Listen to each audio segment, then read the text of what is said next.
Departmental Committee on Matters Administration and Internal Security is seeking to have the House adopt the report of the Departmental Committee on Matters Administration and Internal Security on the inquiry into the state of security in 6 counties of the North Rift, the counties being Baringo, Elgeyo Marakwet, Turkana, West Pokot, Samburu, and finally Laikipia, that has been declared as disturbed. And the committee that investigated matter security in the 6 counties in the North Rift laid its report on the table of the House on the 13th day of August, the year being 2024. So this will be a motion lined up for debate this afternoon. And so is the Learners with Disability Bill, Senate Bills number 4 of the year 2023 by the Chairperson, Departmental Committee on Matters Education. Allow me to hand over for this live broadcast as the Speaker of the National Assembly, Honorable Moses Wetangula, is already in the chamber, ready to preside over the business this afternoon. Have yourself a great afternoon and enjoy your viewing.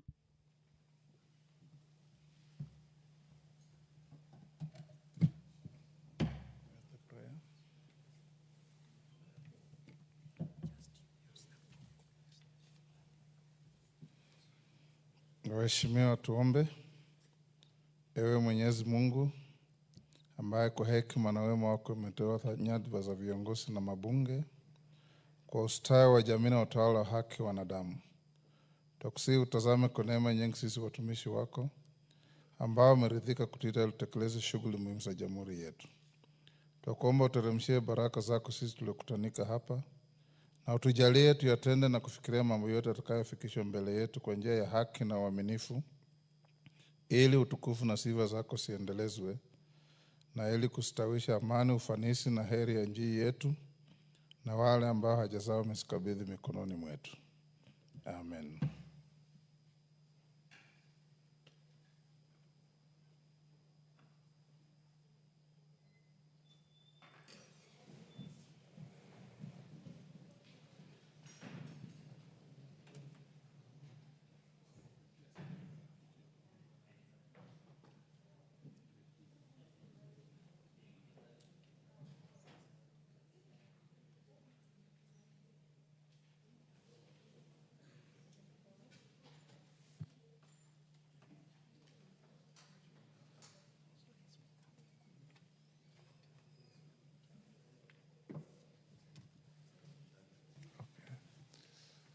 Sergeant, ring the quorum bell. Baba Wino, this must be the first time you have been in the chamber when we were starting.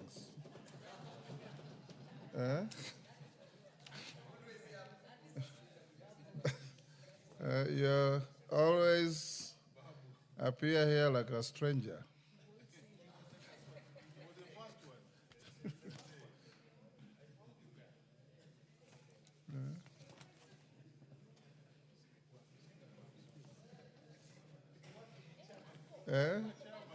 He's soliciting for something.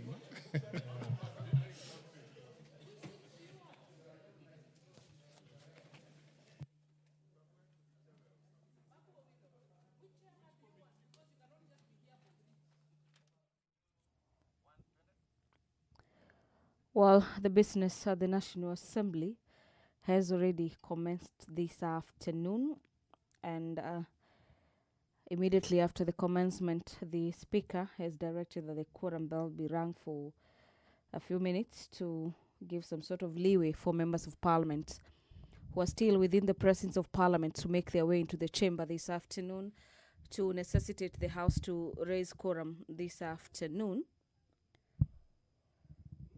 And as we await for a signal from the chamber informing us of that pertinent quorum of 50 members required to commence business this afternoon, allow me to keep taking you through the highlights in the order paper this afternoon on some of the agenda for deliberation by members this afternoon, where the House is set to debate the public petition on legal recognition and protection of e-hailing motorcycle riders and delivery personnel, this being a motion by the Chairperson, Departmental Committee on Matters Transport and Infrastructure. that the House adopts the report of the Departmental Committee on Transport and Infrastructure on its consideration of the public petition number 14 of the year 2024 regarding the legal recognition and protection of e-hailing motorcycle riders and delivery personnel. The Committee on Transport laid its reports on the table of the House after handling this matter being a public petition on legal recognition and protection of e-hailing motorcycle riders and delivery personnel on the 20th of February this year.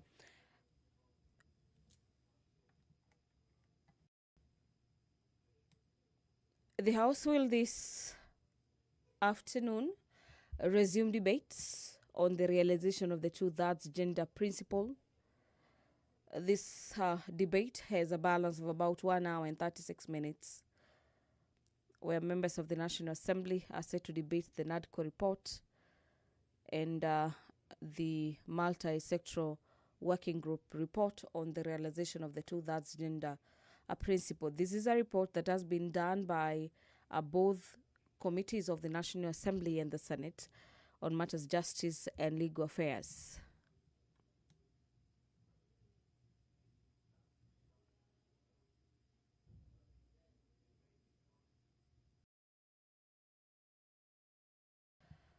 Allow me to take you through some schedules on the policy and financial resolutions relating to the 2025 medium-term debt strategy.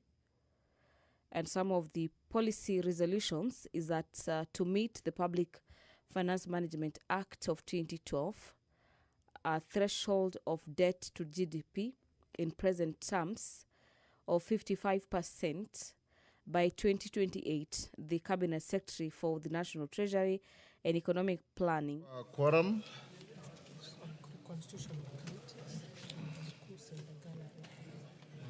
Okay. Clerk. Order number 1, administration of oath. Order number 2, communication from the chair. Members on their feet, take your seats. Rindikiri, take your seat.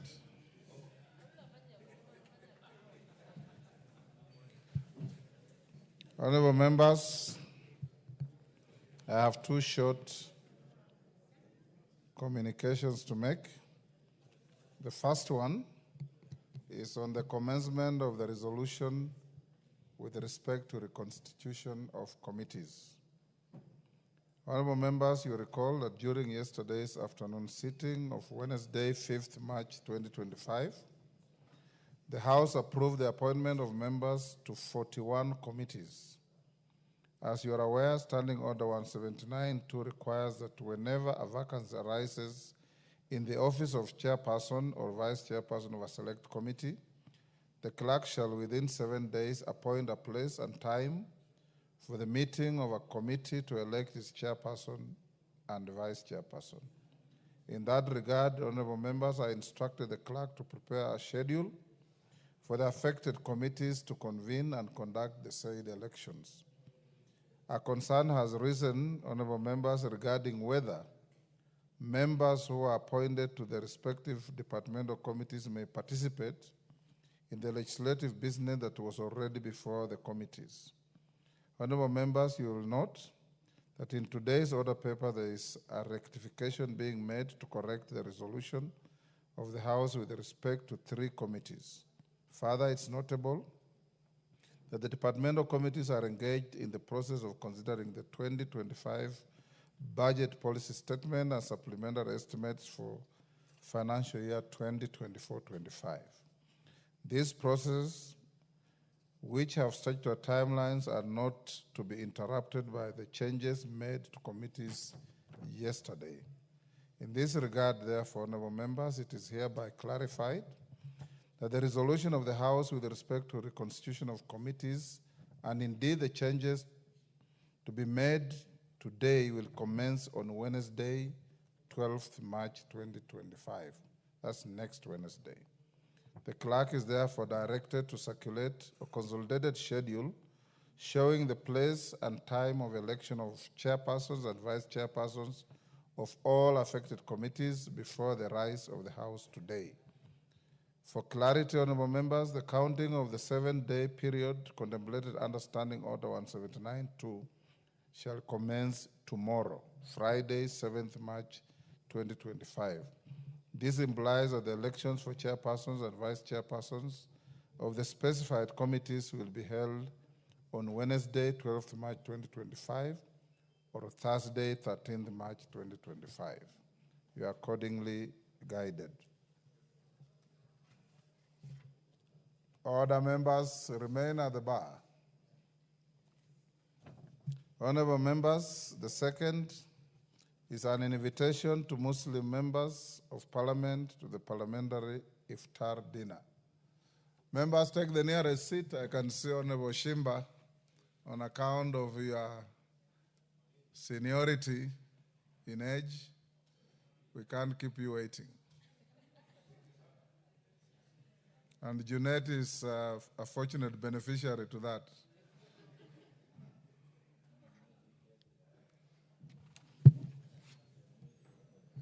Mwango, take the nearest seat. Honorable members, as you are aware, our brothers and sisters of the Islamic faith are observing the holy month of Ramadan, which commenced last Saturday, 1st March 2025. You'll also recall that last year we hosted the inaugural iftar dinner for members of Parliament who profess the Islamic faith and invited guests. The hosting of the dinner is the furtherance of Parliament's strategic Pillar 3 on enhancing public trust through parliamentary outreach and embracing the diversity of our nation's character. Honorable members, during the inaugural dinner, it was agreed that the event be included in the parliamentary calendar and be hosted on an annual basis. In this regard, honorable members, the Right Honorable Speaker of the Senate and I hereby extend an invitation to all members of the Islamic faith in both houses of Parliament for this year's Parliamentary iftar dinner. The event will be held on Thursday, 13th March 2025 at the Parliament Gardens main building from 5:30 p.m. We have also invited the leadership of both houses, members of the House Business Committees, dignitaries from other arms of the national government, as well as members of the diplomatic corps to the dinner. I take this opportunity to wish the Muslim community Ramadan Mubarak and Saum Makbul. I thank you. Honorable members, allow me, as I continue communicating, to acknowledge the following institutions. In the Speaker's Gallery, St. Hannah's Boys High School, Langata in Nairobi. In the Public Gallery, St. Thomas Aquinas Thomenu Boys High School, Kaiti, Makueni. Harambe Primary from Makadara, Nairobi. And Kiriti Day Secondary School from Tetu, Nyeri. On your behalf and on my own behalf, we welcome the students and their teachers to the House of Parliament. Next. Yes, Commissioner Macau. Thank you, Mr. Speaker. Mr. Speaker, I stand based on your first communication. That is on House committees. On committees. The Reconstitution and the election of chairmen and vice chairmen. Yes. Mr. Chairman, this is a house of tradition and rules. In the past, Mr. Speaker, I seek your intelligence and guidance. During the 12th Parliament, Mr. Speaker, I saw one commissioner, Honorable Adan Keinan, served as a commissioner. At the same time, he was a chairman pick. Mr. Speaker, in the past, yes, commissioners have been disadvantaged to be placed in committees. And I was wondering, if in your committee, is it possible for a commissioner to seek election as a chairman or a vice chairman in the committees? I seek your intelligence, Chairman. It is not an irregularity, but it is an embodiment of unacceptable conduct. For any one of us to be a commission of the Parliamentary Service Commission, which is an extremely busy undertaking and a rare privilege for members of this House to serve in PSC as commissioners. Out of 349, I have only 5 of you in the commission. If you are salivating for any seat as a chair of a committee, I would discourage you that you leave it to your colleagues who don't have positions of privilege like you have. But if you want to present yourself for election against that advice, there's no law that bars you from doing so. But I think it is imprudent to do so. Yes, Junet? Mr. Speaker, based on your guidance, Mr. Speaker, you know, even if you look, when you look at the standing orders, the chairs of the committees, members who become chairs of committees, are not allowed to sit in any other committee other than the committee that they are chairing, Mr. Speaker, through the standing orders. So that now the commissioner is even higher than a chair of a committee. If a chair of a committee is not allowed to sit in another committee, how will a commissioner chair a committee in that case, Mr. Speaker? Mr. Speaker, I know Honorable Makau has been feeling disadvantaged in terms of membership of a committee, and he has approached me several times. But I've been reminding him also, you are a commissioner. You're not a small man. You are our employer, actually. We report to you. You are the one who knows our who deal with our matters, both privately and publicly, personal issues as an employer. So, Mr. Speaker, the next governor of Machakos must be contented with what God has given him as a commissioner, and let him not create a confusion, Mr. Speaker. That simply buttresses, Honorable Makau, what I have said. And apart from commissioners who are in the House Business Committee, because that is a unique committee that we allow members to sit in, selected specifically by their parties for particular reasons. Members who become chairpersons of committees, if you have a second committee, you will be obligated to relinquish it to other members who don't have adequate committee placements. Next. Order number 3, messages. Order number 4, petitions. Order number 5, papers. Before the papers, honorable members, allow me to recognize a delegation of staff from the Parliament of Zimbabwe. I would like to acknowledge the presence of a delegation of 10 staff from the Parliament of Zimbabwe sitting in the Speaker's gallery to observe the House proceedings. You may stand for acknowledgement. The delegation is on a benchmarking visit to share best parliamentary practices and experiences with our staff in the National Assembly. On my own behalf and that of the National Assembly, I welcome the delegation to Parliament and wish them fruitful engagements. Honorable members, when we were in the university in 1980, Robert Mugabe came to address us. And we remember the phrase, Pamberine Chimrega. I'm sure it makes a lot of sense to the delegation in the gallery. Next, Majority Leader. The University of Nairobi. Yes, the university. Thank you. Honorable Speaker, I beg to lay the following papers on the table of the House today, Thursday, March 6, 2025.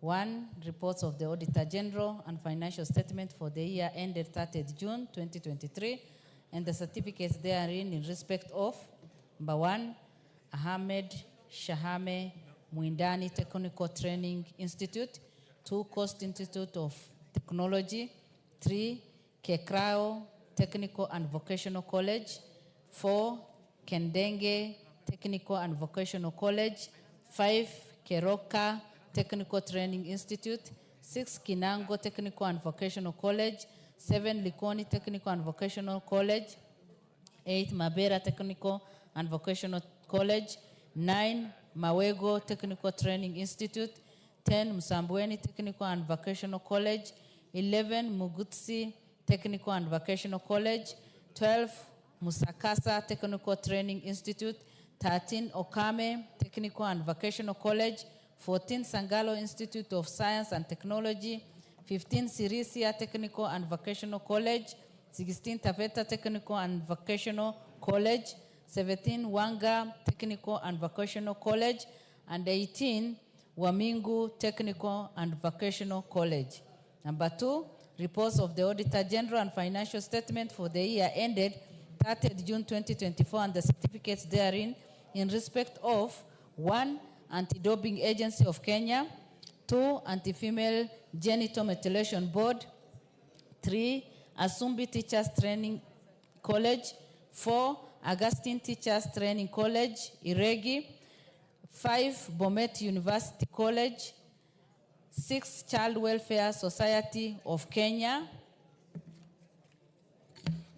7, Communication Authority of Kenya, 8, Democratic Action Party Kenya, 9, Export Processing Zone Authority, 10, Intergovernmental Relations Technical Committee, 11, Judiciary Deposits Accountability Statement, 12, Kenya Agriculture and Livestock Research Organization, 13, Kenya Bureau of Standards, KEBS, 14, Kenya Film Commission, 15, Kenya Health Professions Oversight Authority, 16, Kenya Petroleum Refineries Limited, 17, Kenya Safari Lodges and Hotels, 18, Kenya Sese and Cypomyces Eradication Council, 19, Kisii University, 20, Konsa Technopolis Development Authority, 21, Maendeleo Chap Party, 22, Moi University, 23, National Oil Corporation of Kenya Limited, 24, National Research Crime Center, 25, National Transport and Safety Authority, 26, National Youth Service, 27, New Kenya Planters Cooperative Union PLC, New KPCU, 28, New Partnership for Africa Development, Africa Peer Review, Mechanism Kenya Secretariat, 29, Numerical Matching Complex Limited, 30, Occupation Safety and Health Fund, 31, People Democratic Party, PDP, 32, People's Empowerment Party, 33, Progressive Party of Kenya, 34, Public Service Commission, 35, Pareteram Processing Company of Kenya, 36, Rivertex East Africa Limited, 37, State Department for Basic Education, 38, State Department for Labor and Skills Development, 39, State Department for Mining, 40, State Department for Roads, 41, the Jomo Kenyatta Foundation, 42, the Shamberere National Polytechnic, 43, Tom Mboya University, 44, Tourism Fund, 45, Road Maintenance Levy Fund, 46, University of Eldoret, and 47, the Enterprise Development Fund. Thank you, Honorable Speaker, and I lay. Next order. Before the next order hold, I want to acknowledge 3 members of staff from Trans Nzoia County Assembly in the Speaker's Gallery. On behalf of the House and myself, we welcome you to the House of Parliament. Next. Order number 6, notices of motion. Order number 7. Tim Wanyonyi, member for Westlands.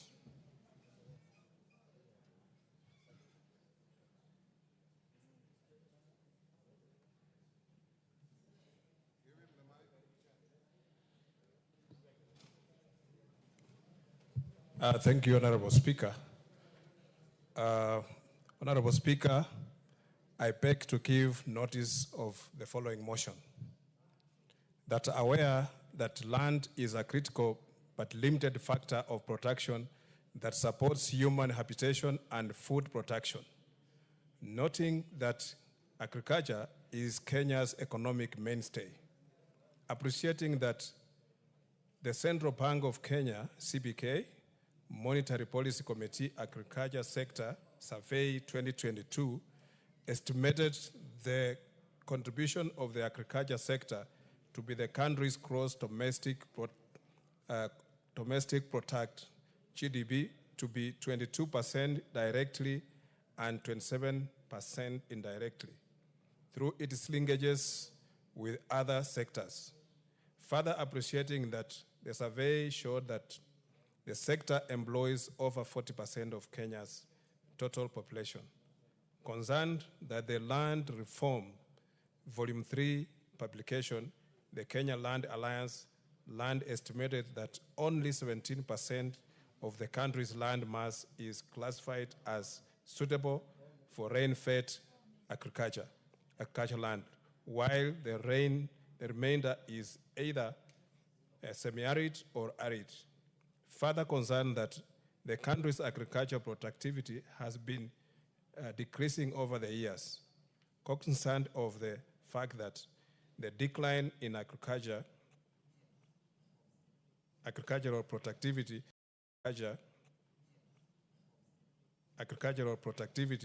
is partly attributable to the shrinking agricultural land due to unplanned settlements that encroach on agricultural lands.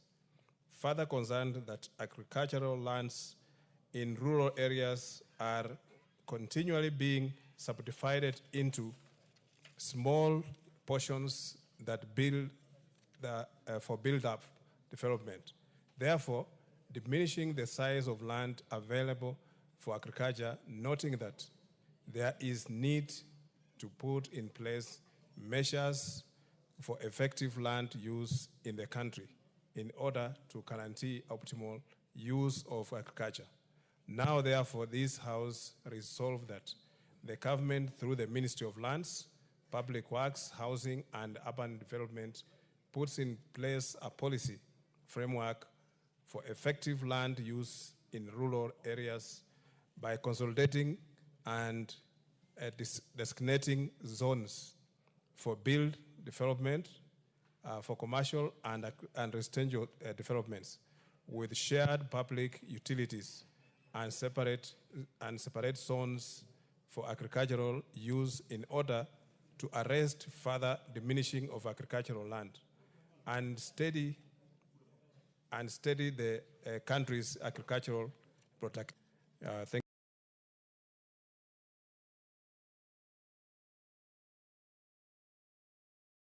Honorable Speaker. Thank you. Next order. Clerk, hold before you call the next order. I acknowledge the following institutions in the House. In the public gallery, Othaya Boys from Othaya, Nyeri. Members, your usual style of acknowledging visitors, imekufa. Speakers Gallery, Thiginki Girls School from Runyenjes, Embu, and Ururu Girls School from South Imenti in Meru. On my behalf and on your behalf, I welcome them to the House of Parliament. Next. Order number 7, questions and statements. Statements. Eli Letipila, Samburu North. Yeah, thank you, Mr. Speaker. Yes. Honorable Speaker, pursuant to the provisions of Standing Order 44-2C, I wish to request for a statement from the chairperson of the Departmental Committee on Administration and Internal Security regarding the escalating banditry and insecurity within Nachola and Nyiro wards of Samburu North constituency. Honorable Speaker, an alarming trend has emerged regarding the brazen roadside attacks along the Baragoi-Maralal Road and an escalation of banditry in parts of Samburu North constituency. Recently, a police land cruiser that was ferrying remandees for a court session was attacked under police officer PC Humphrey Oroba, number 254918, who was also the driver, was killed, and his rifle, an AK-47, number 590-140-79, stolen. The incident was reported at Baragoi Police Station on OB number 710-225, and the 4 fugitives who are the remandees are still at large. 2 weeks later, a bus, that's registration number KCH 872N, under the Ngarua Circle, plying the Maralal-Baragoi route, was also brazenly attacked at Mbukoi area on the same road. 2 conductors, namely Kevin Lalampa and George Lochuch, were killed. 10 passengers survived with gunshot wounds and are admitted at Maralal Referral Hospital. These attacks follow an earlier spate of raids that have resulted in the death of 3 young men, namely Alois Lormule Mosa, the Nakuru Lembisikichoi, and Molangai Lemede, and the loss of over 200 heads of cattle near Tomb area of Nyiro Ward. Another attack, which also resulted in the death of a young man who was taking his child to school near Ngorishe in Nyiro Ward, also took place. Honorable Speaker, it's against this background that I request for a statement from the chairperson of the Departmental Committee on Administration and Internal Security on the following. Number 1, the report on the security situation in the Loruko, Tum, Kawap, Parkati belt and the Marti, Lamerok, Suyan, Gilai, Masikita belts of Nachola and Nyiro wards of Samburu North constituency. Efforts to apprehend the criminals and fugitives following the attack on the police escort, including the recovery of the missing firearm. 3, measures put in place by the ministry to ensure the safety of the passengers who ply the Maralal-Baragoi Road and other trunk roads like the Opiroi-Baragoi Road. And finally, number 4, plans put in place by the ministry to facilitate peace, dialogue, and cohesion among the Samburu and Turkana communities who live in Nachola and Nyiro wards of Samburu North constituency. I thank you, Honorable Speaker. Thank you, Honorable Etipila. Security. Wapi Tongoyo? Any member of the committee? Majority Leader? Majority Leader, this is a statement sought from administration and security. Can you inform them to bring a response in 2 weeks? I will do that, Mr. Speaker. Thank you. Omulkhair Kasim, Mandera County.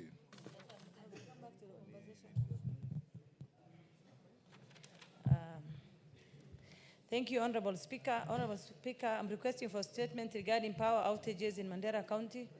Honorable Speaker, pursuant to the provisions of Standing Order 442C, I wish to request for a statement from the Chairperson of Departmental Committee on Energy regarding power outages in Mandera County.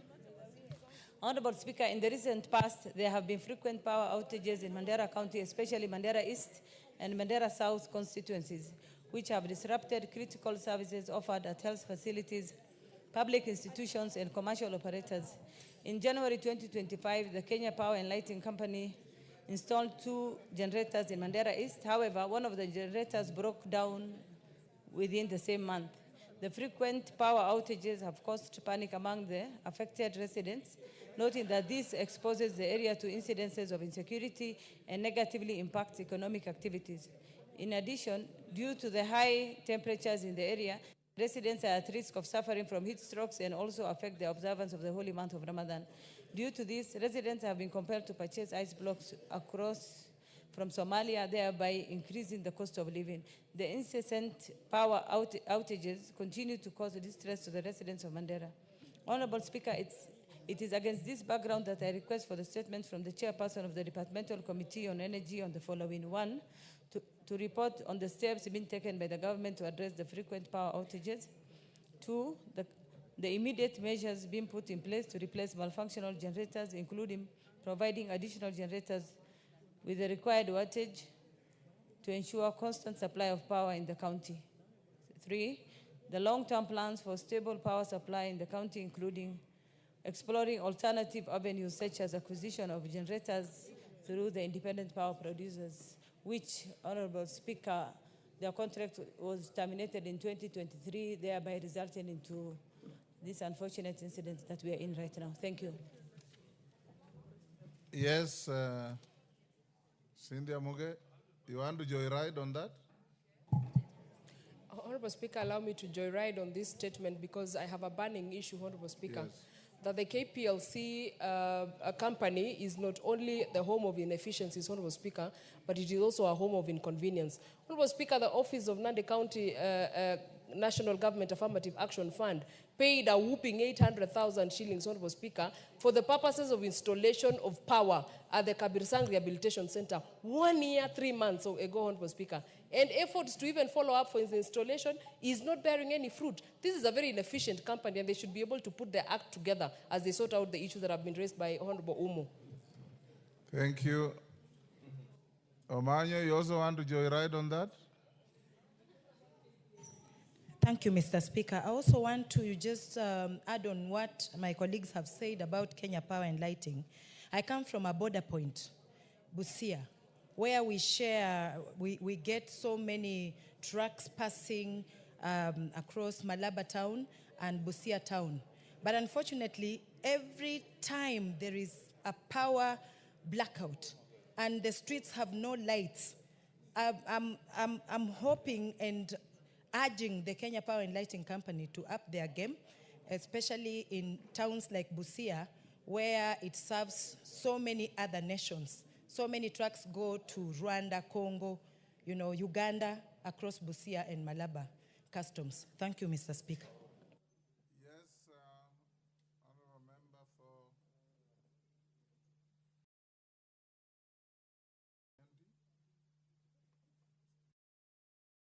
Yes, go ahead.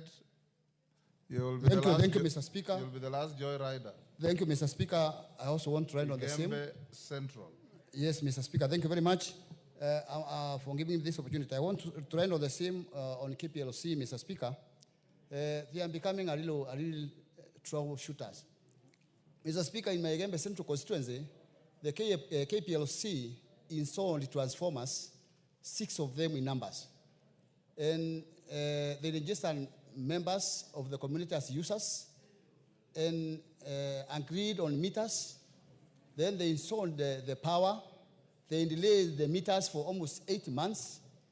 Then they came back and vandalized everything and carried the transformers, leaving the community in darkness. It's their own failure not to bring enough transformers and to delay. Mr. Speaker, that one has brought a lot of problems. Business communities were preparing to do their business using the power, but now they have been cut off, and nothing has been done for the last 3 weeks. That's why we are challenging them to come up and work hard and stop being this sluggish and rendering our people irrelevant in businesses and workings. Thank you, Mr. Speaker. Thank you, Sabina. Is it joyriding on the same? Yes, Mr. Speaker. Mr. Speaker, I think it's the high time we look at Kenya Power. Mr. Speaker, and especially the areas where we don't have a digital meter, even their bills are finally generated, Mr. Speaker. Mr. Speaker, a lot of our people are also moving out of this country, the businessmen, and also many industries, Mr. Speaker, because of the cost of power. So Kenya Power need to address the issue, 1, efficiency, number 2, the cost of power, and especially looking at the people who are doing businesses. But at the same time, Mr. Speaker, it's also good for the people who owe Kenya Power a lot of money to pay. Mr. Speaker, we saw the drama that was happening last week. And also Nairobi has become a very dark city. Some of the streets where we used to have street lighting The streets are dark. Kiambu Road, if you go at night, Mr. Speaker, you'll also find that those street lights are almost off half of the time, Mr. Speaker. So even as we censure Kenya Power, we also need to be sure that we also pay for the bills and the people who owe Kenya Power to pay back their money. But for the governor, to the governor of Nairobi, he needs to light Nairobi County. Thank you, Mr. Speaker. Chair, Energy. Majority Leader. Majority Leader.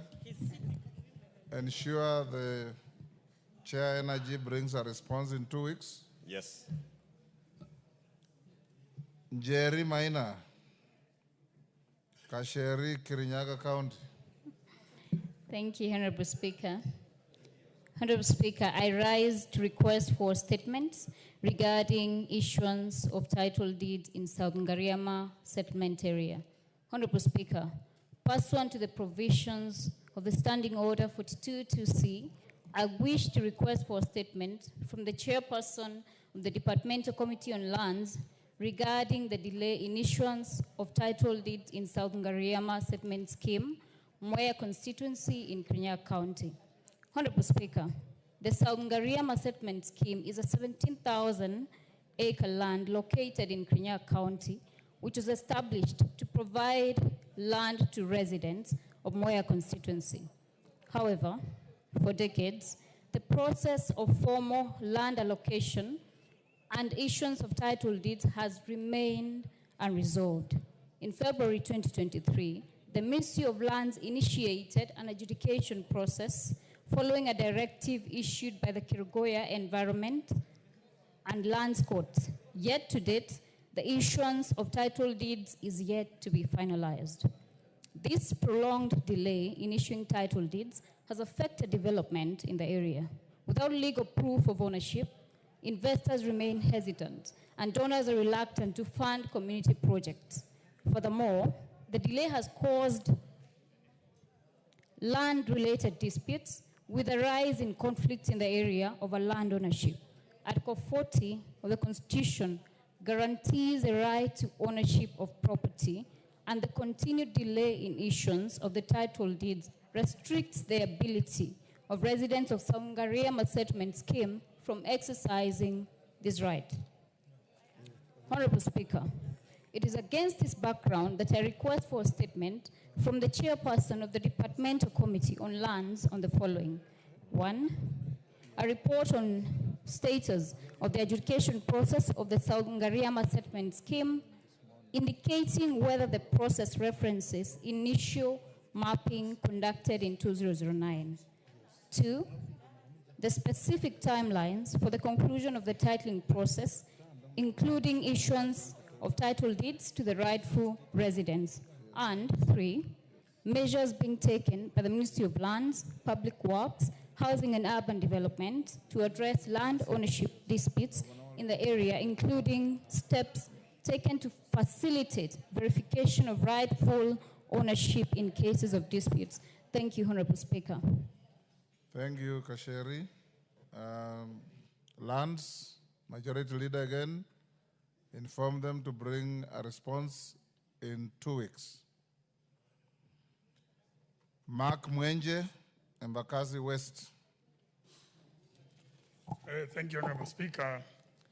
I rise to request for a statement regarding the status of 24-25 work plan for the Kera and Kura. Honorable Speaker, pursuant to provisions on Standing Order 44-2C, I wish to request for a statement from the chairperson of the Departmental Committee on Transport and Infrastructure regarding the status of the 2024-2025 work plan for Kenya Rural Roads Authority and the Kenyan Urban Roads Authority. Honorable Speaker, in November 2024, the High Court extended its orders freezing disbursement of the 10.5 billion road maintenance levy fund in conditional grants allocated to counties for 2024-2025 financial year, pending determination of a court case on the fund. The monies for the road maintenance levy fund, which are disbursed by the Kenya Roads Board, are used for maintenance in each constituency through the Kenya Rural Roads Authority and the Kenya Urban Roads Authority. The delay in disbursements of funds is expected to cause a deficit in the projects already tendered by constituencies for the financial year 24-25, occasioning pending bills. Honorable Speaker, it is against this background that I request for a statement from the chairperson of the Departmental Committee on Transport and Infrastructure on the following measures being taken by the government to ensure the work plans tendered for the financial year 2024-2025 are not suspended due to lack of funds. Measures being taken to ensure that the delay does not occasion pending bills and other charges that may result from breach of tender agreements. And finally, actions being implemented by KERA and KURA to ensure that roads under their jurisdiction, which are due for maintenance, are not affected by the delay in disbursement of funds. Thank you, Honorable Speaker. Thank you, Mark Mwenje. Majority Leader, Transport and Infrastructure, to bring a response in 2 weeks. Yes. Thank you. Next, order. Oh, Majority Leader, now is your turn. Your Thursday statement. Thank you, Honorable Speaker. Pursuant to the provisions of Standing Order 44.2a, I rise to give the following statement on behalf of the House Business Committee, which met on Wednesday, 5th March 2025, to prioritize business for consideration during the week. As members are aware, this week the House debated the report on the 2025 medium-term debt strategy. I wish to commend the leadership of the House and the members for the dedication and cooperation exhibited in the consideration of this critical business. And I also commend the Liaison Committee under the able chairmanship of the Deputy Speaker for taking lead in the consideration and ensuring the conclusion within the set constitutional timelines. Honorable Speaker, I wish to remind the House that following the extension of time granted last week, we ought to conclude with the consideration of the 2025 Budget Policy Statement, or BPS, before the end of next week. In this regard, upon tabling of the report of the Liaison Committee on the BPS, it will be prioritized for debate. Honorable Speaker, with regard to business scheduled for Tuesday next week, the House is expected to continue with the consideration of the following bills should they not be concluded today. One is Committee of the Whole House on the County Government Revenue Raising Process Bill of 2023 and the Public Audit Amendment Bill of 2024. Two is a second reading of the Learners with Disabilities Senate Bill number 4 of 2023 and the Treaty Making and Ratification Amendment number 2 Bill of 2024. Additionally, debate will be undertaken on the following motions, some of which are listed in today's order paper should they not be concluded. One, resolution to sit on other days. Two, consideration of the budget policy statement. Three, consideration of the report of the National Dialogue Committee and the report of the multi-sectoral working group on the realization of the two-thirds gender principle. Four, report on the public petition on legal recognition and protection of e-hailing motorcycle riders and delivery personnel. And five, report on the state of security in 6 counties of North Rift, being Baringo, Elgeyo Marakwet, Turkana, West Pokot, Samburu, and Laikipia. Honorable Speaker, with regards to the attendance of Cabinet Secretaries to answer questions from members, I wish to inform the House that due to the budget-related business before the House, the Cabinet Secretaries that were scheduled to appear on Wednesday, 12 March 2025, have been rescheduled to a later date. Honorable Speaker, as I conclude, I wish to remind members that the House is scheduled to proceed for our short recess next week. As such, members should note that the House may be required to sit longer or to have additional sittings on some days to conclude priority business before proceeding on recess, especially on the budget-making process for BPS and the Supplementary Appropriations Bill that is already before the House. Finally, Honorable Speaker, the House Business Committee shall reconvene on Tuesday, 11 March 2025 to schedule business for the rest of that week. And I now wish to lay this statement on the table of the House. Thank you. Thank you, Majority Leader. Next. Order number 8, motion. Consideration of the 2025 medium-term debt management strategy. Question to be put. Members on their feet, take your seats. Come, Kate. Ketini. Honorable members, I now put the question at order number 8, which is that this House adopts the report of the Liaison Committee on its consideration of the 2025 medium-term debt management strategy laid on the table of the House on Wednesday, 5th March 2025, and pursuant to the provisions of Section 15(4) of the Public Finance Management Act 2012 and Standing Order 232A7 and 8A, approves the 2025 medium-term debt management strategy, and B, makes the policy and financial resolutions contained in the schedule to the order paper. As members of that opinion say aye. Will those of the contrary opinion say nay? The ayes have it. Next order. Order number 9, motion. Further changes to committee membership. Chairperson, Committee on Selection. Majority Leader.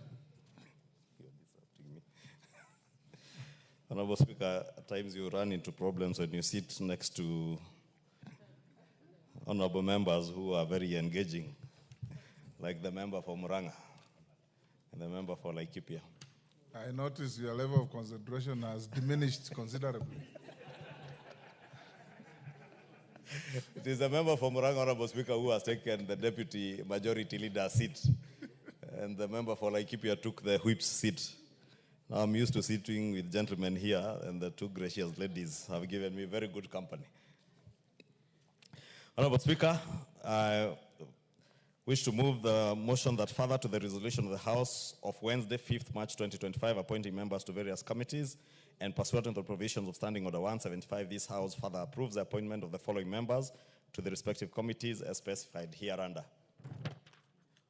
1, on the Departmental Committee on Environment, Forestry and Mining, the Honorable Chepkonyi Charity Kathambi, MP, to replace the Honorable Kuno Yakub Ado, MP, who appears twice in the approved list. 2 is the Departmental Committee on Tourism and Wildlife, Honorable Dr. Gishuki Edwin Mogo, MP, to replace the Honorable Wainaina Anthony Njoroge, MP. And 3, the Select Committee on Parliamentary Broadcasting and Library, the Honorable Ahmed Shakil Shabir, CBS MP, to replace the Honorable Wetangula Timothy Wanyonyi, CBS MP. Honorable Speaker, these are just corrections. Members will note in yesterday's order paper, some of these members appeared twice in some of the committees, so we are just moving them because it was a typographical error that we are correcting. Thank you, Honorable Speaker. I beg to move and request the Leader of Minority to second. Mr. Speaker, I stand to second. Mr. Speaker, yesterday I was away when the list was tabled here, which was passed. Mr. Speaker, I want to congratulate the members who have been nominated to different committees. Mr. Speaker, committee membership will keep on changing because there are many factors that come into place, attendance and other issues, experience, as the way Honorable Osoro said yesterday. So I want to bear with members. Even now I'm seated next to a member who wants to be changed from one committee to another. And I'm pleading with her that stay in that committee for 1 month, then if you're not comfortable, we shall see. So Mr. Speaker, this is an ongoing exercise, as the majority leader said. After the election of the chairs and the vice chairs, there are members who will leave those seats because chairs are only allowed to sit in the committee they are chairing. After that, again, there will be another review, and we will see. And then we will realign again and bring another list back to the House so that now we do it conclusively until the election time. But I saw a member yesterday who was saying he cannot be replaced here. It's unprocedural. Mr. Speaker, it is the prerogative of the leadership, and especially the whip, to place members in committees. There is no committee that you come with from your house here. You come here when you have no committee, and you wait to be placed in a committee. And you can be discharged anytime from any committee. You can be de-whipped anytime from a committee. You can be... The standing order says you should only be in one committee. Even the catering service is a committee of parliament. People who take care of our food, our tea, our mandasi. Why are people belittling that committee, Mr. Speaker? If you are placed in the catering service, like Honorable Jen Kihara, she's a mother, she should work there. She knows better than all of us what to do, Mr. Speaker. So we are taking that place the best of the best, Mr. Speaker. Mr. Speaker, why do you want to cook food in your house and you don't want to do it in parliament? Why, Mr. Speaker? So, Mr. Speaker, it is the prerogative of the leadership and the whip to place you in a committee to discharge you from a committee, and if your conduct becomes unbecoming, you will be de-whipped, Mr. Speaker. With those feedbacks, Mr. Speaker, I support. You second. Mr. Speaker, I second, yes. Honorable members, I now propose the question at order number 9, which is that further to the resolution of the House on Wednesday, 5th March 2025, appointing members to various committees and pursuant to the provisions of Standing Order 175, this House further approves the appointment of the following members to the respective committees as specified hereunder. 1. Departmental Committee on Environment, Forestry and Mining, the Honorable Chepkwony Charity Kadhambi, MP, to replace the Honorable Kuno Yakub Ado, MP, who appears twice in the approved list. 2. The Honorable Dr. Gichuki Edwin Mugo, MP, to replace the Honorable Wainaina Anton Njoroge, MP. 3. The Honorable Ahmed Shakil Shabir, CBS MP, to replace the Honorable Wetangula Timothy Wanyonyi, CBS MP.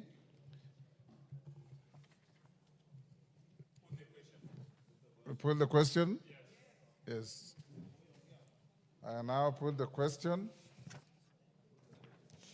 at order number 9, which is that further to the resolution of the House on Wednesday, 5th March 2025, appointing members to various committees and pursuant to the provisions of Standing Order 175, this House further approves the appointment of the following members to the respective committees as specified hereunder. 1. Departmental Committee on Environment, Forestry and Mining, the Honorable Chepkwony Charity Kadhambi, MP, to replace the Honorable Kuno Yakub Ado, MP, who appears twice in the approved list. Departmental Committee on Tourism and Wildlife, the Honorable Dr. Gishuki Edwin Mugo, MP, to replace the Honorable Wainaina Anthony Njoroge, MP. Select Committee on Parliamentary Broadcasting and Library, the Honorable Ahmed Shakil Shabir, CBS MP, to replace the Honorable Wetangula Timothy Wanyonyi, CBS MP. As many as of that opinion say aye. Will those of the contrary opinion say nay? The ayes have it. Yes, Majority Leader. Honorable Speaker, I beg your indulgence before we move to the next order, which is Committee of the Whole House. Honorable Speaker, as I indicated in the usual Thursday statement, we are considering one of the bills that we are considering is the Public Audit Amendment Bill, National Assembly Bill number 4 of 2024, in Committee of the Whole House. Honorable Speaker, this bill was published in January of 2024. And we considered in second reading, debated, and after debate, the only thing that has been pending is a Committee of the Whole House. Honorable Speaker, I wanted to give a statement regarding misinformation and a disinformation campaign on this particular bill, which was perpetuated by one of the media houses, and I think many members have seen it. The Public Audit Amendment Bill of 2024. And you have seen in the media, and I think this was perpetuated by one of the media houses. I don't know whether it was a fake story or a real story, because what was initially circulated had the banner of one of the media houses, and consequently picked up by the media, alleging that the National Assembly has drafted a bill that is taking away the powers of the Auditor General, following the pronouncements that the Auditor General had done in her normal audit reports, which are before this House and before committees of this House, Honorable Speaker. Honorable Speaker, when that happened, the usual characters on social media picked it up and spiraled it out of control, alleging very absurd things and very unconstitutional things that were being done by this bill. And I thought it was important that we set the record straight on the import of the Public Audit Amendment Bill of 2024, which, as I've said, was published in January of 2024, not January of 2025. Therefore, if anyone imagined, as they have been saying on social media, that this bill was targeting the Auditor General because of her recent report, it It is very far from the truth. But it is this campaign of misinformation and disinformation, Honorable Speaker, that saw this House suffer immensely in terms of reputation and interference with our work that led up to the events of June 2025 because of a campaign, deliberate campaign of disinformation. Honorable Speaker, in this light, it is this light of sensationalized, inaccurate, false, misleading reports that the bill seeks to remove the Auditor General from office. And nothing could be further from the truth. Honorable Speaker, the Office of the Auditor General, as we all know, is an independent constitutional office whose tenure and independence is well protected in our Constitution under Article 229 of our Constitution. And that is why, even in my response on Twitter or on X, I told them there are certain unconstitutional things anyone cannot even fathom that can be done through an act of parliament like this. Honorable Speaker, the bill seeks to amend the Public Audit Cap 412B in order to align it with the Constitution following a declaration issued by the High Court in the case of Transparency International Kenya versus the Attorney General and two others of 2018, petition number 388 of 2016, the Transparency International Kenya case. That's sections 4.2, 8, 12, 17, 1, 18, 27, 40, 42, and 70 of the Public Audit Act, Cap 412B, are unconstitutional. And that is the court that ruled that. And therefore, all that this bill sought to do is to align, or rather to correct the unconstitutionality of what was found to have been unconstitutional in the bill that had been passed earlier in 2016 in the last parliament. In the Transparency International case, Transparency International TI Kenya, the petitioner filed a petition against the Attorney General and the Auditor General and the Africa Center for Open Governance, AFRICOG, as first and second interested parties, respectively. The petitioner challenged constitutionality, the constitutional validity of sections 4, 2, 7, 1G, 9, 12, 14, 17, 18, 18 subsection 3, and the entire part 3. That is section 25, 26, 27, sections 40, 42, 68, 70, and 72 of the Public Audit Act, Cap 412B.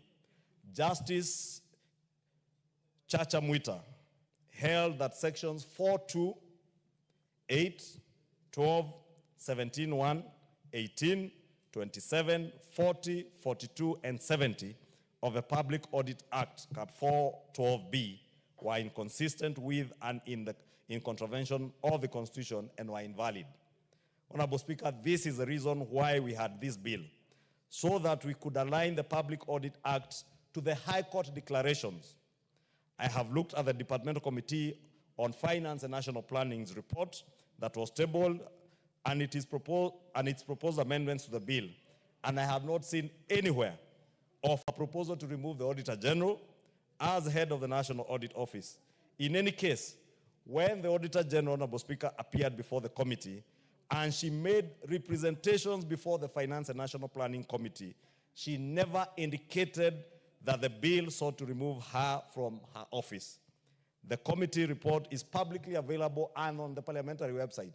And again, in my ex post, I did indicate so that Kenyans may be appraised of accurate information regarding the business, either before the House or that is speculated to be before the House. Because I have also seen others speculating that there are bills touching on border borders in the National Assembly. And the bill that was proposed about border borders was proposed by the Senator for Kakamega in the Senate as a private member's bill. Honorable Speaker, it is my plea that in reporting business that is before the House, and it's my plea to our very good journalists in the Fourth Estate, when you are reporting business before the House, please report accurately, maintain the highest levels of journalism standards with accuracy, and refrain from having sensational stories that are only geared towards inciting members of the public or selling your otherwise slow-moving newspapers. Honorable Speaker, I want to end my statement there, but again, to appeal to everybody, including Kenyans, and inform them that any business that is before this House, whether it is a motion, whether it is a bill, it is publicly available on our website. And that bill on the website, at the back of each bill, it has the objects or the reasoning behind the bill. So you do not need any journalist or anybody on social media to interpret things for you. Just read. And I believe our drafters, both in the National Assembly, in Senate, in the Attorney General's office, use very plain and simple language for any Kenyan to be able to read and understand. And I believe also, Honorable Speaker, I have seen some platforms where our bills are being translated in Swahili for those who are not able to read them in English. And therefore, there is no reason why people should be circulating false, inaccurate, misleading, and insightful statements purporting that anybody wants to remove the Auditor General. And I say that with immense respect to the Auditor General and the Office of the Comptroller of Budget, Honorable Speaker. As much as I saw yesterday, MCAs from Nairobi are now demonstrating outside the office of the Comptroller General, Comptroller of the Budget. And Honorable Speaker, if I could also, in closing, implore on these independent offices, Honorable Speaker. When I saw what the MCAs for Nairobi County were doing, it is something I know, and you know, I am the last person to speak for governors, Honorable Speaker. But the Office of the Comptroller of Budget needs to style up. Ask any governor in this country, they have to go through hell to get their monies approved for use in their counties by the Office of the Comptroller of Budget. And many will tell you, without parting with money, without paying bribes to officers in that office, governors never get justice. And I say this, Honorable Speaker, because the other houses are the ones who should be speaking about this issue. But because I saw it in the media that MCAs now have taken it upon themselves, the MCAs from Nairobi County, to go and demonstrate or seek for justice, especially around money that should be going to their constituents in their wards, and they can't get approvals, Honorable Speaker. And it's not just Nairobi County. Across the country, governors and county governments are suffering because of inefficiencies and corruption in the Office of the Comptroller of Budget. But because they're independent offices, they imagine if anyone speaks about them, the whole world will come crumbling down, saying, oh, you're attacking independent offices. Their independence can never go without being checked, and it is only Parliament that can check these independent offices, and even the Office of the Auditor General, Honorable Speaker. The Auditor General reports to Parliament. That is why her reports are sent to the National Assembly and the Senate for those that relate to counties, for them to offer an opportunity to the MDAs, the ministries, departments, and agencies of government to appear before our oversight committees and answer to all the issues that the Auditor General has raised. And therefore, when again people pick sensational issues that are in the Auditor General's report without paying any attention to the responses by the management of the MDAs, Honorable Speaker, then we run the risk of sensationalizing everything about the running of public offices in this country. And therefore, we must call for accountability even in these offices, Honorable Speaker. And I want to take the opportunity, even as we correct the misinformation, to call for accountability even within our independent constitutional office like that of the Comptroller of Budget. And I have said it, Honorable Speaker, and I am certain if our governors had the forum like I have here, they would tell you they are suffering. Speak to any governor, they will tell you they have to bribe officers in that Office of the Comptroller of Budget to get their expenditures approved. And that's why you've seen MCAs really crying out on behalf of the people that they represent. Because MCAs are people's representatives like members of Parliament. They represent constituents who are waiting for drugs to get to hospitals in their wards, children who are waiting for bursaries. As much as, again, I hear there was something else to do with bursaries coming from the counties, Honorable Speaker. But we must speak for these people, because if we do not, Honorable Speaker, it then becomes fashionable in our sport to just talk about the sensational reporting that is out there, but nobody is holding to account these independent officers. But that is our mandate, and we must do it. Thank you, Honorable Speaker. Yes, Janet. Mr. Speaker, I want to add my voice to what the majority leader has raised, Mr. Speaker. Mr. Speaker, this matter of the audit, the bill, has been sensationalized, Mr. Speaker, so much in the country, to the extent that they were saying the majority leader has tabled a bill in Parliament to remove the Auditor General from office, Mr. Speaker. And I was shocked, because I'm a member of this House, and I have never seen a bill of that type, Mr. Speaker. And what even shocked me more is that the story was carried by a highly reputable newspaper, media house, Mr. Speaker. Mr. Speaker, what is happening nowadays in our country in the sphere of media, Mr. Speaker, is shocking. Nowadays, you'll wake up to headlines that are saying, stupid man, useless man. Mr. Speaker, what kind of media is that? Where is the Media Council of Kenya that's supposed to regulate the media? Where is, if people are aggrieved on what media is doing, where do you complain to, Mr. Speaker? And there are no apologies. They will move on. They can write anything today, tomorrow they will write another one, Mr. Speaker, and nothing happens. Secondly, Mr. Speaker, but the main issue I wanted to bring to the attention of the House, Mr. Speaker, the Auditor General reports to the National Assembly in terms of expenditure of government, Mr. Speaker. Mr. Speaker, I have been a member of the Public Accounts Committee in the last two parliaments. Auditing of government expenditure did not start today or yesterday, Mr. Speaker. There's a procedure that is followed whenever auditing is done, Mr. Speaker. And the law is very clear. I want to bring to the attention of the House that Article 226 of the Constitution, as read with the Public Audit Act 412B, Mr. Speaker, provides for the procedure of auditing, Mr. Speaker, which requires that the Auditor General engages the public servants who are in the public offices, audits them, and reports to Parliament. Parliament is now supposed to verify whether the audit report is correct or not correct. Until that is done, Mr. Speaker, and a report is tabled before the Assembly of the House, before the plenary of the House, Mr. Speaker, that audit is not confirmed, Mr. Speaker. Those issues raised in that audit report. You will see now the Auditor General reports on a matter before it is verified, before it is certified. It is all over the country saying that so-and-so has stolen this, so-and-so has, this kind of money has been lost, and to the extent of inviting the Auditor General to appear before you, and she confirms that this is what she has found. But she has not told that committee that the matter has not yet been verified by the Committee of the House, Mr. Speaker, because the Committee of the House is the arbiter on that matter.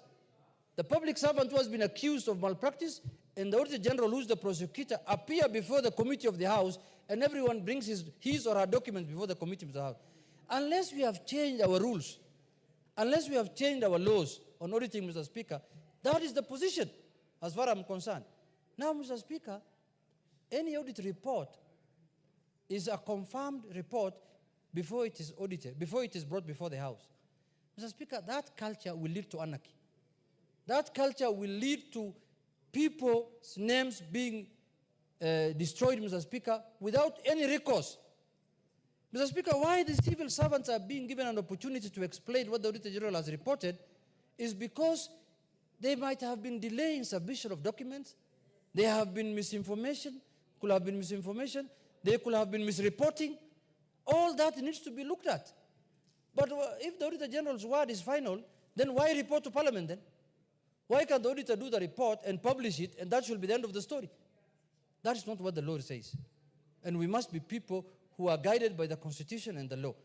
Secondly, Mr. Speaker, Kenyans nowadays are asking themselves whether these independent offices that they gave themselves unto through the new Constitution is really serving them. Look at the controller of budget, Mr. Speaker.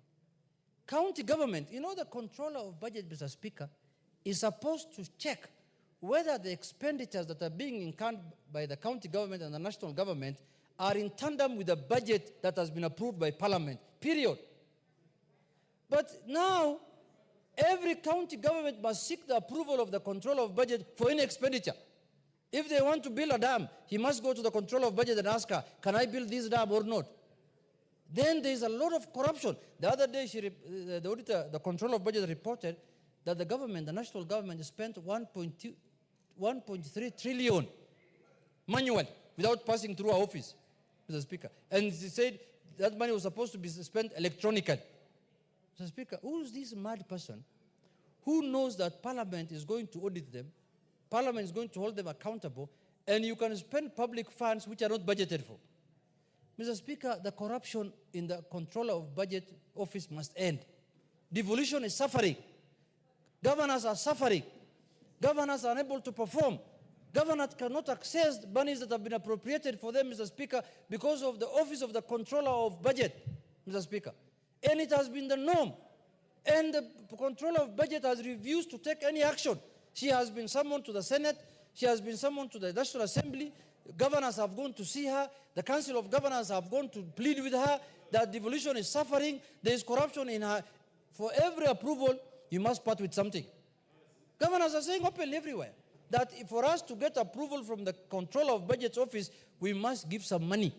Mr. Speaker, under this era, where the country is facing problems and devolution is almost on its deathbed, but money has been given and the Controller of Budget is stifling it, Mr. Speaker, it is up to this House now to rise to the occasion and take action. With those few remarks, Mr. Speaker, I conclude. David, Speaker.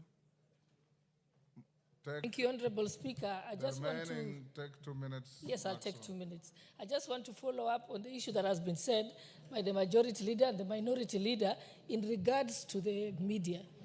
We can see that there is indiscipline in the fourth estate, and we have allowed that indiscipline because there are no consequences for misreporting and misinformation at all. We must begin to put pressure on them. One, if those who are within the Bunge grounds, who are accredited to report here in Bunge, misreport, then the accreditation must be taken. And not just the individual accreditation, that of their media house. It's as simple as that. Because they owe us a duty to report accurately, and that's why we allow them access to be here, but they cannot be here and continue to misreport. Also, we must ensure that there is legal consequences. Every time they misreport, if they misreport the Auditor General should sue them. If they misreport Parliament, we should be able to sue those media houses until they begin to know that we are not going to allow it. Or else, if we continue this way, the media houses will be in charge of destroying institutions, destroying individuals, and writing whatever we want. We cannot allow that. We must also make sure that we keep saying, no matter how many times, sending our complaints to the Media Council. And if the Media Council doesn't take action, then we can take them to account. Thank you, Honorable Speaker. Yes, Makali Mulu, 2 minutes. Yeah, thank you very much, Honorable Speaker. Honorable Speaker, I just want to be very brief, and I want to talk about the issue of the media and the House. While I hear my colleagues saying it should be the work of this House trying to tell the media not to report, I see it different, Honorable Speaker. Because we are the initiators of the bills, most of the bills come from the government side, others come from the members. Why don't we have a communication strategy whereby either the owner of the bill or the Parliament do in a very simplified manner communicate the objects of the bill? Because commenting on this issue of the audit bill, Honorable Speaker, procedurally, and you know it, Speaker, budget issues relating to the Auditor General come to the Budget Committee. And this is basically because the Auditor General should be an annex of this House.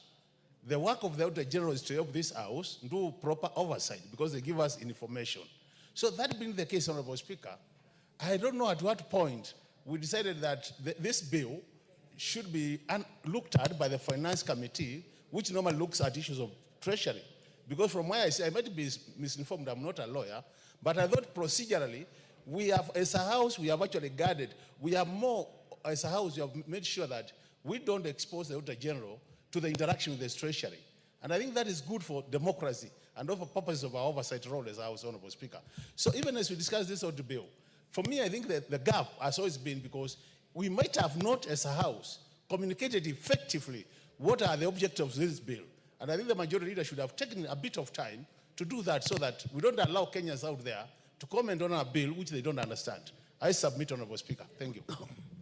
But Makali Mula, and the objects of the bill in the bill itself.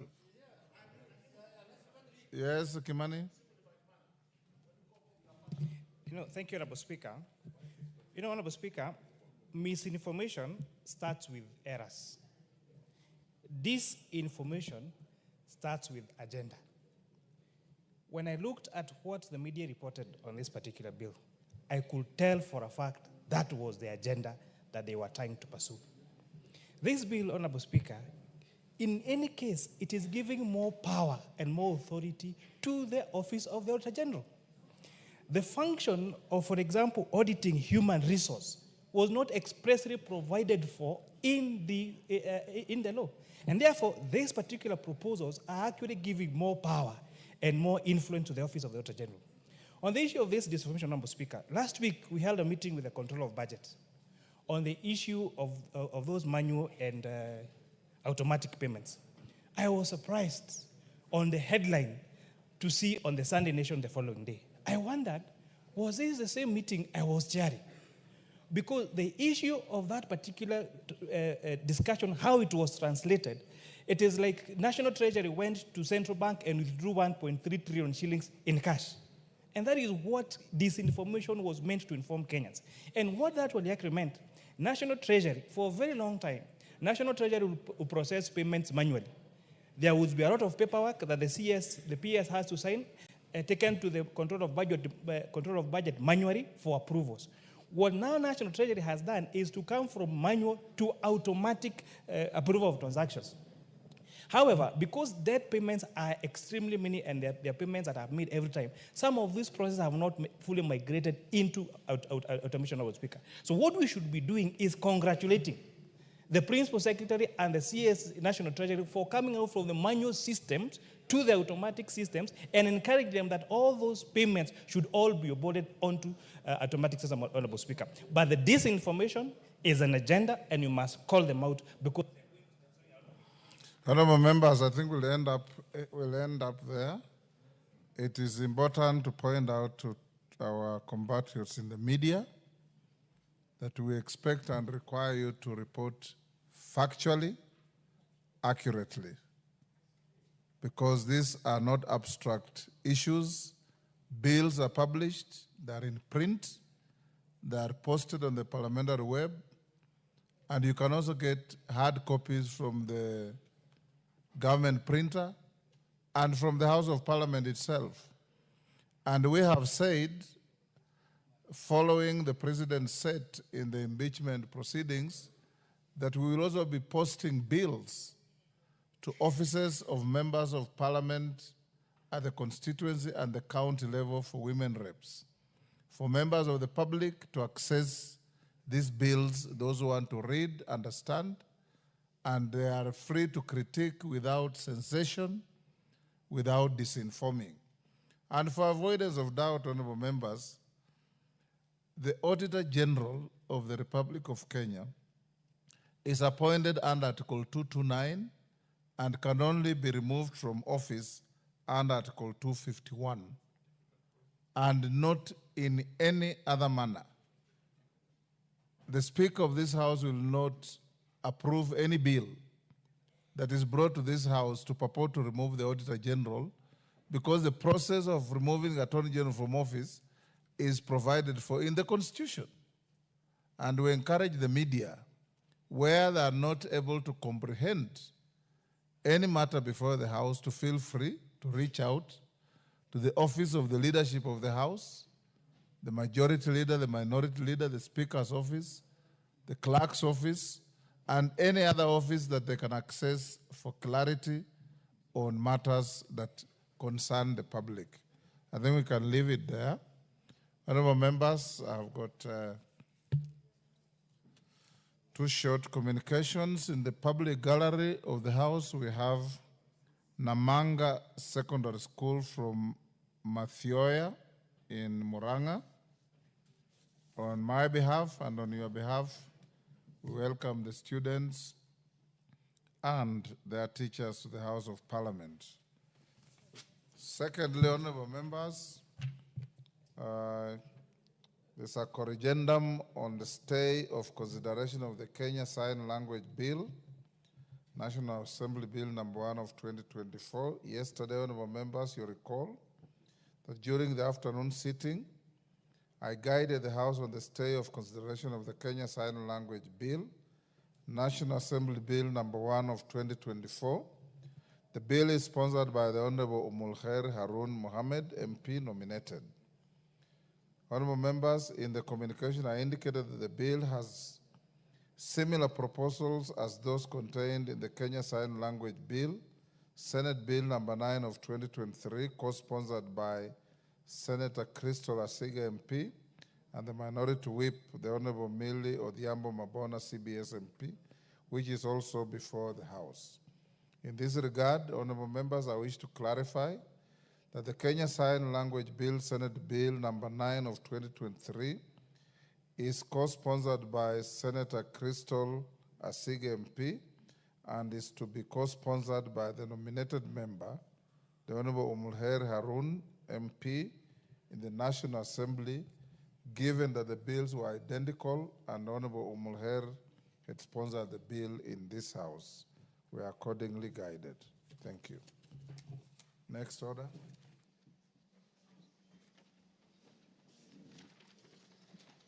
Order number 10, Committee of the Whole House.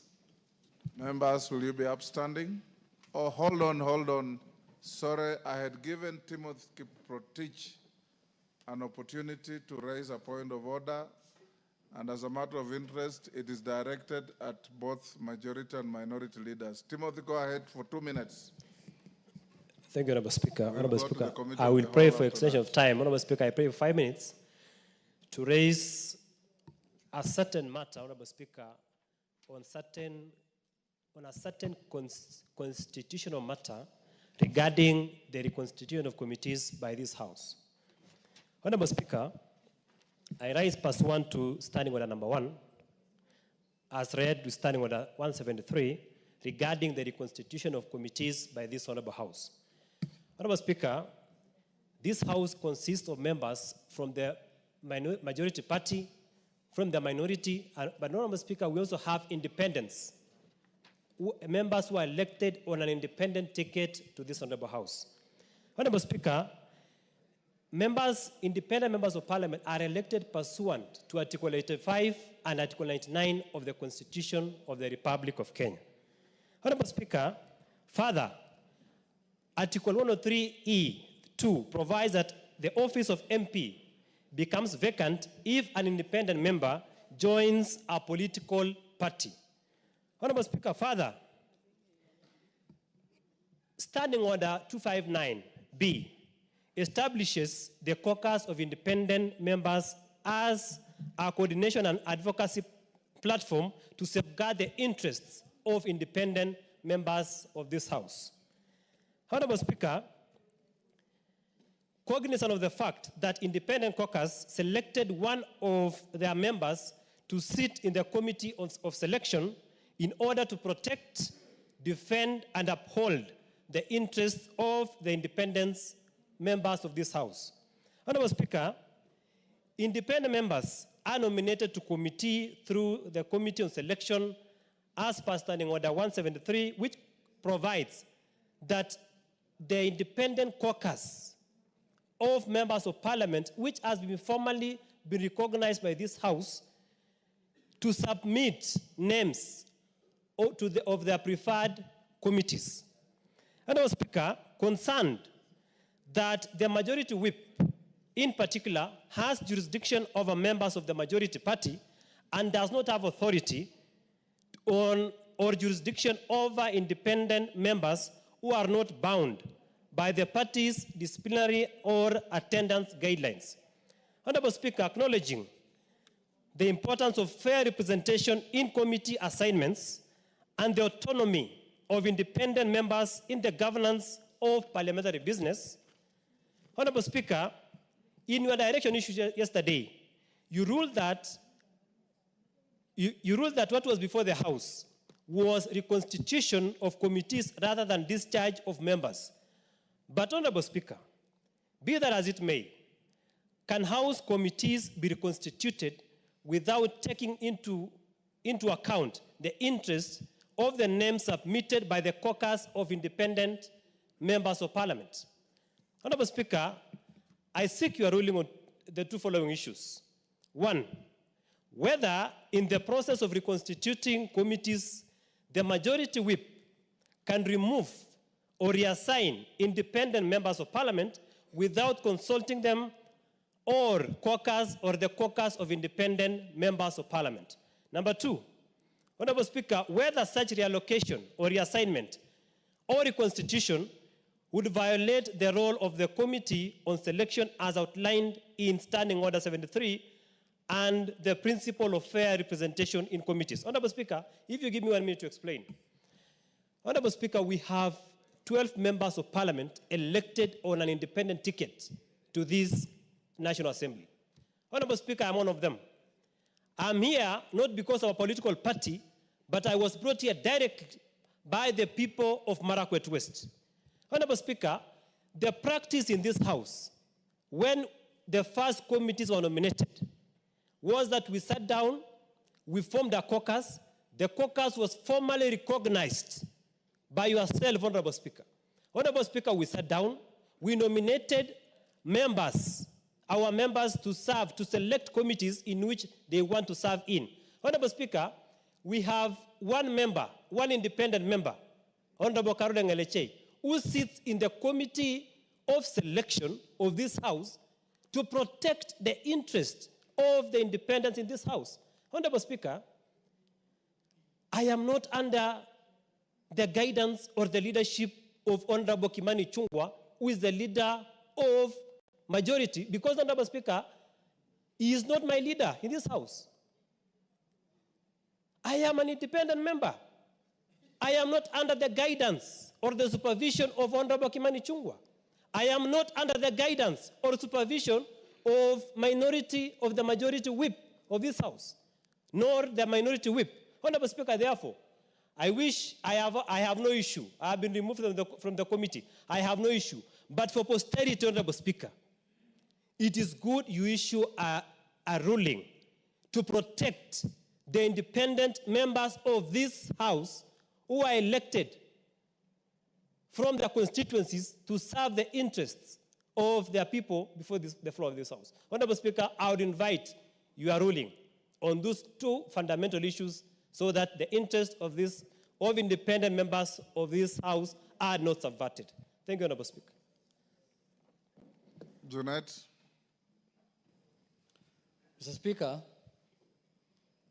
I've been in this parliament since the new constitution came into place, Mr. Speaker. Mr. Speaker, it looks like the hangover of the old ways, the hangover of the old constitution has refused to go away from this country. Mr. Speaker, you've been a member of parliament for long. You remember the previous parliaments where you served before the new constitution, Mr. Speaker. The whips used to constitute committees, send it to the Speaker for approval, and it ends there. Under the new constitution, Mr. Speaker, a standing committee was formed called Selection Committee that deals with issues of placement in committees. And whatever proposal that the leadership of minority, majority, independents, and all kinds of caucuses that are in this House are looked into in that committee, Mr. Speaker. That committee has representation from all sectors. It has representation from the majority. It has representation from the minority. It has representation from the independents, the so-called quote-in-quote. It has representation from small parties, non-parliamentary parties. It has representation from, Mr. Speaker, all shades of representation in the House. What we bring before that committee that is chaired by the majority leader is proposals from different sectors. We bring proposals from the minority that, please, we are bringing proposals from the minority that this is how we want to constitute our committees. The majority brings, the independents have a voice there. It is that committee that makes a decision, Mr. Speaker, that go back and redo this, or we are in agreement, and if there is even a stalemate, people vote, Mr. Speaker, in that committee. But Mr. Speaker, in conclusion, I want to say, under this new constitution, the whole idea of independence needs to be relooked into, Mr. Speaker, in this country. How independent are independents in this house? We know when they come here, they align with who? These are the same independents, even though even now it is broad-based, after the new election, they joined the other side. Some of us were with us. They left us at night, not even during the day.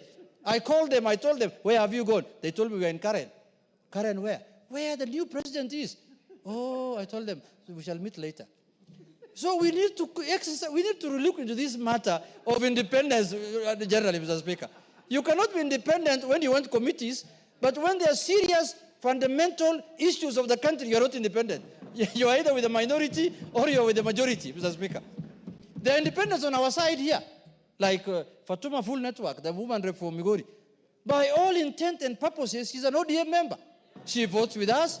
She comes to our parliamentary group meeting. Shakil Shabir is independent. By all intent and purposes, he's an ODM member, Mr. Speaker. So just say your member did not get the lucrative committees that members are looking for, either budget committee, transport committee, and everybody cannot get. But the whole issue of independence, Mr. Speaker, in your ruling, my plea to you now in your ruling is that go broader, Mr. Speaker, and relook at the whole issue of independence. How independent are they, Mr. Speaker? With those few remarks, Mr. Speaker, I submit.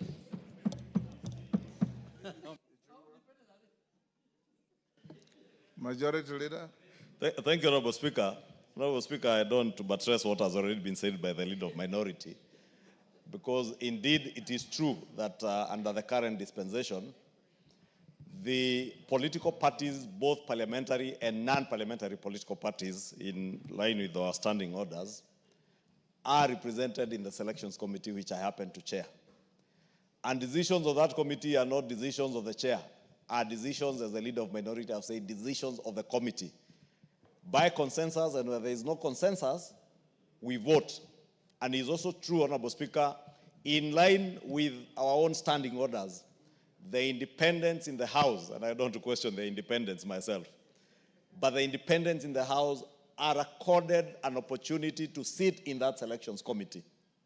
And indeed, when I listen to Honorable Timothy Toroitich, the issue he's raising is coached around a constitutional issue, but it's more of a complaint of his relegation to another committee from the one he was serving in. But I can confirm, because we sat in that committee on Monday evening, the Honorable Timothy Toroitich, the committee he was in, he has been replaced by another independent member. Not a member from the majority or from the minority. It is another independent member who has taken his position. And in line with the proposals that we got before the committee, Honorable Speaker, from the representation of the independents in the Selections Committee. To Honorable Speaker, I engaged Honorable Ngelechei and Honorable Karauri, who lead that caucus of independents. And when they appeared before the Honorable Ngelechei as a representative of the Independents and Selections Committee, submitted their list. Honorable Speaker, as expected, every other member in this House wants to be a member of the Budget Committee, Transport, Energy, Education, Water and Irrigation. But it is not practical. And that is why what Honorable Junet says is true. The intent of the Constitution and our standing orders was to establish a Selections Committee that would then guide the House to settle members in committees, because it was expected that if what Timothy Toroitich says is true, or was to be true, that if a particular grouping brings their list before the Selections Committee, expressing their desire, what if all independents, we had 20 or 30 independent members, and they all expressed their desire to sit in the Budget Committee? Shall we have a Budget Committee where only independent members sit? Or for instance, now I think there are about 11 or 12 of them.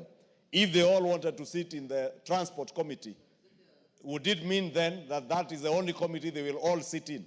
That was the import of our Constitution and our standing orders, that there will be established a Selections Committee that, like all other business of the House, the committee will guide in terms of settling and agreeing through consensus, and where there's no consensus, by a vote, which member sits in which committee, Honorable Speaker. And therefore, I think by and large, when I listen to the Honorable Troy Teach, I have heard his disgruntlement and a complaint on the committee that he has been settled on by the selections committee. But I want to encourage the honorable member for Marakwet West. Focus more on serving the people of Marakwet West. And there are members who have served in this house and not served in any committee of the house. But they have done exemplary well in the assembly, in plenary, and in their constituencies in addressing matters that are of concern to the people that sent them to represent them. Otherwise, if you focus on disgruntlement on whether you sit in this or that committee, as I said yesterday, Honorable Speaker, we may not be able to satisfy everybody, and it's not practical to satisfy everybody in terms of their desires and needs as individuals. But let us use the opportunities that we are given to serve in whatever committee you are relegated to serve in, whether it is in Transport Committee, whether it is in the very powerful Members' Welfare Committee. That, Honorable Speaker, I said when in the last Parliament I served in the Members' Welfare Committee, I have never served in a more powerful committee of this House than the Members' Welfare Committee. This is a committee that oversees the Parliamentary Service Commission, where the Speaker is the chair of the Parliamentary Service Commission. There is no other committee of this House that can oversight, Mr. Speaker, other than the Members' Welfare Committee. And I am very proud of my time as a member of the Members' Welfare Committee because, Honorable Speaker, you remember when you took over as chair of the Parliamentary Service Commission, Bunge Tower had actually progressed in the last 2 years of the last regime because of the work that we put to make sure that we oversighted the Parliamentary Service Commission to ensure that members of Parliament who joined the 13th Assembly, and I must thank you, Honorable Speaker, because when you came in, you picked up from where the other commission had left and ensured that now members enjoy good facilities at Bunge Tower. And I want to ask the members who are joining the Members' Welfare Committee, keep the Speaker on his toes so that he can continue guiding the Parliamentary Service Commission to improve your welfare as members of Parliament. And that's why I say it is one of the most powerful committees of this House, Honorable Speaker. I was just engaging with my brother, Honorable Nimrod Mbai. I was telling him the Public Petitions Committee again, when we crafted this committee in the last Parliament, it is bound to be one of the best committees of this House. But let me say, these committees are as good as the leadership and as a membership. It is up to you, whichever committee you are put in, to make the best out of it, and also in the service to your constituents. Thank you, Honorable Speaker. Milemba, I'll give you 1 minute. Thank you, Honorable Speaker. As you'll be making your ruling, it is very important that you listen to the voice of the honorable member who spoke without the committee or the committee notwithstanding. Because in the original analogy was very clear that the independent members need to be protected. Though in the end, as I listened to him, he failed to explain whether the representative of the independent members were in the selection committee that did the work. Somewhat, that's what he did not pronounce himself on. So that's an important place you'll have to check, so that as we protect their section, indeed, notwithstanding the committee that he has been given, it's important that continuously their place is protected. Thank you, Honorable Speaker. Thank you, honorable members. Honorable Timothy, I don't need to go and think deeply on this. It's a very straightforward matter. For independent members, the standing orders, you've rightly said, have given you an opportunity to form a caucus, which can help you in prosecuting your interests at various levels in your performance of your duty. Number two, the Speaker ensured, by advising the majority-minority leaders, that you are represented as independents from your caucus on the selections committee, which you are, by none other than the distinguished lady from your own county, your county representative, Honorable Caroline Gelechei. So you are not unrepresented. Number three, The standing orders are very clear, 174, that no member, and I repeat, no member, each member of this House must serve in one committee. From the Reconstitution of committees that was brought to the House Business Committee chaired by the Speaker and sitting members from both sides of the House, I was satisfied that there is not a single member of this House who has, each member out of all of you has a committee, at least one. As to quality of committees, that is not for the Speaker. I don't even know what quality in a committee means.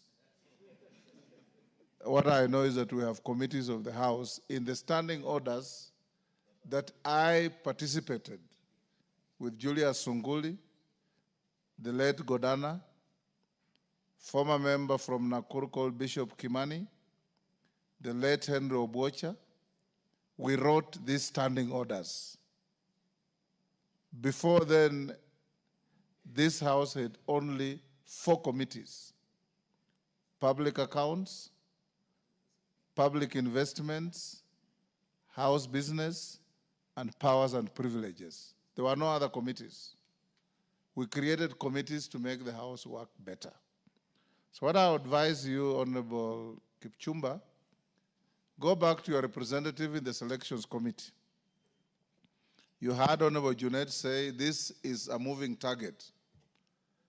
Committees are dynamic in membership. You are there today, tomorrow you are moved to some other committee, subject, of course, to procedural issues being adhered to.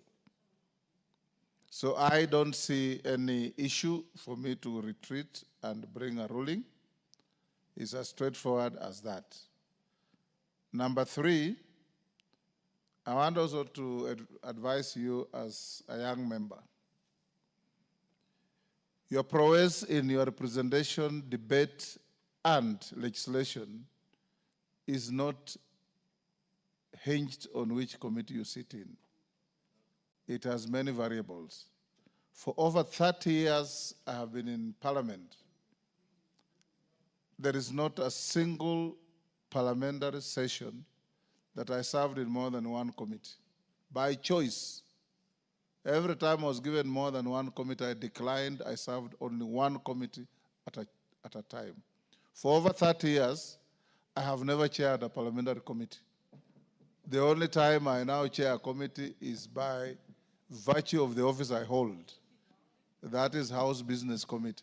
I have never presented myself to be elected as a chair or vice chair of any committee, because I was always guided by the belief that being a chair of a committee is cumbersome and was going to withhold my capacity to think, to debate, to work, and to represent my people.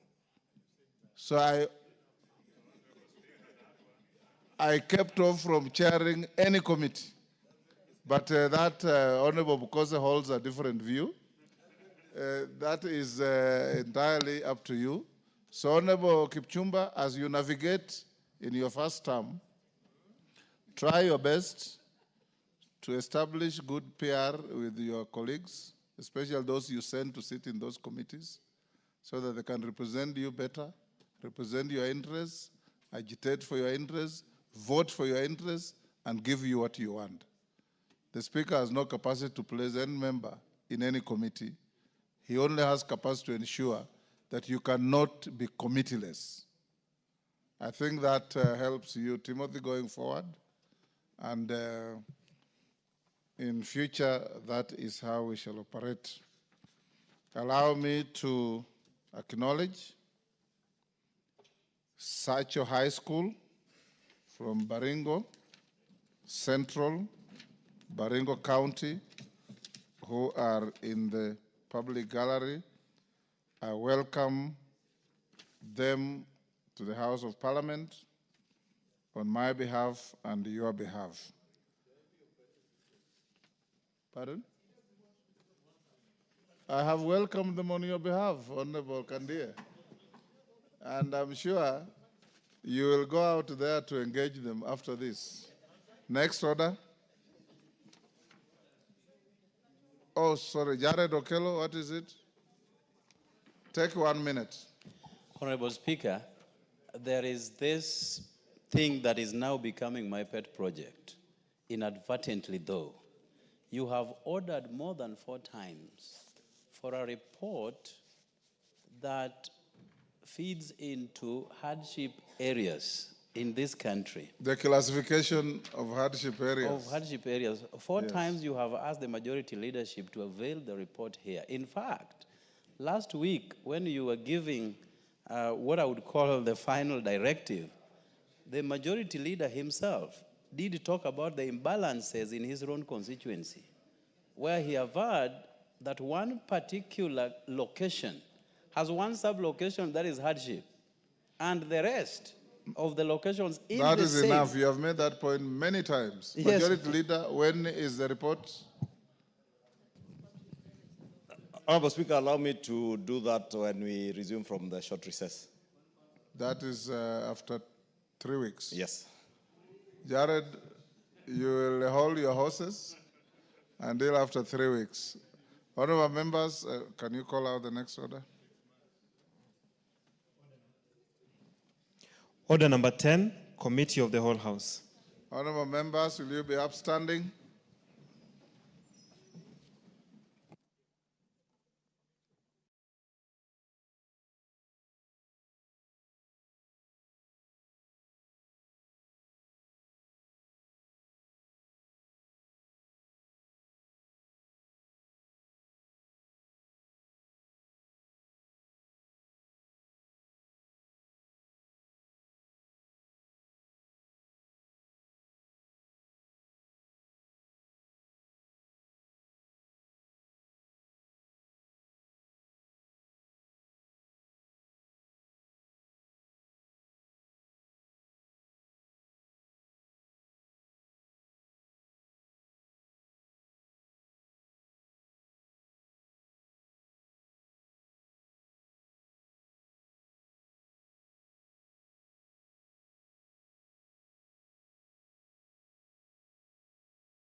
Order, members. Those who wish to participate in the Committee of the Whole House may get seated. We are going to start with the County Government's Revenue Raising Process Bill, National Assembly Bill number 11 of 2023. Clauses 3, 4, 5. Clauses 3, 4, 5, 6, and 7. I propose a question that clauses 3, 4, 5, 6, and 7 be part of the bill. There be no amendment. I put the question that clauses 3, 4, 5, 6, and 7 be part of the bill. Will as many as have that opinion say aye? Aye. Will as many as have a contrary opinion say nay? The ayes have it. Clause 8. I propose the question that clause 8 be part of the bill. We have an amendment. The Honorable Irene Nyakerario Mayaka. Yes, Majority Leader, you may proceed. Honorable Chair, allow me to move this amendment on behalf of Honorable Irene Mayaka, who went for the Kisii consultative meeting with the former Prime Minister. And Honorable Speaker, I beg to move that the bill be amended as is on the order paper. And the import of this amendment, Honorable Speaker, by Honorable Irene Mayaka, is to include under paragraph F, after E, paragraph F, to include the Kenya National Chamber of Commerce and Industry, and under G, the Principal Secretary of the State Department for the time being responsible for matters related to ICT and digital economy, or a representative designated in writing. Honorable Speaker, this relates to the establishment of the Interagency Transition Committee to review taxes, charges, and fees imposed by any county before the enactment of the Act. And the committee had consisted of the National Treasury, a Commission on Revenue Allocation, Intergovernmental Relations Technical Committee, the Council of Governors, KRA, and the Honorable Irene Mayaka now proposes to add the Kenya National Chamber of Commerce, which I agree with Honorable Speaker because they are the people who engage almost on a day-to-day basis with traders, and they will add value to that committee. Also, the Principal Secretary in charge of ICT and digital economy, because they will help in reviewing the systems for payment, especially on digital platforms, to be included in this committee, Honorable Speaker, and I beg to move. Thank you, Majority Leader. I propose the question that Clause 8 be amended as proposed by the Majority Leader on behalf of the Honorable Irene Mayaka. I don't see any interest in this, so I'll go ahead and put the question. I now put the question that Clause 8 be amended as proposed by the Majority Leader on behalf of the Honorable Irene Mayaka. Will as many as of that opinion say aye? Aye. Will as many as our contrary opinion say nay? The ayes have it. I now put the question that Clause 8 as amended be part of the bill. Will as many as of that opinion say aye? Aye. Will as many as of our contrary opinion say nay? The ayes have it. Clauses 9, 10, and 11. I propose the question that Clause 9, 10, and 11 be part of the bill, and there be no amendments. I propose the question that Clauses 9, 10, and 11 be part of the bill. Will as many as of that opinion say aye? Aye. Will as many as of a contrary opinion say nay? The ayes have it. Clause 2. I propose the question that Clause 2 be part of the bill. There be no amendment. I propose the question. I put the question that Clause 2 be part of the bill. Will as many as of that opinion say aye? Honorable members, will as many as of that opinion say aye? Aye. Will as many as of a contrary opinion say nay? The ayes have it. Title. I propose the question that the title be the title of the bill. No amendment. So I put the question that the title be the title of the bill. Will as many as of that opinion say aye? Will as many as of a contrary opinion say nay? The ayes have it. Clause 1. I propose the question that Clause 1 be part of the bill, and there be no amendment. I put the question that Clause 1 be part of the bill. Will as many as of that opinion say aye? Aye. Will as many as of a contrary opinion say nay? The ayes have it.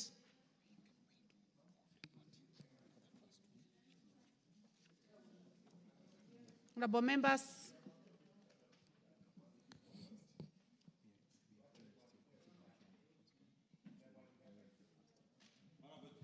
Honorable members, as you may realize, we have finished the first bill, and I would like to call upon the mover to move reporting. Honorable Chairperson, I beg to move that the committee do report to the House its consideration of the county government revenue raising, county government revenue raising process bill, National Assembly Bill number 11 of 2023, and its approval thereof with that one amendment. Thank you. Honorable members, I put the question, which is that the committee do report to the House its consideration of the county government's revenue raising process bill, National Assembly Bill number 11 of 2023, and its approval with amendments. Will as many as of that opinion say aye? Aye. Will as many as of a contrary opinion say nay? The ayes have it. Honorable members,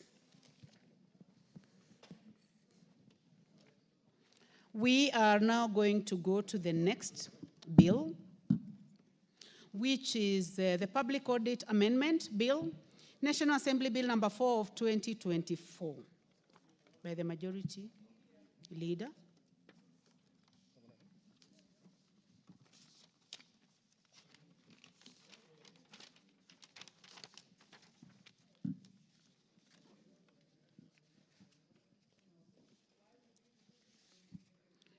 Clause 3. I propose the question that Clause 3 be part of the bill. No amendment, so I put the question that Clause 3 be part of the bill. Will as many as of that opinion say aye? Aye. Will as many as of a contrary opinion say nay? The ayes have it. Clauses 4 and 5. I propose the question that Clauses 4 and 5 be part of the bill. There be no amendment. I put the question. Order, member for Order, Honorable Beatrice Elachi.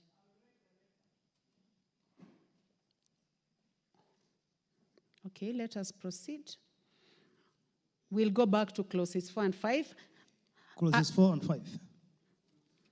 I propose a question that clauses 4 and 5 be part of the bill. There be no amendments. I put the question that clauses 4 and 5 be part of the bill. Will as many as of that opinion say aye?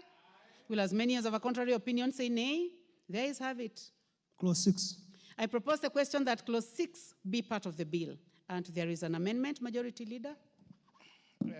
Honorable Chair, I propose that clause 6 be amended as per the order paper, that clause 6 be amended in the proposed new section 8.1 by inserting the following new paragraph immediate of paragraph F. FA, conduct and prepare audits on human resource in the public service. Honorable Chair, this proposed amendment is seeking to provide for an additional function to the Auditor General to conduct and prepare audits and on human resource in the public offices. This will ensure compliance with constitutional provisions on values as specified in the Constitution relating to treatment of minorities, gender, youth, people with disabilities, and ethnic and regional minorities. The proposed amendment is aiming to address this challenge by ensuring that regular audits are undertaken to ascertain compliance by institutions. Honorable Chair, this is what we're saying, that this actually bill is enriching more the functions of the Auditor General. In addition, especially at the time when we're looking for inclusion of minorities, of young people, and even people with disabilities, now the Auditor General will be required to submit an audit on human resource and see an audit these entities to make sure they are compliant on this particular matters, Honorable Chair. Thank you very much, Chair Finance. Any interest in this? Yes, the Honorable Makali Mulu. Please, if you're interested, go to the intervention button. Honorable Makali Mulu, member for Kitui Central. Yeah, thank you very much, Madam Chairperson. Madam Chairperson, this is a very important amendment, and I really want to support it. Because all along, the Auditor General has been so keen on financial performance of institutions. And you remember, in this House, we have a Committee on National Cohesion, which is supposed to ensure that all regions in this country are factored in matters of human resource. At the same time, Honorable Chairperson, there was also the issue of Honorable Kaunya at one point that actually a bill which was proposing we have a parallel audit office looking at the matters of human resource only or standalone. So the idea of bringing it now under the Auditor General is a very good idea, and I support. Thank you, Honorable. Thank you very much. The Honorable Dr. Nikal, member for Seme. Thank you, Chair. I also rise to support this amendment. Madam Chair, the function, any function really, if you have resources, money may be important, but human resources is probably the most important. And in this country, as the previous honorable member said, there's a lot of issues of how the distribution of human resource, even the handling of human resource. But the bigger one we've had is the issue of ghost workers, because nobody actually audits how human resource is deployed. And therefore you end up with a lot of human resource, but perhaps we're doing nothing, and therefore we come with the issue of ghost workers. I support this amendment. Thank you. Honorable members, I now propose the question. I now propose the question that clause 6 be amended as proposed by the Chair Finance. I now put the question, honorable members, that clause 6 be amended as proposed by the Chair Finance. Will as many as have that opinion say aye? Will as many as have a contrary opinion say nay? The ayes have it. I now put the question that clause 6 be amended as proposed by the Chair Finance. Will as many as have that opinion say aye? Will as many as have a contrary opinion say nay? The ayes have it.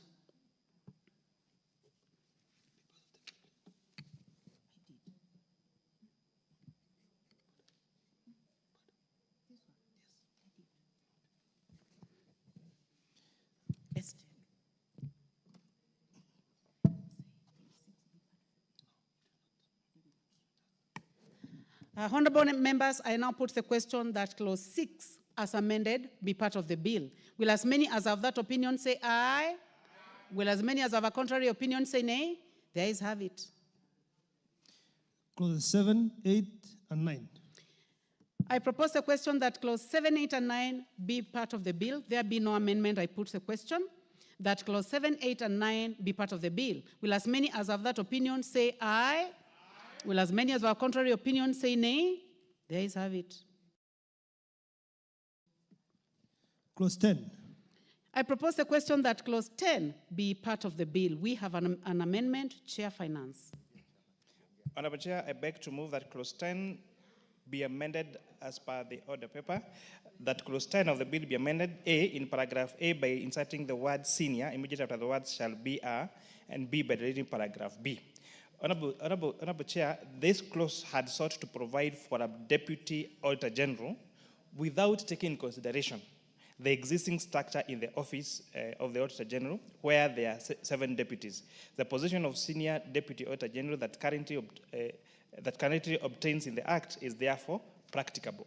So, Honorable Chair, now that we have already existing structures within the office of the Auditor General, it was important that these amendments be in line with the existing structures, so that we do not pass a law here that that's going to jeopardize the existence of on the current structures in the office of the Auditor General. Thank you, Chairman.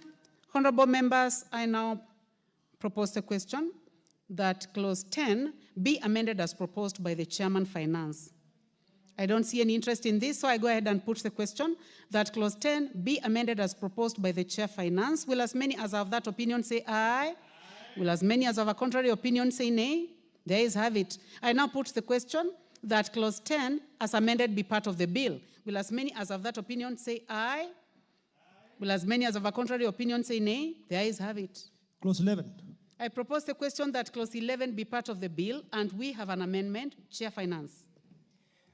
I propose, Honorable Chair, that clause 11 be amended as per the order paper in paragraph A1 by deleting the words the Deputy Auditor General and substituting the words, and substituting therefore with the words the Senior Deputy Auditor General. This is for the same reason I explained as at 10. It is important that this law becomes in tandem with what the existing structures that exist at the office of the Auditor General. Thank you very much, Chairman. Honorable members, I propose the question that clause 11 be amended as proposed by the Chairman Finance. Yes, Honorable Dr. Makali Molu. Yeah, thank you very much, Honorable Chair. Honorable Chair, even as I support this amendment, I think it's important that we not only consider the existing structure in the office of the Auditor General, but it would also be important to consider also best practice. Because this is not a standalone office. There are other offices in other countries. I would want to hear whether the chairman, other than considering the existing structure, has also considered what happens in terms of best practice in other countries. Thank you, Honorable Chair. Chairman, would you like to make a comment on this?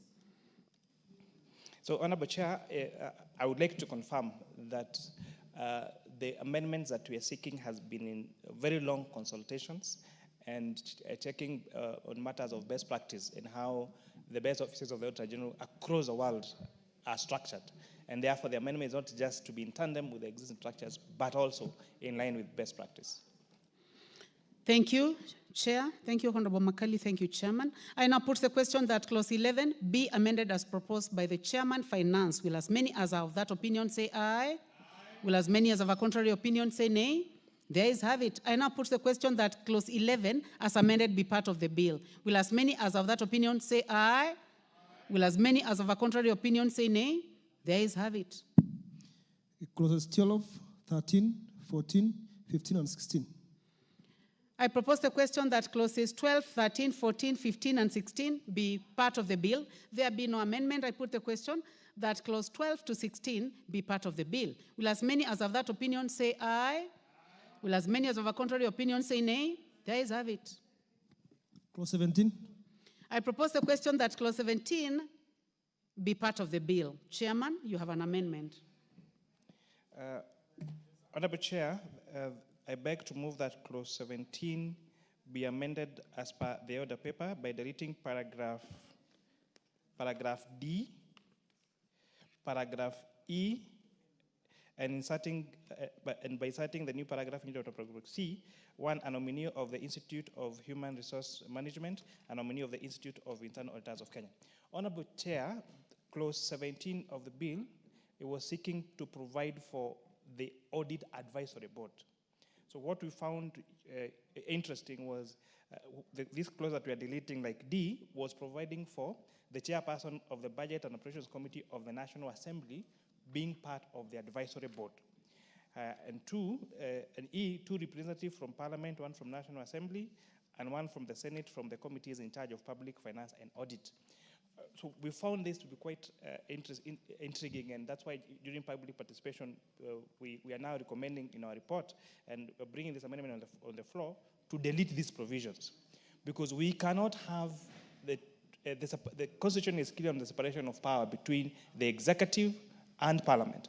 And therefore, we felt that having membership of members of this House and of the Senate in the advisory board would really affect the independence of Parliament and that office of the Auditor General, and is not also in line with best practice and even on our Constitution on the matter of separation of power. I beg to move, Honorable Chair. Thank you, Chairman. Honorable members, I propose the question that clause 17 be amended as proposed by the Chairman, and I do not see any interest. There is. The Honorable Dr. Nyikal, proceed. Speaker, actually I rise to support this in the simple reason that actually this will be a huge conflict of interest. You cannot sit there and be in the advisory committee, and then the report of that audit then comes to you, comes to the members of the Parliament to look through. Having participated there, I support.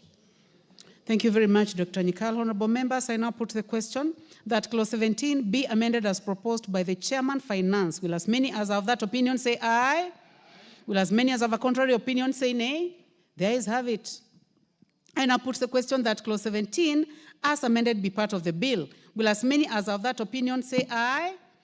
Will as many as have a contrary opinion say nay? The ayes have it. Clause 18.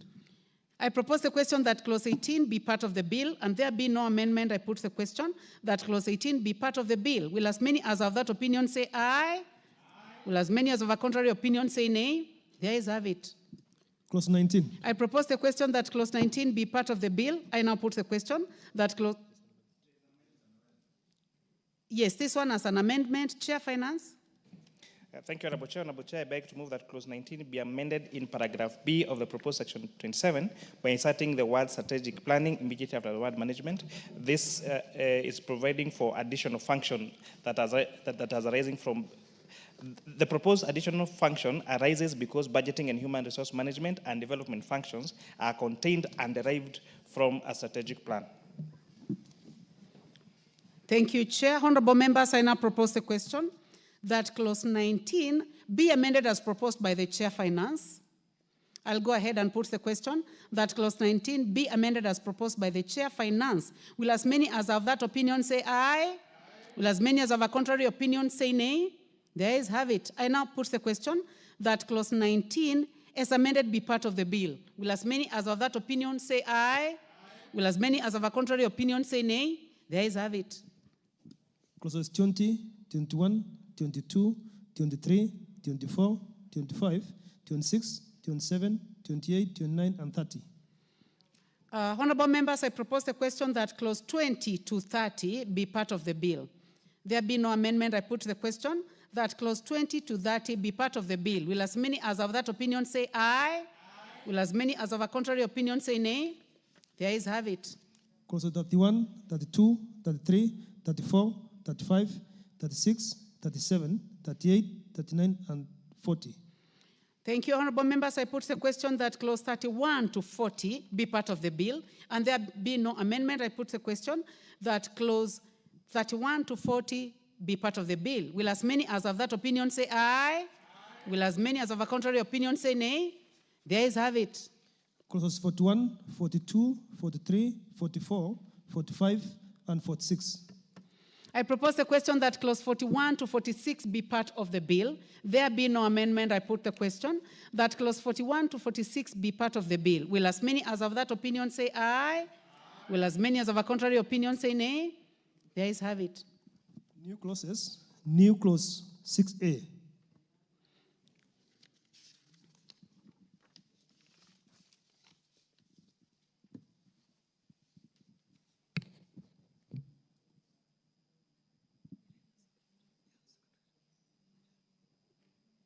Honorable members, I propose the question that new clause 6A be read a second time. Proceed, Chairman. Honorable Chair, I beg to move that new clause 6A be now read a second time. The Principal Act 6A is being amended to provide the Principal Act is amended by inserting the following new section immediately after Section 8. There is established a directorate in the office of the Auditor General to be known as the Public Service Human Resource Audit Directorate. The head of the Public Service Human Resource Audit Directorate shall be competitively recruited and appointed by the Auditor General, and the Public Service Human Resource Audit Directorate shall be responsible for conducting and preparing audits on human resource in the public service. This amendment is seeking to establish the Public Service Human Resource Audit Directorate within the Office of the Auditor General to conduct and prepare human resource audits of offices in public services. This will ensure compliance with the constitutional provisions on values as established by our Constitution relating to treatment of minorities, gender, youth, people with disabilities, and ethnic and regional minorities. This proposed amendment is seeking to address the challenge by ensuring that regular audits are undertaken to ascertain compliance by institutions. So we're not just putting an additional function that I explained earlier, but we are establishing a directorate that with a head that now will be in charge of that particular audit, making sure that every Kenyan has a chance to be to work in public offices, Honorable Chair. Honorable members, I see Honorable Dr. Makali, you want to say something on this?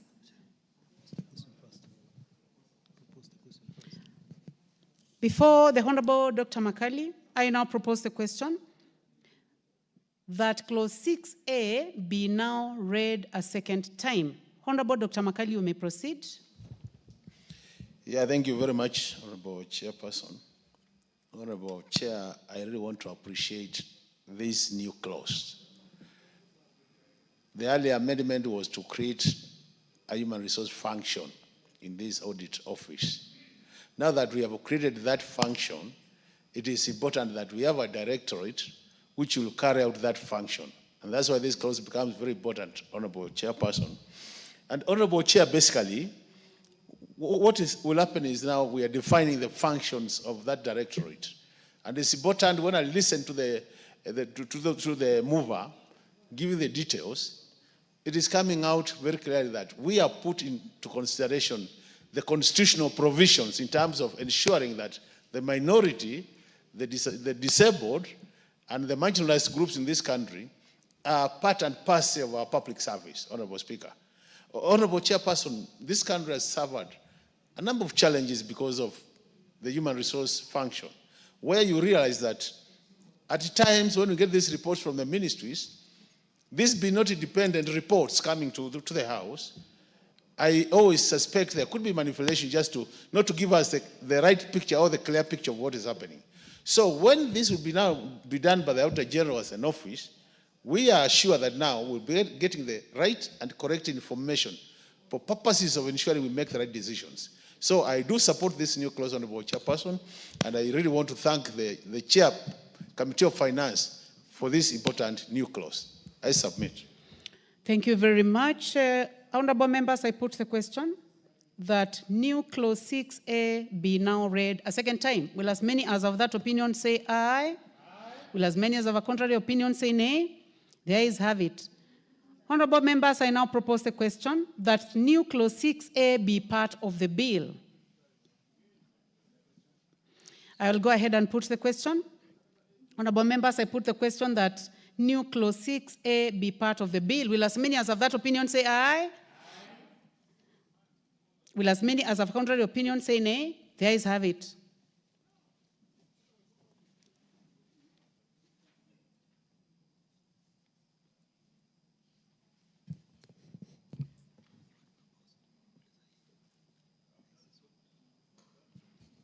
Honorable members, I put the question that new clause 6A be part of the bill. Will as many as have that opinion say aye? Will as many as have a contrary opinion say nay? The ayes have it. New clause 11A. Honorable members, I propose the question that, honorable members, I take that again. Honorable members, I now would like to call the mover to move second reading. Chairman, clause 11A. Honorable Chair, I beg to move that new clause 11A be now read a second time, that the bill is amended by inciting the following new clause immediately after clause 11, which is 11A. The principal act is amended by repealing section 12 of the act.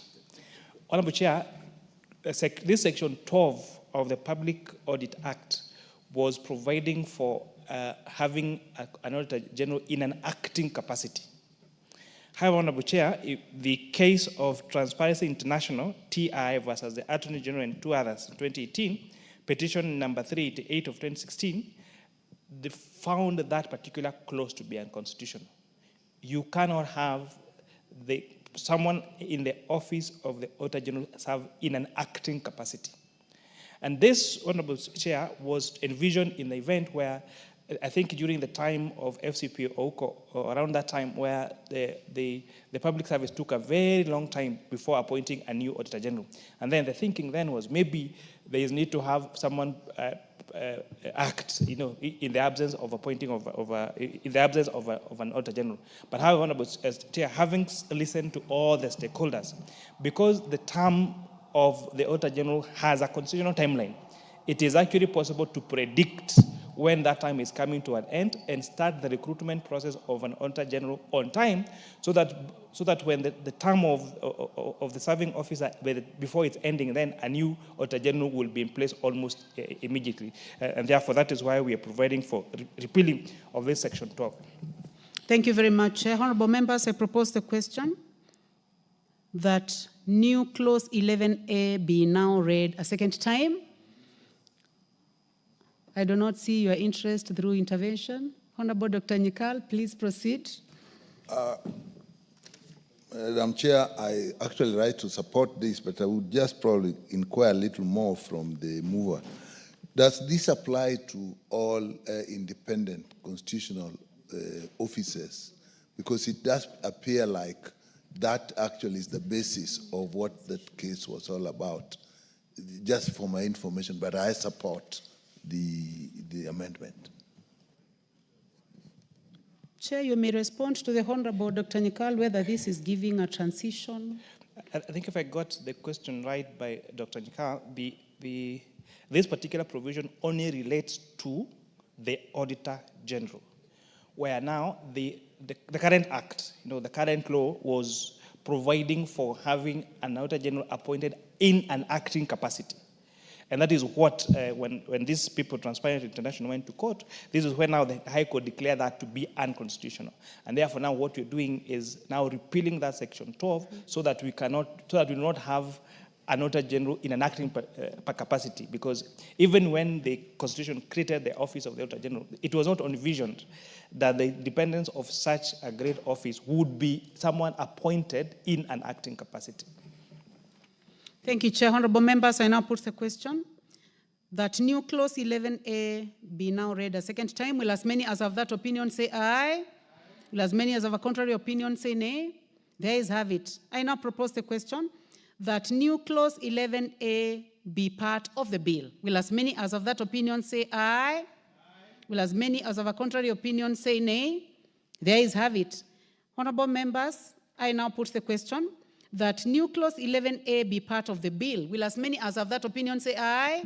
Will as many as have a contrary opinion say nay? The ayes have it. New clause 12A.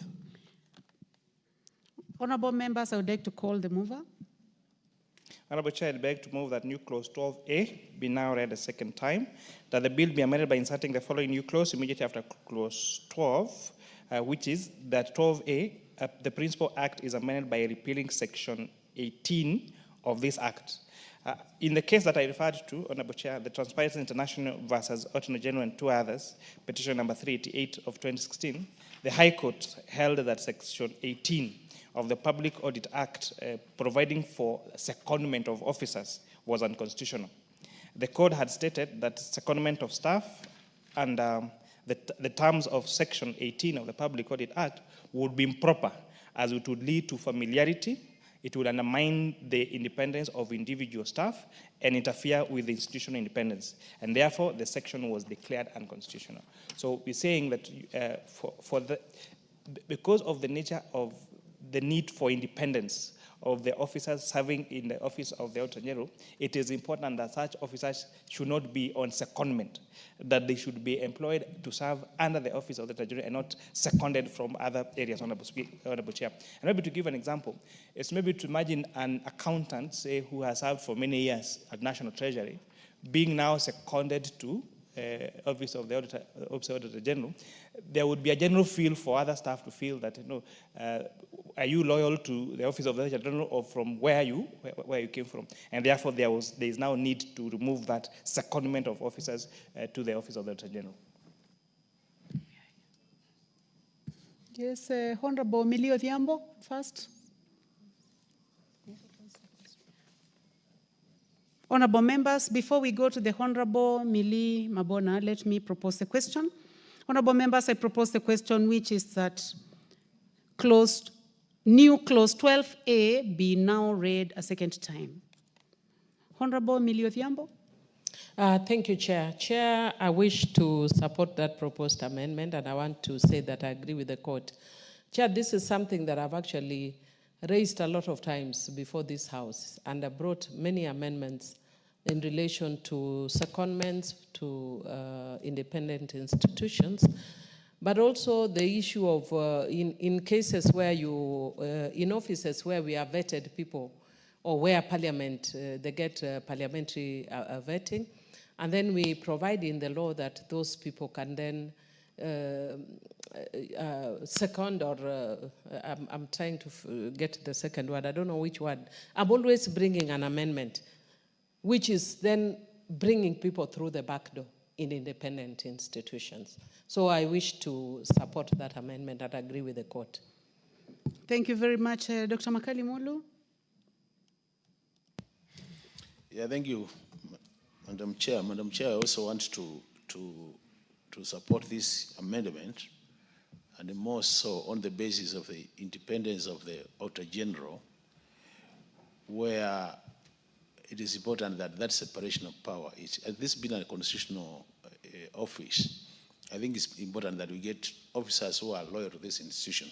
But also it is important also to note, Honorable Chair, that at times the Auditor General gets external resources persons in form of consultants for either a short-term assignment.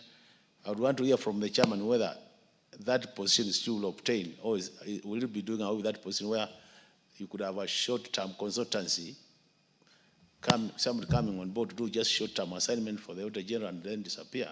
Because as a budget committee, this is a matter we've been actually supporting, where the Auditor General may not have the right capacity, but then requires extra personnel who can be contracted on a short-term basis. I would like to hear whether that position is still obtains. Thank you. Thank you, Chair. Before you respond to the Honorable Dr. Makali, I would like to give a chance to the Honorable Njeri Maina, member for Kirinyaga County. Chair, thank you. I'd like to support that amendment because I think it is important to protect the integrity of the office of the Auditor General. And what you find oftentimes with these secondments is that because sometimes you find that people actually find a way through the back door because they want to escape from the core mandate, perhaps in their main line of duty. So it is very important, but we also need to factor in where outsourcing is required. Then perhaps we need to be clear on what will happen in regard to that, because there might be a shortage of perhaps maybe any specific skilled advice that is required, that the Auditor General's office may not have the capacity to hire in-house support. Thank you, Chairman. Finance, you may respond to Dr. Makali Mulu. Thank you, Honorable Chair. Honorable Chair, if you check, that's a very valid point raised by honorable members. If you check now in our next clause, I'll be moving a further amendment, a new clause 15A. And if you read on the bill, clause 15 is talking about the section 21 of the Act is amended in subsection 1. In the opening statement, by deleting the words "a public body" or "any person employed in a public body" and substituting therefore the words "any entity or any person receiving or being funded from public funds," and 2, by deleting the words "bodies" and substituting therefore with the words "entities." And then B, by deleting subsection 3, where the information required is from a private entity or person, the Auditor General may apply to the courts to obtain such information. Anyway, this clause 15 of the bill is providing for authority to the Office of Auditor General to be able to outsource. Okay, so you'll find that in the next amendment, but maybe now that I can just discuss it here. But we are also further amending that and saying that this outsourcing must be done competitively through the procurement laws, so that we don't also have the Office of Auditor General picking anybody to assist in the name of outsourcing. Mm-hmm. Thank you. Honorable members, I put the question that new clause 12A be now read a second time. Will as many as have that opinion say aye? Will as many as have a contrary opinion say nay? The ayes have it. I now propose the question that new clause 12A be part of the bill. Will as many as have that opinion say aye? Will as many as have a contrary opinion say nay? The ayes have it. Honorable members, I now put the question that clause 12A be part, that new clause 12A be part of the bill. Will as many as have that opinion say aye? Will as many as have a contrary opinion say nay? The ayes have it. New clause 15A. Mover. Honorable Chair, I propose that new clause 15A be now read a second time, that the bill be amended by inserting the following new clause immediately after clause 15, that is 15A, that section 23 of the Principal Act is amended by inserting the words competitively immediately after the words the Auditor General may. And this is why I was explaining, we are providing the Auditor General with the powers to outsource particular services that may not be available to the office of with the current human resource. But we are saying that where that outsourcing is done, it must be done competitively within our procurement laws. Thank you, Chairman Finance. Honorable members, I propose the question that new clause 15A be now read a second time. Let me start with the Honorable Millie Odhiambo. Chair, I wish to state that I support and thank the Chairman of Finance Committee for bringing that amendment. Chair, I'm very glad that finally, it had to take the court to take us that direction. I'm always bringing amendments on this issue from a governance perspective, because one of the things I do in this House is to mainstream certain issues, what I call cross-cutting issues, which is governance, human rights, rule of law, gender, and issues of inclusion. And Madam Speaker, one of the things that I always include is just exactly the word that he says, competitively, because competitiveness makes it, really conforms with governance standards. And the other one that I hope that he can be using more frequently is open. It's open and competitive. But also the fact that instead of actually the word I was looking for is co-opting, because what people do is also co-opt. Co-option in a body that is either independent or that has passed by Parliament is actually bringing people through the back door. And so the only way that you can actually make sure that is done properly is by hiring consultants for a short time. That is acceptable in governance standards. And I'm hoping that going forward, I wish my majority leader was here so that he listens, because sometimes when I bring that, they think when you bring, Madam Chair, when you bring an amendment to say competitive, or bring an amendment to say open, people think, why are you bringing an amendment on two useless words? But open and competitive are very powerful words in governance. I support. Thank you, Dr. Makali Molo. Yeah, thank you, Honorable Chairperson. I also want to support this amendment where we are bringing in the issue of competitive outsourcing. It is very important that we allow outsourcing in the Office of the Auditor General. Honorable Chairperson realized that at times, and more so when the Auditor General is conducting forensic audit, they may require some specialized expertise, which is not in-house. And at the same time, you realize that getting such expertise on a permanent basis becomes very tricky. So that when we allow this competitive outsourcing, the Auditor General can once in a while get such a specialized person coming on board, doing a short-term assignment, giving them the report, and then going back to their normal assignments. In that case, then we will be making this office more effective in terms of delivery. And the more effective this office is, the more effective the Parliament will be in terms of oversight through our watchdog committees. So I support, Honourable Chairperson. Thank you. I guess, Dr. Nyikal, your interest is not in this. Honourable members, I now put the question that new clause 15A be now read a second time. Will as many as of that opinion say aye? Will as many as of a contrary opinion say nay?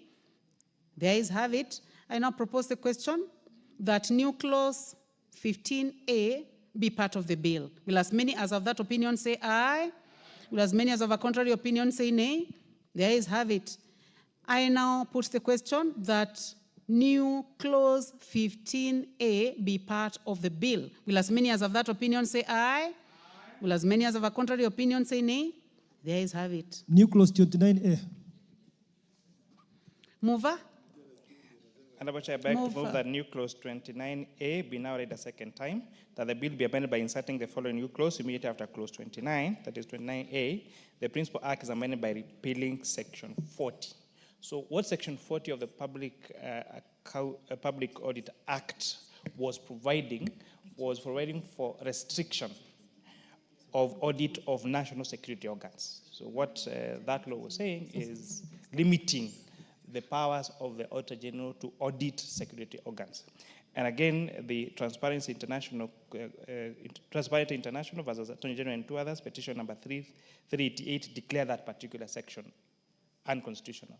And therefore, this is to enhance that, to make sure that no public funds in this country will be, let me say that again, every public fund in this country will be subject to audit by the Office of the Auditor General. Because now what the law was trying to do was protect particular entities from the scrutiny of the Office of the Auditor General. And you can imagine the danger to that, saying that particular funds of a particular budget, for the disguise that they are for security reasons, are not subject to audit by the Auditor General. So we're now repealing that section 40 through this new paragraph 29A by making sure that all public funds in the Republic of Kenya are subject to scrutiny by the Office of the Auditor General, including that of security organs. Thank you. I propose the question that new clause 29A be now read a second time. Honorable Dr. Nyikal. Thank you, Madam Chair. I really support this. I think this is a loophole. This is going to close a loophole that I believe, and many of us believe, has actually been used, where you can even get public funds actually being used even political purposes, and you can never know. I've sometimes wondered, when you see huge sums of money being spent by people who are close to government, and you wonder, how does this money leave government process? What procurement process will release this kind of money? And I've always thought, maybe wrongly, that a loophole like this can be used. And therefore, to get this that now puts everybody to be audited, I think is a good, and I support it. The Honorable John Gitonga, member for Manyata. Thank you, Chair, and I also welcome this amendment in consideration of the significant amount of resources that goes to our security organs. And Speaker, such resources cannot go without audit queries, especially from the Auditor General.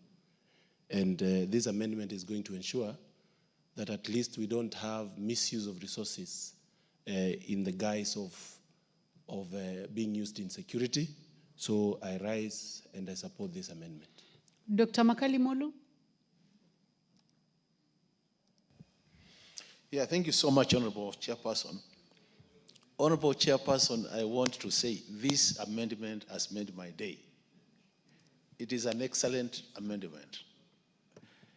You know, Honorable Chairperson, in this country, the money we appropriate for security sector is such a huge amount that for that amount to go unhaunted, it doesn't make sense. I want to share experiences from some of the developed countries. During the 12th Parliament, Honorable Speaker, I was a member of the National and Administration Committee, the National Security and Administration Committee, and we had a chance to visit Israel. And what we discovered in Israel is that confidential vote and security vote are audited. But normally what happens, I wish the chair was listening to me, because I would be posing a question. Actually, the chair is listening. I think Kashir is engaging him very high. So I was saying, Honorable Chairperson, that I had a chance to visit Israel one time, and we had gone as a security committee. And we were looking at how do they handle their confidential vote and security budget. And what came out from that visit is that what they do every year, and I do hope you have factored that into your amendment, is that if it is out the generals you are proposing, there will be vetted officers who have been vetted by the system, the NIS and all that, to make sure that they can keep the level of confidentiality expected. So in that case, that once you get the vetted officers in the Auditor General's office, then those officers can access any information. Could it be military? Could it be confidential vote? And in that case, then those vetted officers will be able to come to the Public Accounts Committee not in an open session, and then report to the Public Accounts Committee and give assurance to the House that things are happening right. If we go that direction, Finance Chair, I can tell you this country is rich enough to meet most of our obligations. I support, Honorable Chairperson. Honorable Njeri Maina, last one. Thank you, Honorable Chair. Okay. Allow me to support this amendment. It is welcome because in the 2024-2025 budget plan, the security sector has been allocated a whopping 377 billion. It is important and imperative, Honorable Chair, for prudent use of public resources when we are struggling with debt, when over 60% of our revenue goes to debt allocation, that the monies, quote unquote, termed as a confidential vote set aside for the security sector is now audited so that it is no longer shrouded in mystery as to how it is being spent. Honorable Chair, it is a welcome amendment from the very able Chair of the Finance Committee. Thank you. The last one, then Honorable Millie Odhiambo.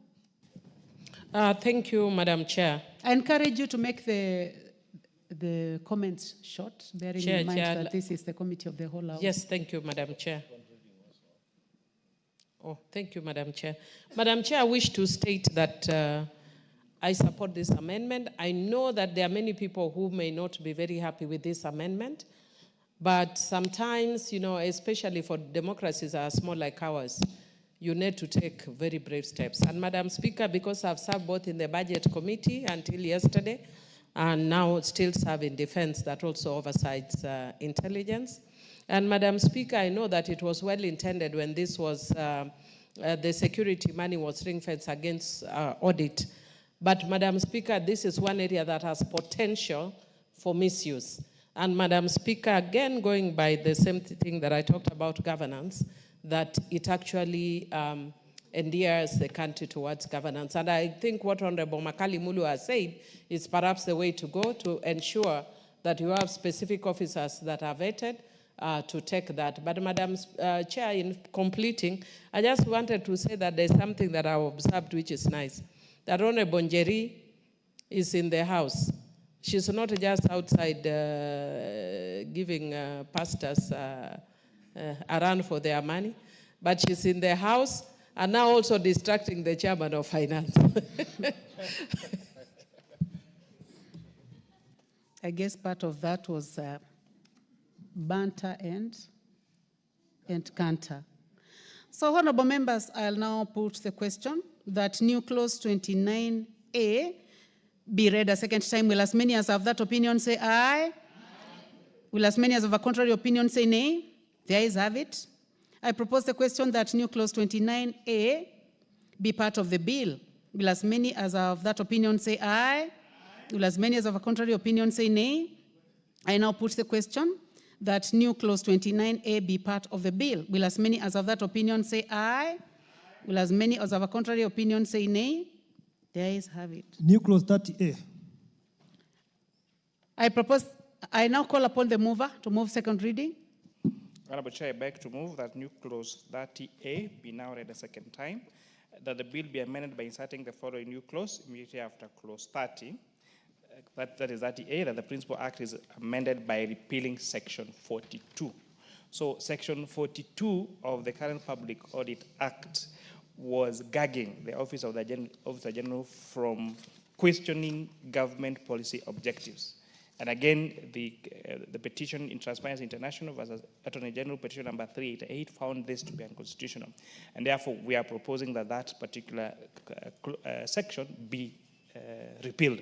Honorable Chair, I think this demonstrates that actually the Public Audit Bill is a very, very good bill that's going to add more powers to the Office of the Auditor General and give her more functions, like for example, even now that not gagging her from questioning government objectives like it's currently provided for in the law, like the earlier discussion that you've had about even giving them power to audit security organs, Honorable Chair. And maybe what Dr. Makari Mulu was raising, I was thinking about it, where Dr. Makari Mulu is saying that perhaps we need to provide it in law that those officers who go to vet, to audit those security agencies probably need to be vetted by NIS and all that. But I'm thinking, Honorable Chair, that would be too administrative for us to say that in law. And they would expect that officers that will be assigned such a particular mission will have to be very experienced and senior officers, and there is nothing that will stop the Auditor General from sending a list of those officers to the intelligence and having them vet to make sure that they handle those matters with confidentiality. So I think that would be administratively handled through the office, and it doesn't really have to come through an amendment in the law. Thank you, Honorable Chair. Thank you. Honorable members, I propose the question that new clause 30A be now read a second time. Honorable Tindi Mwale. Thank you, Madam Chair. I'm here. Thank you. I want to support the amendment because you'll find out that the experience and the role of the Office of the Auditor General, sometimes it has a lot of insight on what government is supposed to do to improve on the efficiency of service delivery, and therefore the issue of allowing the Office of the Auditor General to comment on policy objectives is vital in improving government reforms and also service delivery to the public. Thank you. Thank you. Honorable Millie Odhiambo. Thank you, Madam Speaker. I support policy informs the law. And if we say that you can, audit what is as a consequence of the law, but you can't look at the policy. Sometimes a defective policy is what causes a problem, and therefore I really do support that amendment. Thank you. Honorable John Gitonga, member for Manyata. Thank you. Thank you, Honorable Speaker. I also rise to support the amendment. Honorable Speaker, policy directives by government determines where resources are normally placed during budget making process. Honorable Speaker, when the Auditor General can't question the government on how they are going to handle policy and the effectiveness and the prudency of the resources to be put in those policies, Honorable Speaker, then we are actually, as the chair said, gagging the Auditor General. Honorable Speaker, I would like this House to actually be a house that protects the right of ensuring that the Auditor General has all the powers that be to ensure that she does work well and ensure that she is able to actually give the directives when it comes to prudence in government. Honourable Speaker, we cannot be a house that actually provides alternative when it comes to use of resources. And Honourable Speaker, I differ with many of the members that spoke earlier, was saying that when the Auditor General speaks and somebody feels there is misinformation, it is just right. Honorable Gitonga, I will encourage you to just focus on this amendment instead of debating. It is related. So if you can take like half a minute to conclude. Yes, thank you, Chair. I'm sure you'll get a chance to go the direction that you want to go. Okay. Another opportunity. Okay, Chair, let me finish what I was saying, that we actually need to be the house that protects completely the voice of the Auditor General and ensure that government is kept on check. We are supposed to be the people who actually motivates the checks and not the people that says we need to have them gagged. Honourable Speaker, I support. Honorable Omboko Milemba, member for Emuhaya. Thank you, Honourable Speaker. I'm very happy because a few minutes ago, when the substantive speaker was here, it was looking like this law is a law that is going to shorten, demean, make the powers of the Auditor General much more narrow. But I now see the opposite. I've been following this throughout. And all the amendments, like the ones Millie has been commenting on, and Adam Smith there, and every other member, Jerry here, are all expanding the scope of the Auditor General. I'm even very happy that now he's allowed to question policy in government. And you know, the Auditor General should be our friend. He should help us do this work. So unlike what was being circulated around, that this law is actually curtailing the space of the Auditor General, the opposite is sufficing. I support. Thank you very much, members. Very interesting to note that the amendments that have been raised by the Finance Committee are really enhancing the work that is done by the Auditor General, clearly as opposed to what was being indicated out there. So, honorable members, I would like to put the question that clause 30A be now read a second time. Will as many as have that opinion say aye? Will as many as have a contrary opinion say nay? The ayes have it. I put the question that clause 30A, I propose the question that clause 30A be part of the bill. Will as many as have that opinion say aye? Will as many as have a contrary opinion say nay? The ayes have it. I now put the question that clause 30, new clause 30A be part of the bill. Will as many as have that opinion say aye? Will as many as have contrary opinion say nay? The ayes have it.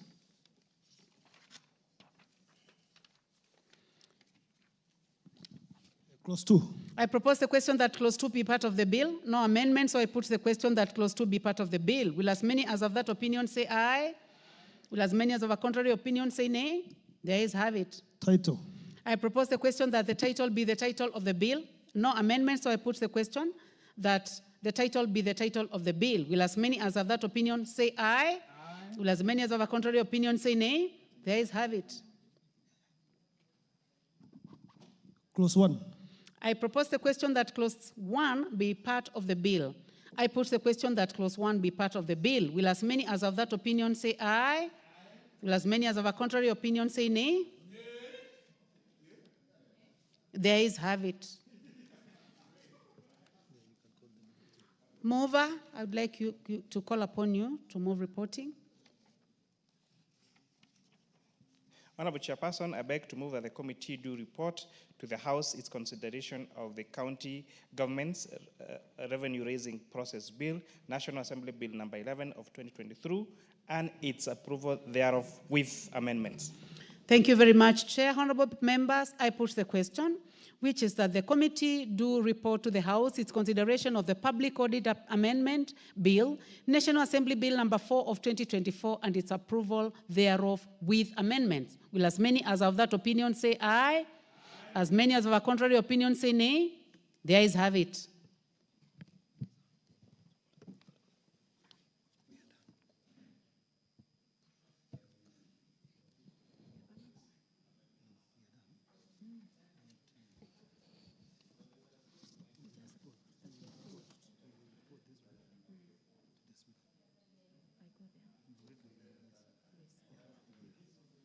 Thank you very much, members.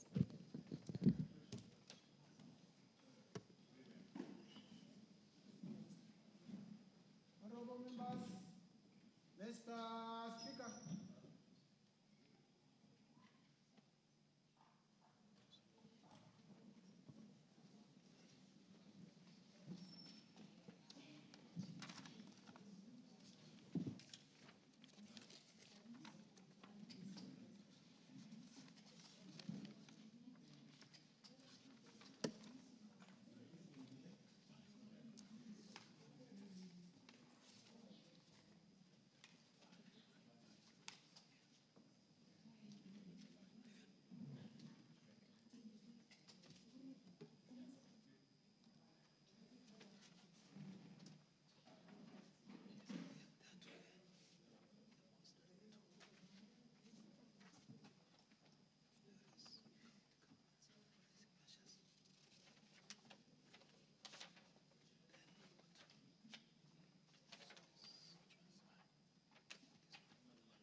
Very well, we may proceed. Mover.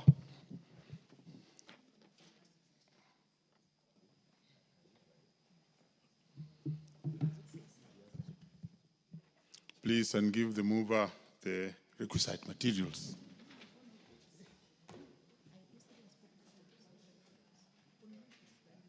No, the chairperson to report.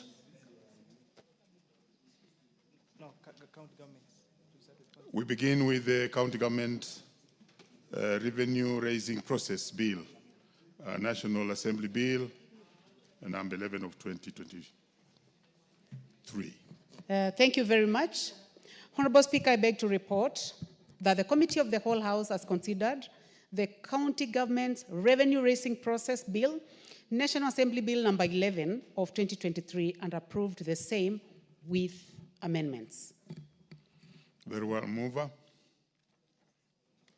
Honorable Speaker, I beg to move that the House do agree with the committee of the said report, and I do request the Honorable Millie Thiambo to second the motion for agreement with the report on the Committee of the Whole House. Honorable Millie. Thank you, Chair. Thank you, Mr. Speaker. Mr. Speaker, I wish to second and congratulate the mover for really the bold steps that he has taken at a point that people thought the government would shy away from bringing amendments that are progressive, that shield the office of the Auditor General. Congratulations, and for enhancing governance in management of public funds. Congratulations. Honorable members, I now propose a question that the House do agree with the committee in the said report. Honorable members, I will suspend the putting of the question at the next sitting. Yes, Honorable Makali. Honorable Speaker, thank you very much. I don't know whether what I'm about to say would be procedural or I should say it later. But I thought, Honorable Speaker, with these progressive amendments coming from the Finance Committee relating to the office of the Auditor General, it would not be fair if we don't register our appreciation on behalf of Kenyans. These are very progressive amendments And this is the way to go if we want to improve our public, what we call the public management of our resources. Because this country has suffered for many years what we call mismanagement of public resources. So I really want to salute the chair. You know, as Millie has said, I don't know whether this is a result of broad-based government or, but really, this is a step towards the right direction, Honorable Speaker. I think this is the way to go. And this will really change this country forever if we allow the Auditor General to do our work professionally and independently. I really salute everybody. It's unfortunate the House. I wish we were a full House, so that all of us, as membership of this House, would be carrying these amendments with us out there. Congratulations once more. Very well, Honorable Makali. Let's move to the next one. I have postponed the putting of the question until the next sitting. Chairperson. Thank you, Honorable Speaker. I beg to report that the Committee of the Whole House has considered the Public Audit Amendment Bill, National Assembly Bill number 4 of 2024, and approved the same with amendments. Mover. Honorable Speaker, thank you very much for the good remarks from our colleagues. You know, when I saw the reports on media, because I know how the bill came and the work that the Finance and National Planning Committee, and that's why we are saying that disinformation is really unfair and really uncalled for. But it's important that this House, across the political divide, has actually realized that our committee has done a very good job in making sure that we enhance the office of the Auditor General and empower her not just with the functions, but with everything that is needed to make sure that the work is done very well. And I thank you, my colleagues, for your very kind words. Honorable Speaker, I beg to move that this House do agree with the committee in the said report. I also request the Honorable David Mboni to second. Honorable David Mboni is one of the members of the Finance and National Planning Committee, and this work we did jointly with the rest of the committee members and members of the Secretariat. Honorable Speaker, I beg to second. Thank you very much. Very well, honorable members.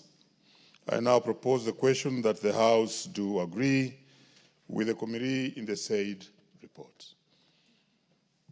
Honorable Makali, your sentiments, I'm sure they were geared towards this particular one, but we still take them because they were well placed. Yes, Honorable. Thank you, Honorable Speaker. I also want to congratulate the Chair of Finance. Honorable Speaker, I also want to acknowledge that he has retained his position after very serious changes in this House. Honorable Speaker, is because he has actually impressed the House in what he is doing and what the committee is doing, and I commend it. Honorable Speaker, when we talk of matters audit, and many people don't really want to be known how they are using public resources, it is actually instinct to hide.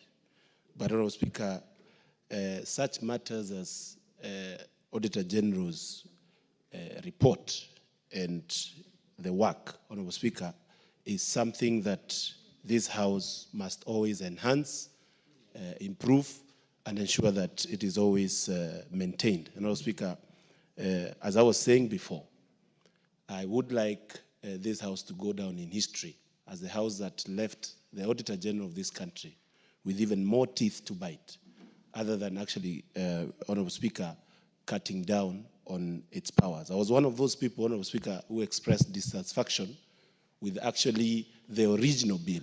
And we even had a very serious argument with the majority leader on Twitter. Honorable Speaker, now that the amendments that have been brought by the committee are amendments to improve the bill, remove and ensure that there is no conflict of interest. Honorable member, you need to be precise. And Honorable Speaker, to remove that part of separation of power, Honorable Speaker, I really support the bill and commend the committee. Great, Honorable Njeri. Thank you, Honorable Speaker.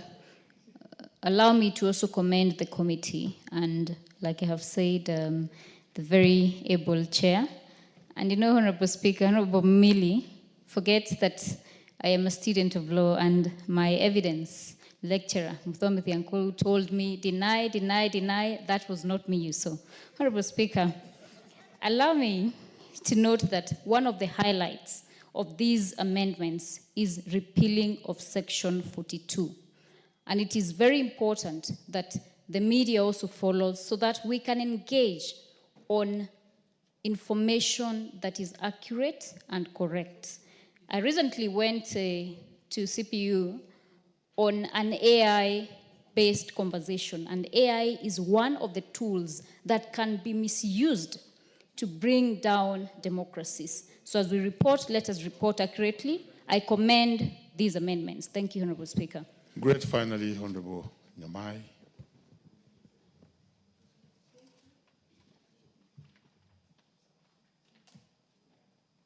A mic for Honorable Nyamai, please.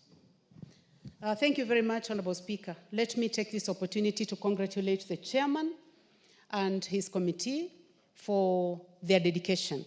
Honorable Speaker, I was in the House when the matter of misinformation and disinformation concerning this bill were discussed this afternoon.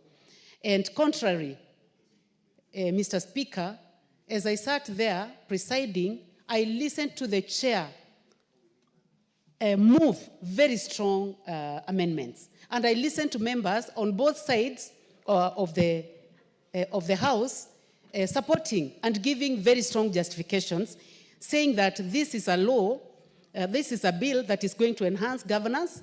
As many members have said, it is going to ensure that the Auditor General is more effective in doing her work. So, Honorable Speaker, I think it is important that before our media houses report, to make sure that they look at the content and also even invite experts within the field, including the chairman of the committee and members like the Honorable Mwaleka and others who have a lot of experience and who have taken time to read. Because this, when it goes out there, that this bill is intended to reduce the powers of the Auditor General, it may make the House look bad. And yet, this House is doing a wonderful job. So I would like to congratulate the chair and the House and also the members for their patience. Let me open just a little more space because of what had ensured earlier. This bill was looked at like it was curtailing the powers of the Auditor General. Let's hear from Honorable Mayaka finally. Thank you very much, Honorable Speaker, for allowing me to put in a word. And I'd like to take this opportunity to thank fellow CPA Chairman Kimani Kuria, together with his team for the fantastic work. I am a big champion of structures in terms of governance and how we do things differently. The only thing that I would really want to mention is we have had some very fantastic bills going through from the Committee of Finance that the public is not aware of. We need to find a way of educating and letting know the public that this and this is what has been passed in the House and this is how it helps Kenyans, so that we also are able to prosecute these very good legislations that we do in the court of public opinion. Having said that, once again, congratulations to the team and to all the people who participated. And I understand my amendment did go through in the previous bill, so I'm very grateful for that. I thank you, Honorable Speaker. We shall close it there. Next order. Next order. Order number 11, motion, report of the National Dialogue Committee and the report of the multi-sectoral working group on the realization of the 2/3 gender principle. Resumption of debate. Very well, honorable members. On this one, there was no one speaker who had time remaining or who was on the floor, and therefore we shall proceed as it is reflected on the screen. And to speak on this, on my list here is Jerry Maina. Are you ready for this?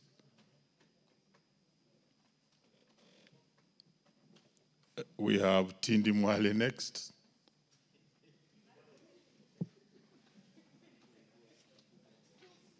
Jerry Maina, proceed.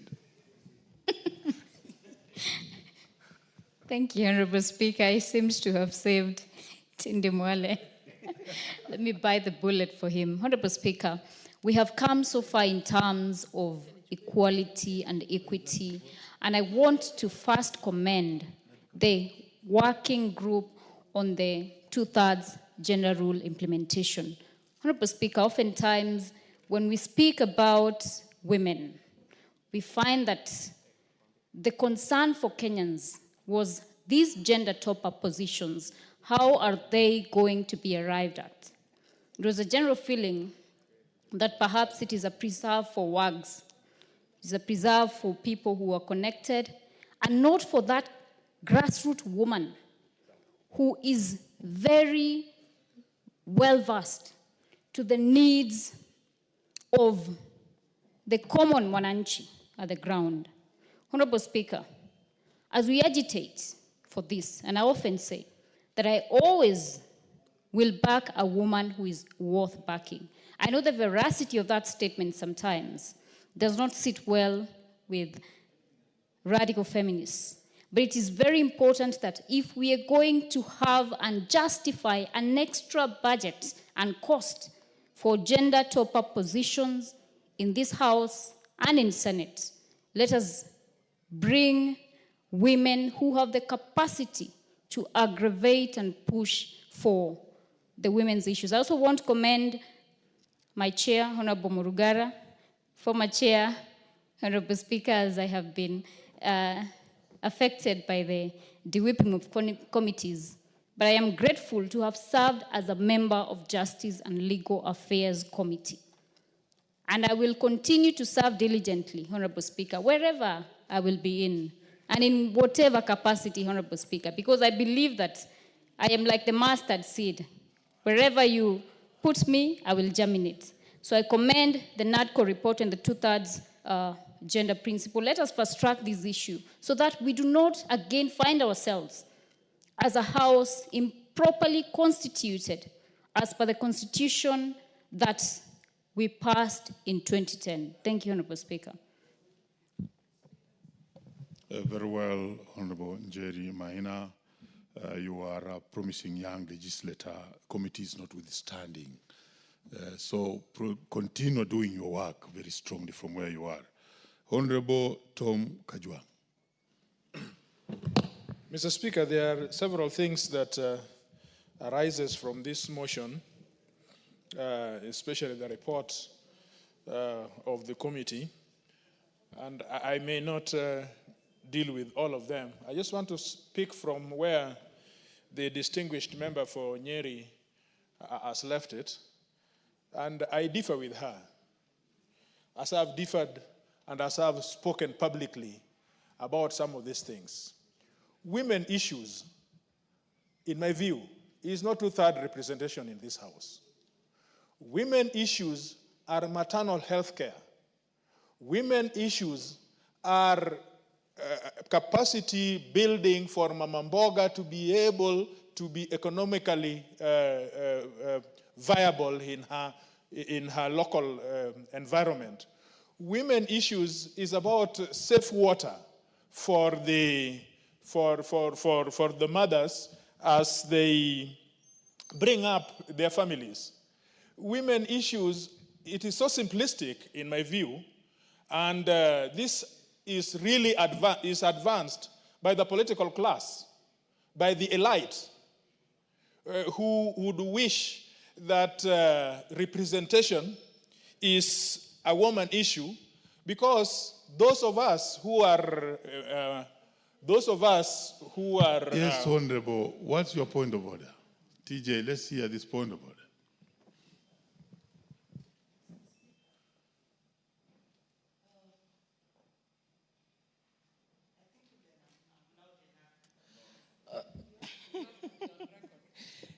Mr. Speaker, is Honorable Kajwang in order to say that when we talk of the Nadco report, anything that we are legislating is only having women share these seats. And in any case, if we elected women or we brought women to parliament, when you are a leader, you are the voice of reason for your people. We have seen women school principals. doing very well. They've done well because they were given a chance to lead in those institutions. Look at Honorable Gladys Wanga. She's doing very well in her capacity. So when we are urging and promoting this Nadco report to have the 2/3 representation, we mean women are peacemakers. With women on the table, we have the discussion. We are very much in order. If we miss the representation of women on the table, our issues will be forgotten, Mr. Speaker. I was having another conversation. Order, Honorable Member. You know, I'm listening to you very carefully. Yeah. Honorable TJ is actually putting forward his story. He has not said all the things that you are saying. So let's allow Honorable TJ to have his story. Proceed, Honorable TJ.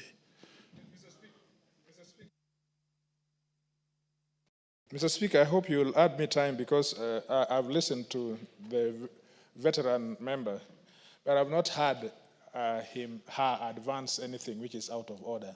I wish members would rise to speak about things which are out of order, not debates. Because every member, this is a house for debate, and any person is able to put across his or her issues without interruption, but let me, and so in all this, I find that discussing this 2/3 issue is an interesting thing, which we need to think through.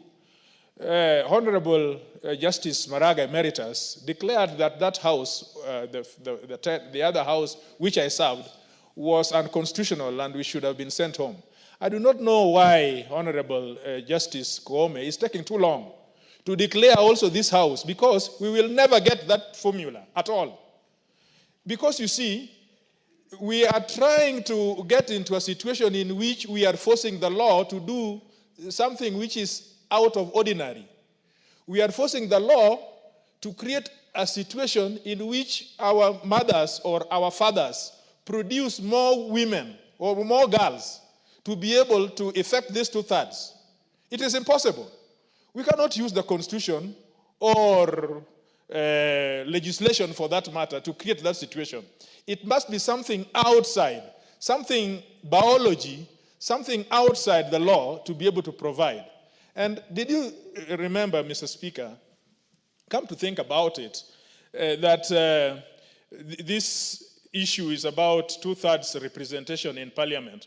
How about 2/3 representation in civil service? How about 2/3 representation in the economic sector?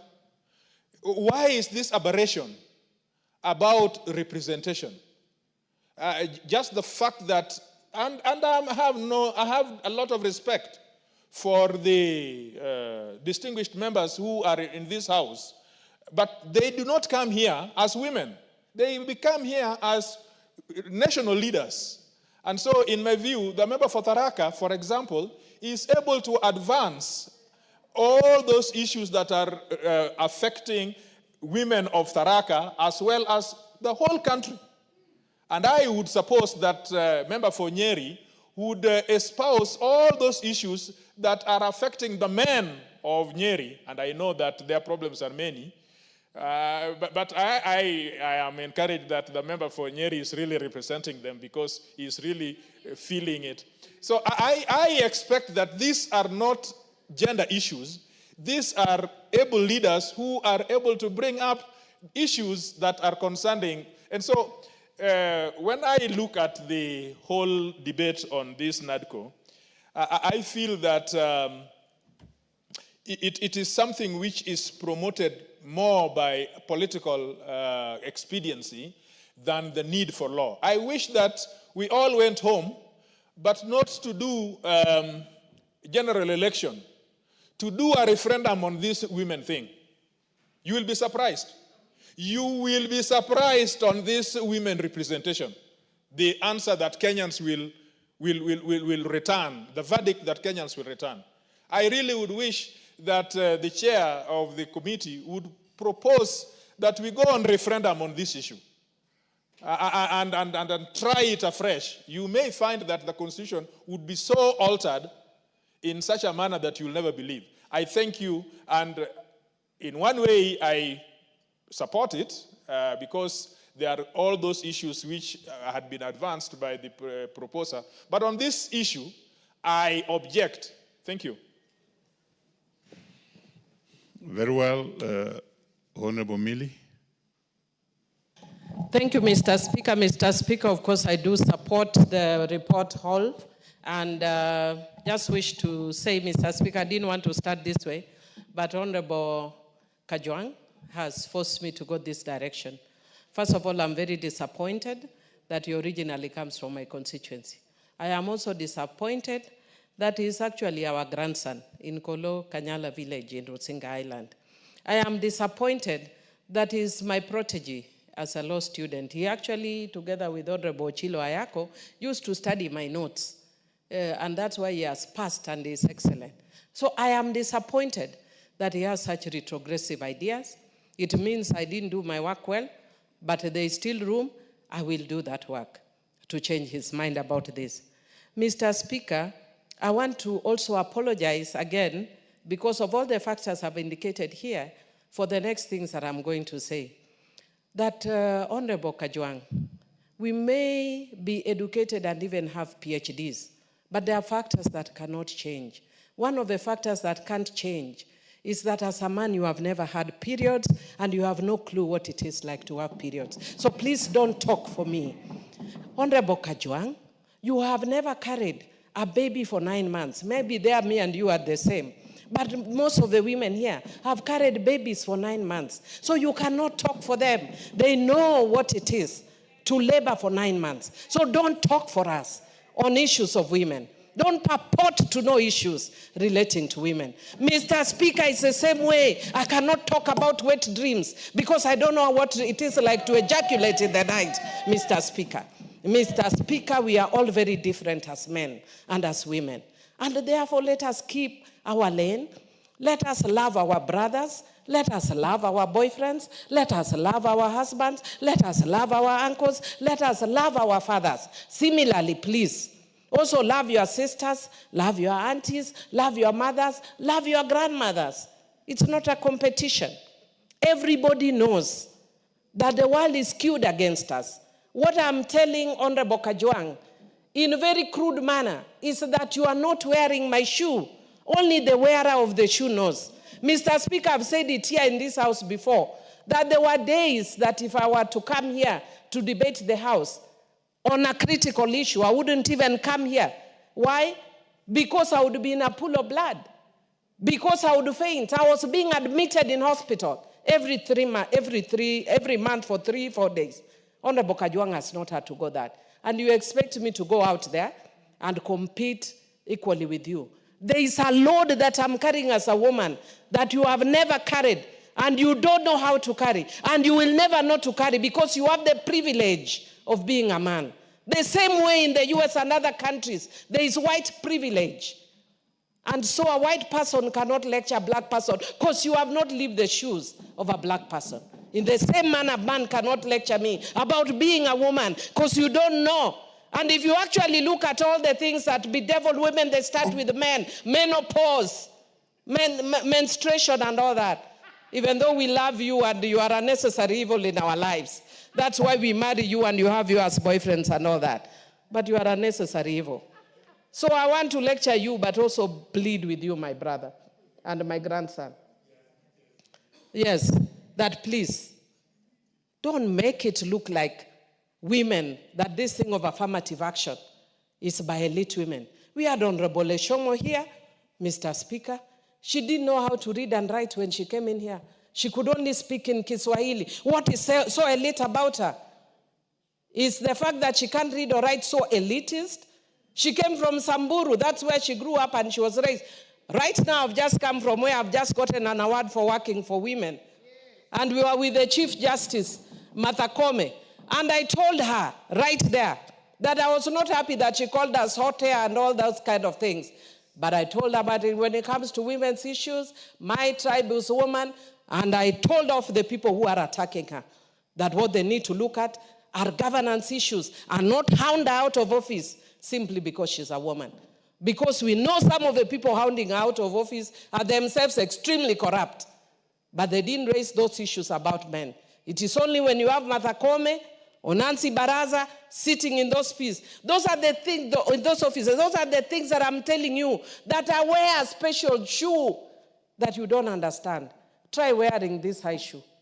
Try having the kind of figure I have and the material I'm carrying behind my back and walk with high shoes with that material and tell me if you can manage it from there to... Honorable TJ, you don't know what we go through as women. And then enters menopause, hot flashes and all that. Honorable Kajwang, you don't know half the story of being a woman. And that is why we need affirmative action. And I want to tell you that being in this house, I have seen the impact and effect of affirmative action. Mr. Speaker, Honorable Njoki Ndung'u now sits in Supreme Court. Affirmative action. Cecily Mbarire is now governor. Affirmative action. Millie Odhiambo serving a 4th term. Affirmative action. Gladys Wanga, governor Homa Bay. Affirmative action. Martha Wangare is having a term as a 3rd term. Affirmative action. Lesuda also doing a 3rd term. Affirmative action. Mr. Speaker, how did we get it here? We got here because we were given that platform. If I was not given that platform, when I went to Suba the first time, everybody was asking me the questions that TJ was not asked. I was asked why I don't have a child. I was asked where my house is or my home is. I was asked where I'm married. Nobody asks him those questions. My house was burnt. My bodyguard was killed. I know that kind of violence may be similar, but it's worse when you are a woman. Right now, Mr. Speaker, I'm living here because of a case of a girl who is 19 years, who was reported to have been raped, and people are mocking her on social media. I'm meeting her with her mother. People are mocking her on social media. The girl is actually going through depression, and we may lose her because of what she's going through. The men don't have to go through those kind of things, Mr. Speaker. And when we actually trivialize the things women go through and make it an elitist thing. Honorable Kajwang, I know your daughter. She sings very well in Nairobi Central SDA. She's an elite woman because she's grown in Nairobi. May she get that opportunity that also a rural woman may get. If you don't like us as the women in the house, think about your daughter. She's a wonderful woman, and she needs that chance, just like every other woman. Mr. Speaker, I want to say that I'm very happy that we are discussing this as we are commencing the International Women's Day, which is coming on the 8th of March. And it is a reminder that it is a long journey. From 1975 in Mexico, right up to now. We moved to Copenhagen, we moved to New York, we were in Nairobi with the Nairobi forward-looking strategies. Honorable Kajwang, it has been a journey. And for some of us, it is a lifelong journey. I am committed to changing the lot of women. And that is why what I'm wearing today is written, Women Committed to Changing the Lot of Women. And I will not stop. I've said I'm not retiring from this because this is a cause for life. And so I'm encouraging my brothers, let's not trivialize this issue. These are your daughters. These are your mothers. I know wives, we have different stories. These are your daughters. These are your mothers. Please have empathy. In Jesus' name. Amen. Great, and I think members, you have seen what debate can be. Honorable Kajwang still allowed Honorable Millie to have her story. Great. Now, let's have the Honorable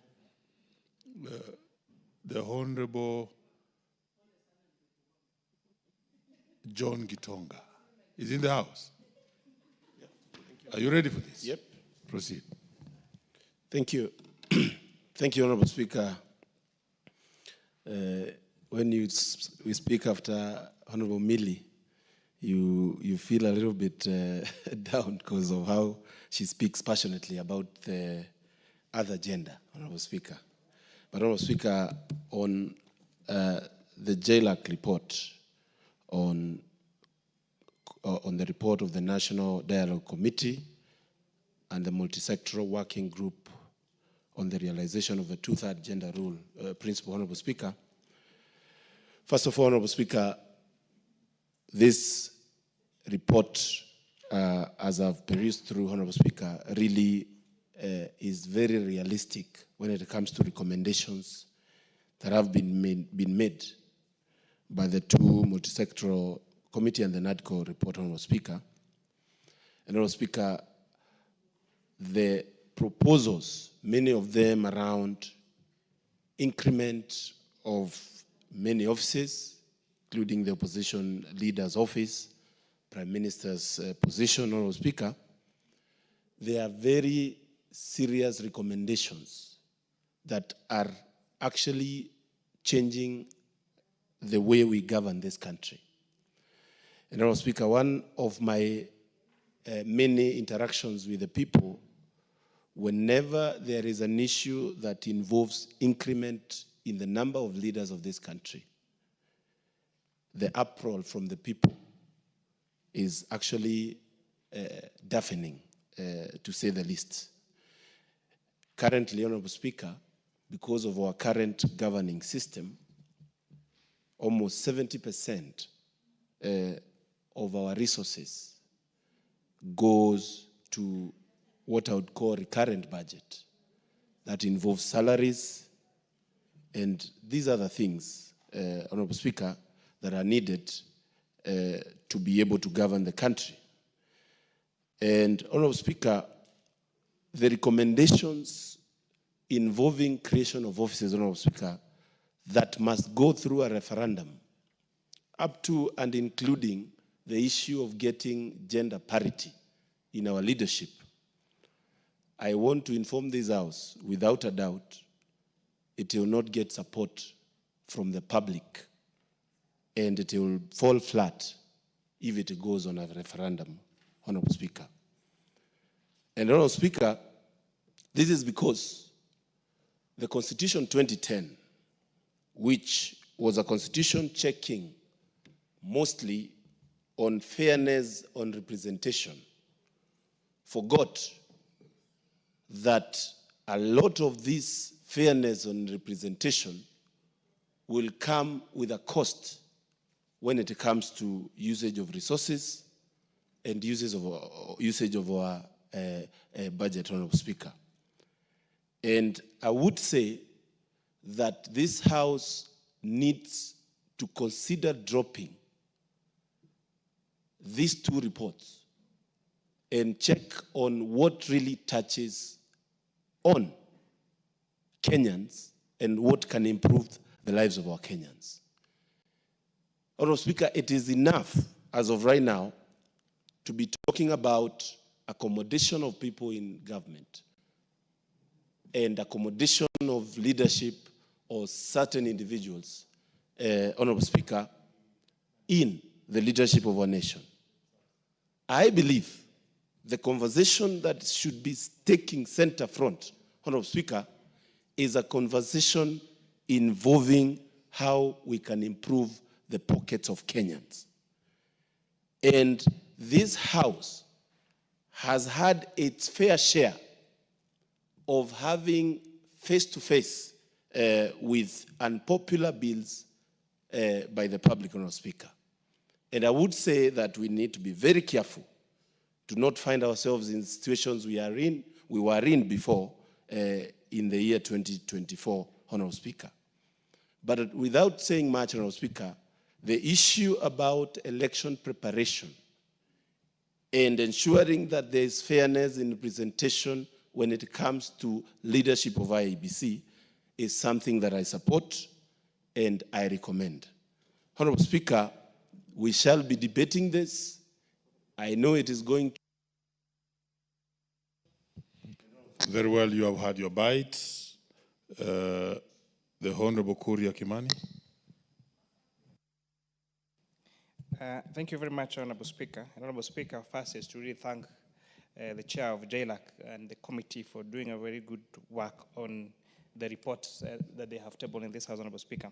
Honorable Speaker, to pick from where my colleagues have left, I note that the Nadco report will contain some very ambitious plans, Honorable Speaker, that this committee rejected.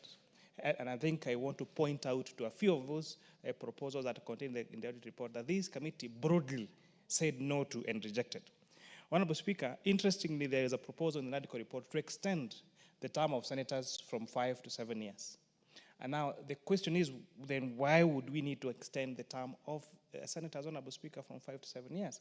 And I'm very happy that, Honorable Speaker, this committee has rejected that particular proposal, because that proposal goes to the heart of our Constitution, where it says that elections shall be held every 5 years for this particular office, and therefore it's really wondering why then the proposal was to increase the term from 5 to 7 years.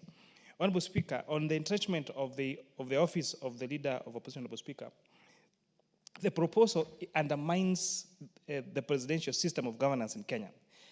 If you check Article 108 of our Constitution, Honorable Speaker, it provides for how parties are represented in Parliament. Then what our Constitution envisioned is that the minority will form what we call the opposition, and the majority will form the government, Honorable Speaker. And therefore, now having now this office of the Leader of Opposition, Honorable Speaker, undermines our Constitution, therefore, because you then you need to sit and ask, would the Leader of Opposition therefore be a member of the executive, for example? And if then you're a member of the executive, that means then it undermines even the ability to oversight government, Honorable Speaker. I think the framers of our Constitution were very clear when they said they need to be, the majority party forms the government side, and the minority party forms the oversight. And there's nothing that stops any oversight committee and any committee any committees of Parliament from oversighting any particular decision that are made. And you've seen, members across, this house in our different committees oversighting the executive as we should be. And therefore, this thing we're calling entrenching the office of Leader of Opposition in the Constitution was therefore unnecessary. Honorable Speaker, I also note that the Nadco report was providing for for resignation of a member of Parliament when you are registered from a political party. Honorable Speaker, this actually meant that if you got deregistered by your political party, you automatically lose your seat. This undermines our Constitution, Honorable Speaker, because the power of people to elect their representatives goes beyond a political party. And again, Honorable Speaker, we also know that political parties are not necessarily very democratic. That would mean that someone could just have a beef with you, register you from a political party, and therefore you get to really lose your seat, Honorable Speaker.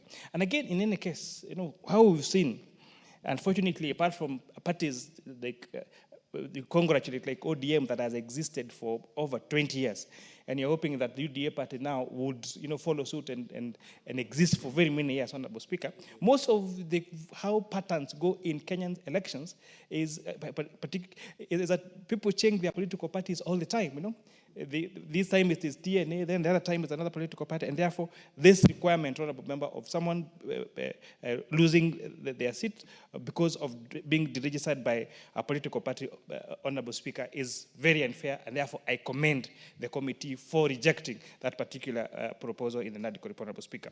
On the issue of gender, Honorable Speaker, I think it's important to point out that what the Nadco report was proposing was that within 30 days of the coming of the Act, then the 2/3 gender rule would have to be implemented.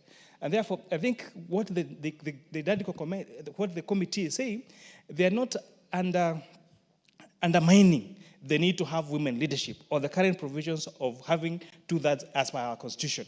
What they are opposing is the proposal to have that requirement within 30 days because of the practicability in which that could be done within 30 days. And what they are proposing, can all the parties involved put in place structures that will make sure we have more women leaders being elected in the next general election, and not having that within 30 days this is going to happen, because that's not practicable, Speaker. And I want to join in saying what Honorable Mili was saying. Okay, 1 minute for him. The truth of the matter is, in our elections, in our political space, women get it more rough than men, Honorable Speaker. And that is how it is in our society. Women are asked more questions that will never be asked to men who want to lead. the issue of your marital status, the issue of whether you have children or not, questions that men don't get be asked. It is very important that we have affirmative action for our women, so that we have women legislators, we have women leaders, and this affirmative action should not just be for women, should also be for young people and for people living with disabilities and people from minorities, so that we have a good representation of the whole country, Honorable Speaker, and not just in terms of gender. With that, thank you, Honorable Speaker. Honorable Irene Mayaka. Thank you, Honorable Speaker, for the opportunity to also add my 2 cents to this particular report, and especially on the subject matter that we are discussing of the 2/3 gender. Honorable Speaker, first of all, it worries me a lot, because it seems that we are trying to reduce this conversation to an us versus them conversation, which should not actually be the case. Because for a society to be well balanced, for a society to have good representation, it is good for us to have a good representation of gender. And gender, Honorable Speaker, in this case, does not mean women. We're not just talking about women. We're also talking about men. Because, Honorable Speaker, the one thing I want to remind my brothers who are parliamentarians, and I see one of the very capable one walking out, is that a few years from now, the way women leaders are performing, it is these same men will come here to fight for 2/3 gender, because they will need it, because we are taking over as they watch. So this 2/3 gender is not about just protecting the space of women in politics. It is also to ensure that we protect the space of both women and men. We have young children, boys and girls who are in school now, who are operating in very different circumstances from what we are operating, and they also need to learn that we must have a balanced society for us to prevail. Honorable Speaker, when we were young and we used to come to Parliament, and for the longest, this read for the welfare of society and the just government of men. And it was amended to the people, just to demonstrate further that governance leadership is not just about men. It is about people. And people is both men and women. And we really, really need to start accepting that. I don't want to be informed, Honorable Speaker. Is it point of order? Point of order. Proceed. He had said information. I don't know. I wish to inform and comment the Speaker that in Old English, the word man or men represented both genders. This is the reason you say mankind. Have you ever heard of womankind? Because, just hold on, because that was the English language. It was not our mother tongue. It's the English language. If it says for the welfare of society and the just government of men, it actually means for the just government of mankind. And it includes both men and women. That is what it is. But because of activism and what has come up every now and then, oh, you have to say chairperson instead of chairman, all that, just to try and corrupt a language that is not our own language. That's exactly what we are doing. Senior Counsel, you've made your point. Honorable Mayaka. Honorable Speaker, Senior Counsel, and because he's my senior, I am just a third student in law. I just want to inform him that also, the language of English has different understandings. The same way you can kill a goat by pressing it to the ground or cutting off its head, it depends on how you understand, Honorable Speaker. And how English is translated in Tarakanidi and Nyamira is different. So I don't blame him for having a different understanding. But in my understanding, I understand that when they say for the welfare of society and just government of the people, is because it is a clear demonstration that governance and leadership is about both men and women, not just men alone.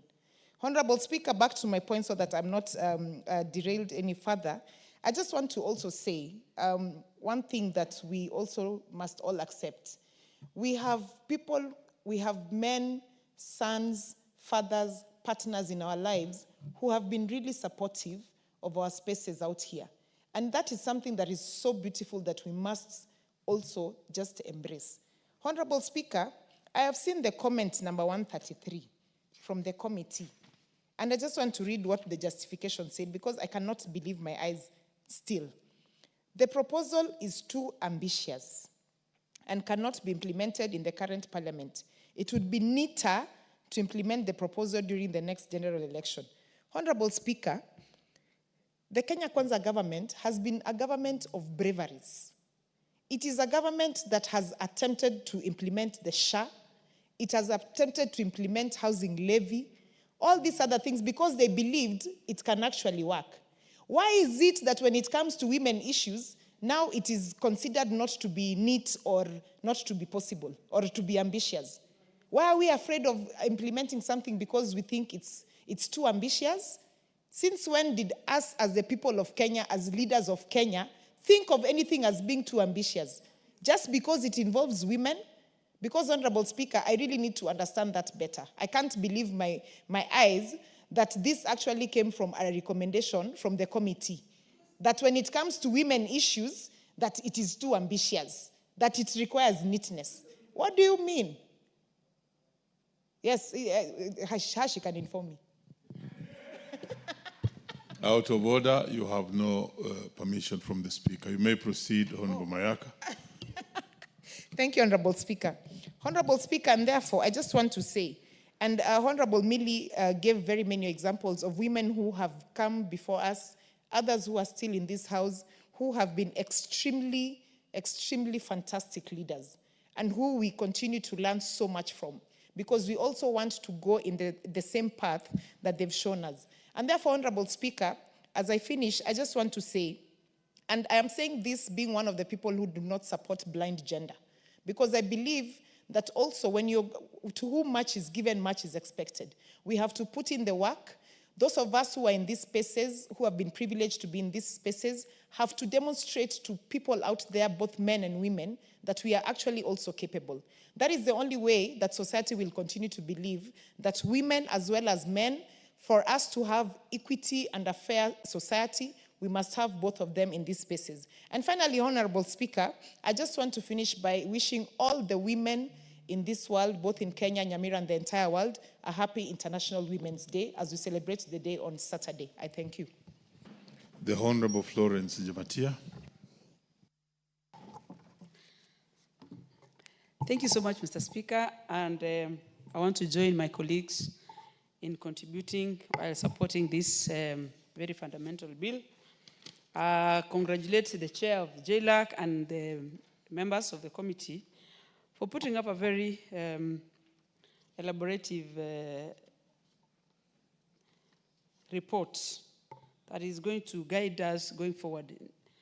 Mr. Speaker, I want to start by saying that this report came as a result of a very robust debate and dialogue between both Senate and the National Assembly. And it is going to dictate and guide most of the recommendations and referrals from the Constitution, probably up to referendum level, that is going to help build this country politically and legislatively. And so, therefore, before I even comment on to the agenda, because I'm coming there, I want to refer to number 18, where the committee recommends that the proposals to amend the constitutions as contained in the Nadco and MSWG reports to reduce the three bills as follows. A bill to amend the constitution to entrench NGAF and the Parliamentary Oversight Fund and National NGAF and NCGDF, respectively, in the Constitution. This is going to be one of the progressive bills that is going to help specifically leaders and elected leaders in managing the welfare and the funds that is given to them, to the people.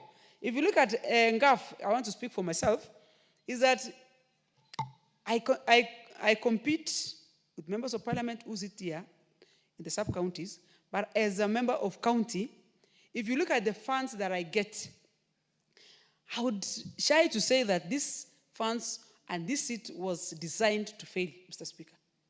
It doesn't matter how you want to look at it. I am in charge of over 6 constituencies with barely 60 million per year, while my counterparts in sub-counties or constituencies get almost 3 times. As much as I'm not wishing that I should be their monies should be reduced, in fact, should be more retrenched in the constitution, but I want to say it affects me as a woman in the first place, because I have to run around and I'm supposed to represent youth, I'm supposed to represent women, people with disability. These are people with every specific difference and interest. And if you look at it again, Mr. Speaker, these are monies that I'm supposed to be, I am ideally in charge and supposed to protect and take care of software of human beings. It is not possible.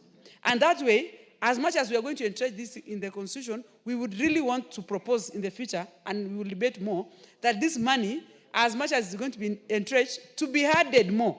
Because I want to go and represent my people with a lot of dignity, so that when I am giving thanks or, like for instance, Mr. Speaker, are you aware that as a member of county assembly, a county MP, my bursary in the first and second quarter is not more than 3 million. And I am supposed to take care of needy students, needy children in the entire county.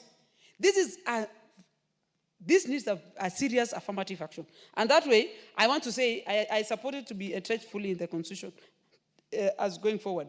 Also, the amendment to require to be subjected to a referendum, including implementation of two-thirds gender. It doesn't matter how I want to look at it. I want to take a good example, Mr. Speaker, of us members here in Parliament, committees, even the leadership. How many women are we in the leadership? Very few. Out of 10, out of 5, probably 1 or 2. If you look at the departmental committee chairs today, there is only one lady, Alice Nganga of Committee of Social Protection, out of 20 plus. And all of them are represented, the rest of them are represented by men as chairs and deputies as chairs. What about the Committee on Trade? Committee on Trade is Gakuya, and it was deputized by Marianne Kitani. Deputy, I'm saying chairs. There is one, I see it in the budget and they appear before me. And I know it is only 1 out of more than 20. It is very unfair that we can even discuss about this thing going to. This time round, if it goes to referendum, we will deal with it properly. And we will marshal ourselves. It is not fair. Mr. Speaker, one man called Annabel William wrote a book that it's titled called Why Women Are Poorer Than Men in the Society. And there's one thing that determines the disparity. It is time. When I am pregnant, the man who is my age is busy making money. While I am married, I am supposed to be at home first to make sure there's food on the table. This man is probably cutting deals in town. While I am in school, someone is negotiating to marry me off, while my brother, who is at my age, is busy being sponsored to go to university. There is no equality whatsoever. And there is only one thing. We are not saying we want to be the same. We want to be given opportunity. And you realize, Mr. Speaker, that reason why men marry young women is because women are smarter than men. I want today that society to be given the opportunity for women to marry older men. Younger men. And you will see the way the transformation of the world.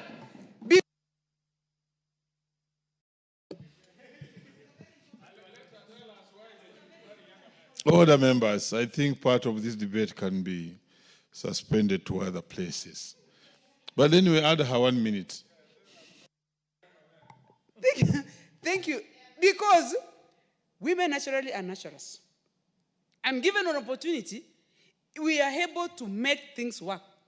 Today, Mr. Speaker, I have sat as a leader and I understand that there's a lot of difference because when men lead and women lead. Women will listen. It will take them some time, but they will always give you a best solution. Men use ego because a man versus a man feels like they are all equal. If you look at the diplomacy of the world today, you cannot tell me that Israel and America sat down and drove missiles, killed young children and women, and no any other man in the world commented anything because of something called ego. If you give opportunity to women, and through that gender, we are going to make sure the world understand that women have power and is soft and is going to be one of the best in terms of delivery going forward. Thank you, Mr. Speaker. The Honorable, where is the Honorable Jen? Proceed. Yes, the Honorable Jen Kagiri. Thank you, Honorable Speaker, for giving me an opportunity to contribute to the Nadco report. Honorable Speaker, as I start, I'm just remembering the year 2010, when we all went to voting for the new constitution. Honorable Speaker, many people said if the Right Honorable Raila Odinga had read it, they had read it. Others said if the late His Excellency Mwai Kibaki had read it, they had also read it. Honorable Speaker, I think today we are being played to a scene of what actually happened at that time. Because when we look at Article 27 of the Constitution, it clearly indicates that there should be no more than 2/3 in appointive positions or elective positions. So when, Honorable Speaker, colleagues of mine stand here in this Honorable House to declare that the 2/3 gender rule cannot apply, I wonder who actually read for them the Constitution, because I believe each one of us read and made our decisions on how we were going to vote for it.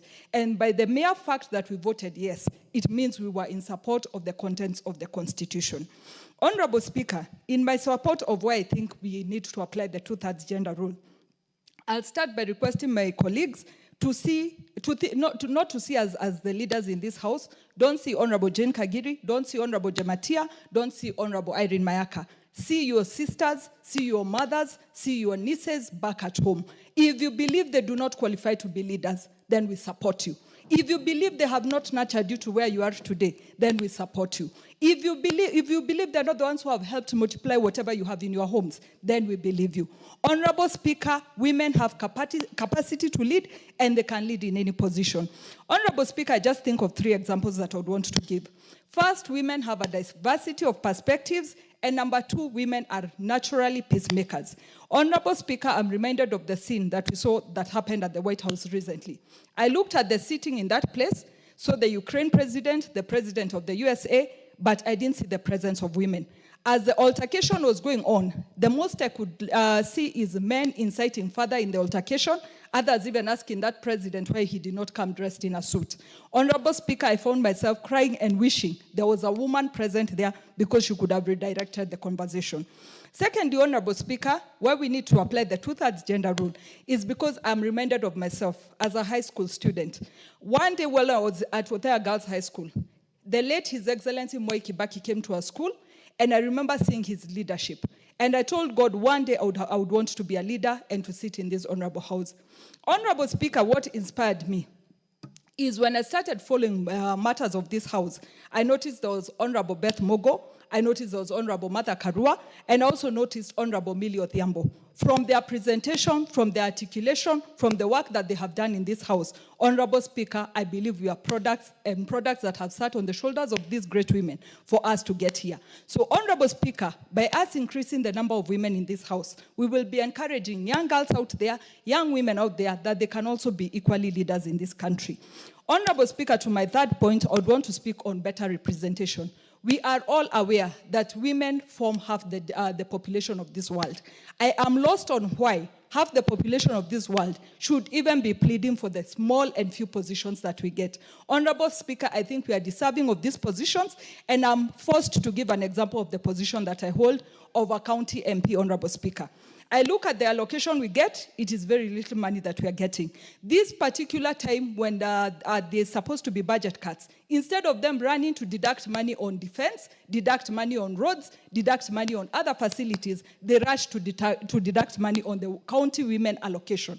Honorable Speaker, those are some of the injustices that we feel we must come together, increase our numbers, and fight for our positions. The money allocated to county MPs goes to the most vulnerable of the community, the PWDs, the elderly women, the needy women. Honorable Speaker, that is why I believe we need to be more in this House for us to articulate all the issues about women. Finally, Honorable Speaker, I keep saying thank you to the great people of Laikipia County, because when they were given a chance to elect me, they chose not to see the issues that were brought about by my own opponents, me being a mother, a nursing mother with a 6-month-old as I campaigned. They never saw that and chose to give me the opportunity to serve them as a woman rep. Thank you, Honorable Speaker, and I support. The Honorable Gideon Mulyungi.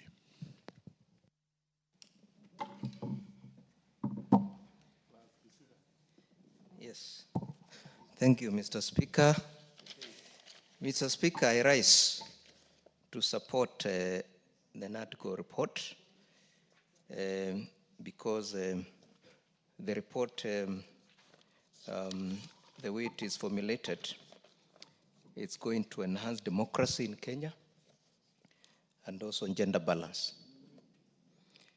Mr. Speaker, first and foremost, I want to commend the NJLAC committee and the chair for putting this proposal forward and tabling it in the floor of the House.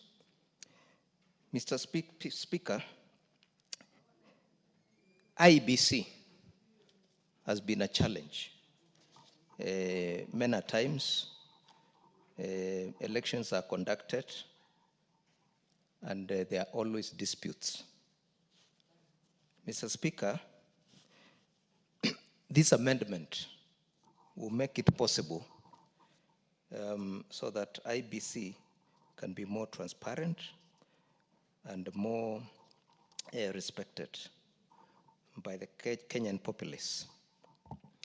Mr. Speaker, the issue of the leader of opposition is a big issue in Kenya, and it is the high time we create an official position of the leader of opposition in this House, so that the office of the leader of official opposition is fully recognized by the government, by Kenya, by Kenyans, and also Parliament, and it is fully facilitated and funded by the Exchequer. And therefore, Mr. Speaker, this bill comes at the right time when Kenya needs opposition so that government can be put in check. Mr. Speaker, I also support the Political Parties Amendment Bill because we have seen many times we are elected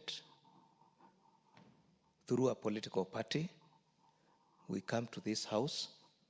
When we land to this House, some people, also members of Parliament, decamp and go to bed with other political parties or other coalitions.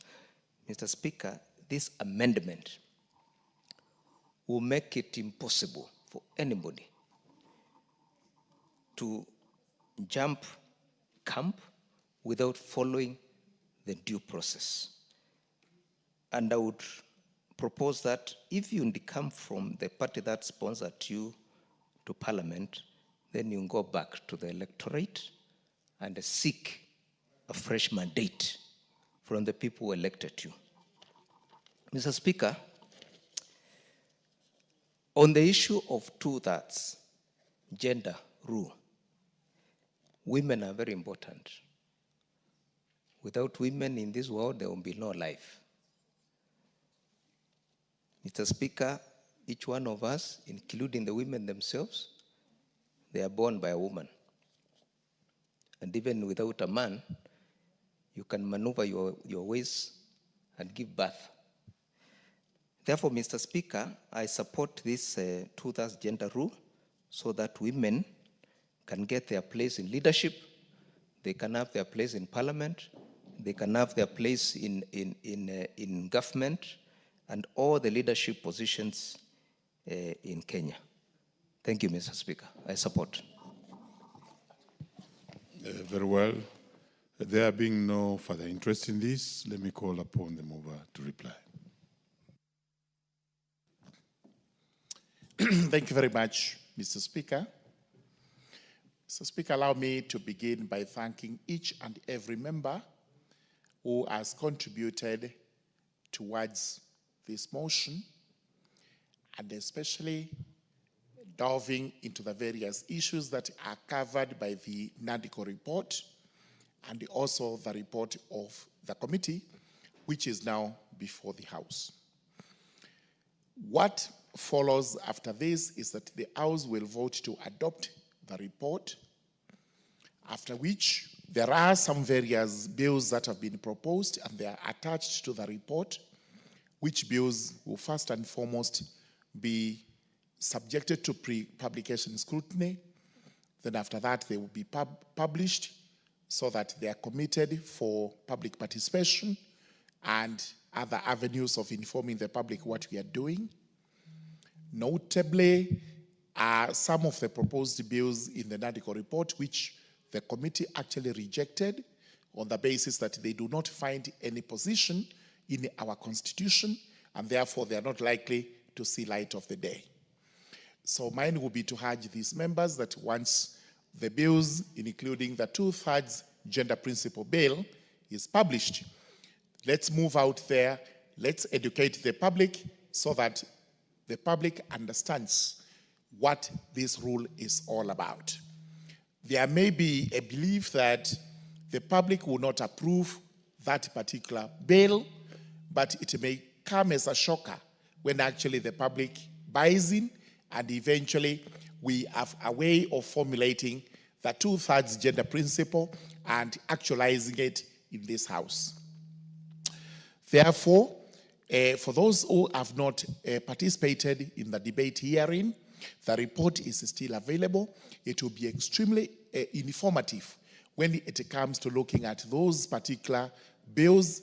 They are about 4 or 5 now, because some of them were actually passed and they are now laws in the country. Otherwise, we proceed as we have proposed in this report.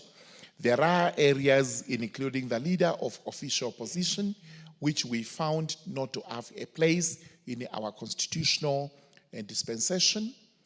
The naming of a prime minister in a country which is purely presidential, and we do not even have ministers recognized in our constitution.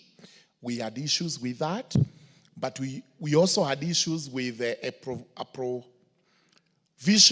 that said we have to obey court orders immediately and timelessly, because we were saying, sorry, some of the court orders, in as much as we are required to obey them, they may be subject to immediate challenge. There are many other factors herein which we went through and which members should actually acquaint themselves with, so that when the time comes to debate what will be called the Nadco bills, then we are able to do it in a very rich manner, in a manner that is going to be informative to Kenyans who are anxious to know what became of the Nadco talks and the Nadco report, which was tabled before this House. There is an element or a feeling out there that the Nadco talks were purely to cool temperatures that time, and now that the temperatures appear to have cooled, not many people are giving much regard to what is in that report or what we are discussing today. But as a House of Parliament, we are under an obligation to carry out the wishes of the people, which wishes were communicated to us through that report which was tabled here. With those very many remarks, Mr. Speaker, sir, I beg to reply. Honourable members, I will postpone the putting of the question to that particular order until the next sitting. Next order.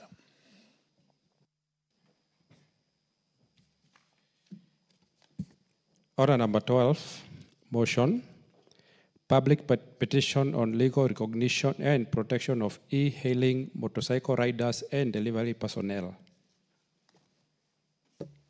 The Chairperson, Departmental Committee on Transport and Infrastructure.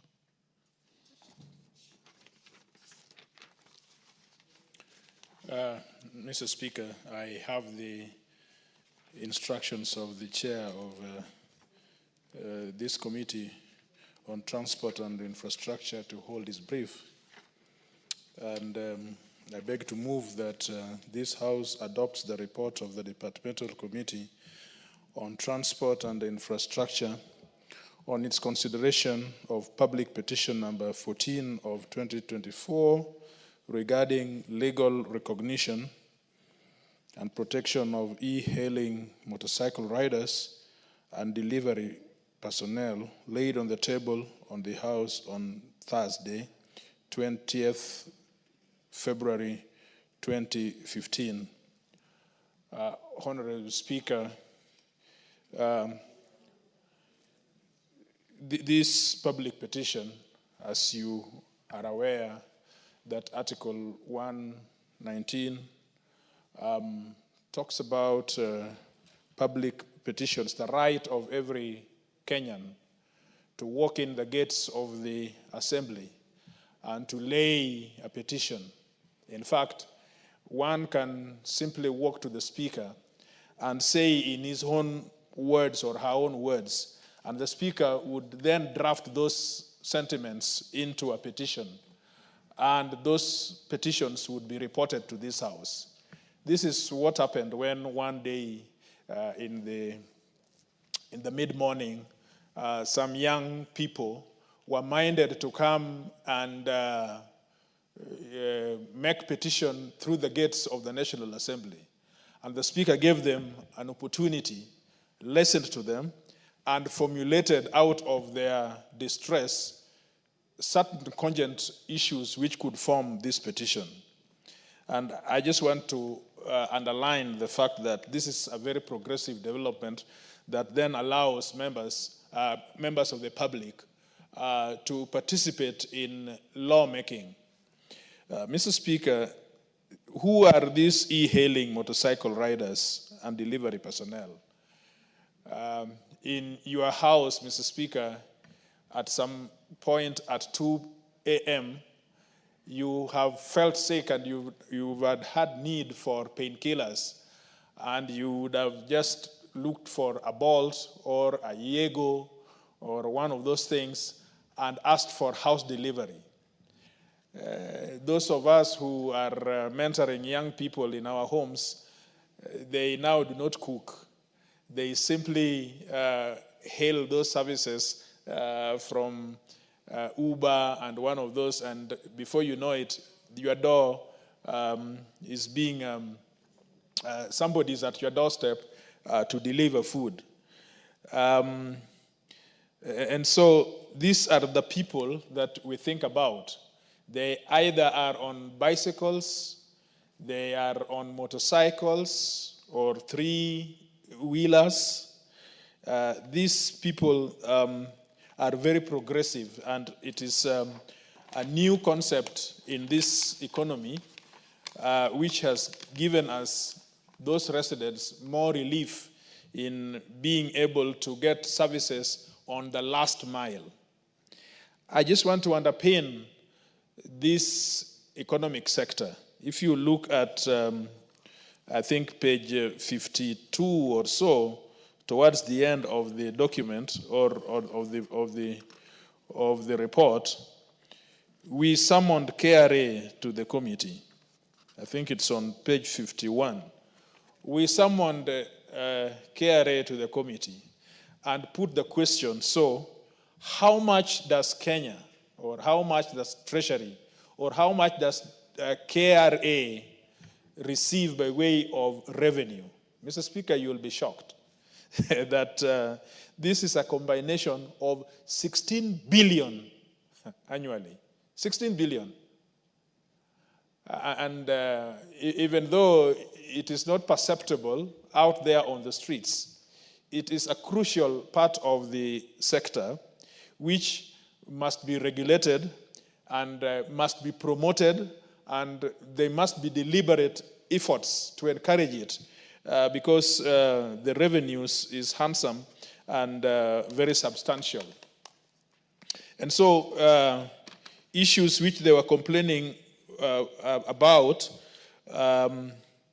includes unfair classifications of drivers and riders where they are classified as independent contractors, while in their view, they should not be independent contractors. There is regulations under the Act called Transport Network Companies, or NTCs. These are the people who regulate that, who play in that space. So they control significant amount of their work, effectively treating them as employees without offering employee protections. And oppressive pricing formula and the pricing mechanisms implemented by NTCs and unfair and unprofitable. The riders also claimed that they often face sudden deactivation from platforms without fair warning justification. That person who has taken a ride on a Yego, riding to your house, has been given an amount of money that he is able to receive as a commission. And sometimes the big companies, the Ubers and the Bolts and so on, decide to do a promotion. I learned very new English when I sat on this. Those things called promo. Now, that is short for promotions. So they just promote or advertise their kind of services. But when they do that, they reduce the amounts that they also reduce it to the commission which is receivable by the young person or the poor rider. So it is in that context that these people came to request for a petition that the National Assembly, through the committee, enacts or amend relevant legislation to formally recognize digital riders as a core subsector of the transport industry, and to ensure that the rights provided recommends necessary amendments to the regulations to include motorcycles and vehicles protected under the regulations. Now, the background is that there is regulations which were presented in this House, I think processed by the delegated legislation in 2022. But at that time, this economy was still under the Uber, the cars, the four-wheelers. You remember, Mr. Speaker, just after the COVID, and really COVID played a big part during the COVID times. You could not leave the house, but you could summon these people to your home. So at that time, the regulations were dealing with the four-wheelers. But as things progressed, now bicycles and motorcycles and other forms of courier were in place. So those regulations did not recognize the bicycles and the two-wheelers, and then therefore they needed protection under those regulations. And so, Mr. Speaker, I just want us to go to the recommendations that we make. The Cabinet Secretary, we summoned the Cabinet Secretary for the Ministry of Roads and Transport, that is the mainstream ministry that deals with this matter. We also got information from the Ministry of Information, which is regulating the communication aspect, is Communication Authority. And we also talked about the digital economy under which this economy is built. We also dealt with KRA. We also even went to deal with Monopolies Authority, so that these big companies, the Ubers and the Bolts, they are very substantial. Many of them are foreign-owned companies. Sometimes we were not able to get their local offices, and so they are stronger in terms of purchase between an employee and the employer. So it was necessary that we come between them and investigate issues which could be monopolistic in nature that would exploit the people in this industry. And then the last one is data protection.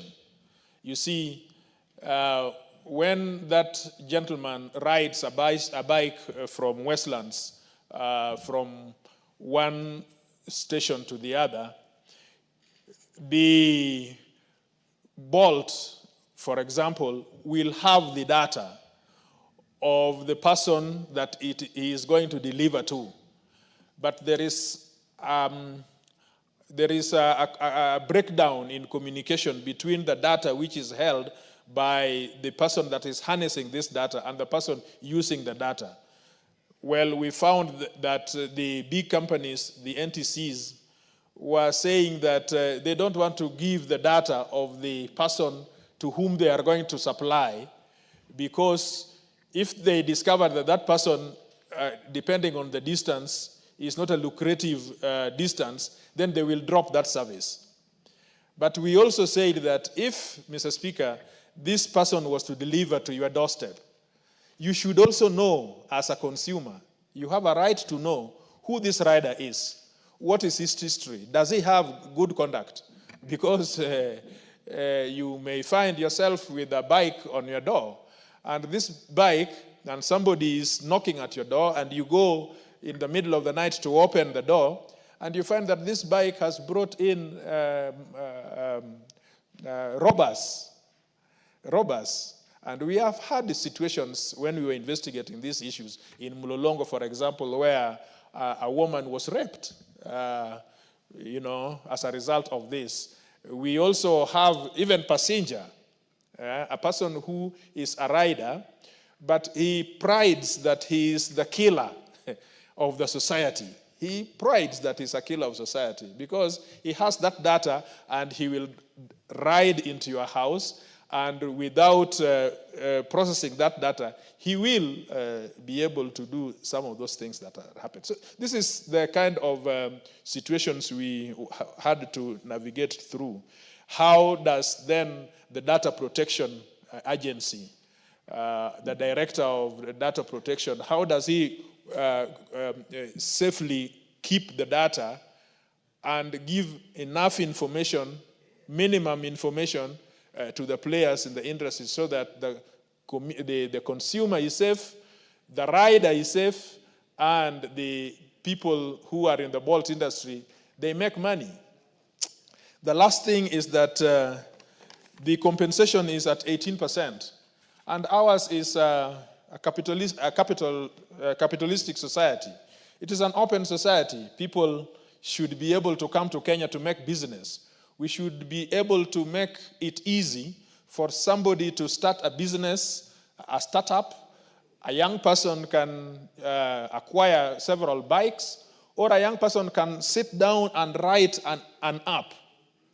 I am sure the member, the nominated member from Nairobi, understands me. These people are now complicated. Young people should be encouraged to do business in a different way. They can write out an app, and within that app and that platform, they are able to do business. So to rival the likes of the Ubers and the Bolts and so on. So we don't want, in our view, as we discussed, that we want to macromanage or control pricing, because that is an effect of the economy. The supply and demand must always be given an opportunity to play in that economy.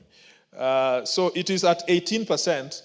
In Europe, I think, in UK, for example, which is the most progressive on this issue, it has arisen to around 22%. In fact, in UK, it is difficult because they become employees. And once they become employees, of course, now they get into trade unions, then there are union regulations and union laws, which make it very difficult, very stiff to be able to compete. So we were in a position that we would advise these people that this is an open economy, do your business well, do your startups, but we have to do a markup on the minimum because we must protect our Kenyans who are young people in this subsector. Mr. Speaker, the recommendations are, you find them at the end of chapter 4, and specifically number 1, that, and I think this is what is in the order paper, that the Cabinet Secretary of the Ministry of Transport should review the regulations and submit revised regulations incorporating the three-wheelers, two-wheelers, motorcycles and e-bikes and bicycles and pedestrians to the National Assembly within 90 days. Within 90 days of the adoption of this report. And the revised regulations should also address the issue of pricing formula and dispute resolution mechanism. Number 2, that the Cabinet Secretary of Roads and Transport must ensure that there is a regulatory impact assessment, because that has been what is missing. And you see, a regulatory impact assessment informs the policy of drafting the regulations. And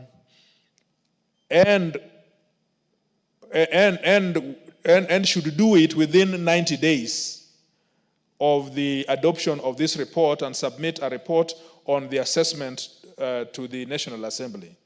Number 3, the Cabinet Secretary for the Ministry of Information and Communication and the Digital Economy should develop a draft regulations to guide the operations on digital courier services in Kenya, especially the delivery of food items, and regulations should be forwarded to the National Assembly within 90 days. You see, Ministry, the Communication Authority does this regulation of courier activities. You cannot just wake up and have a courier activity without registering with this with the Communication Authority.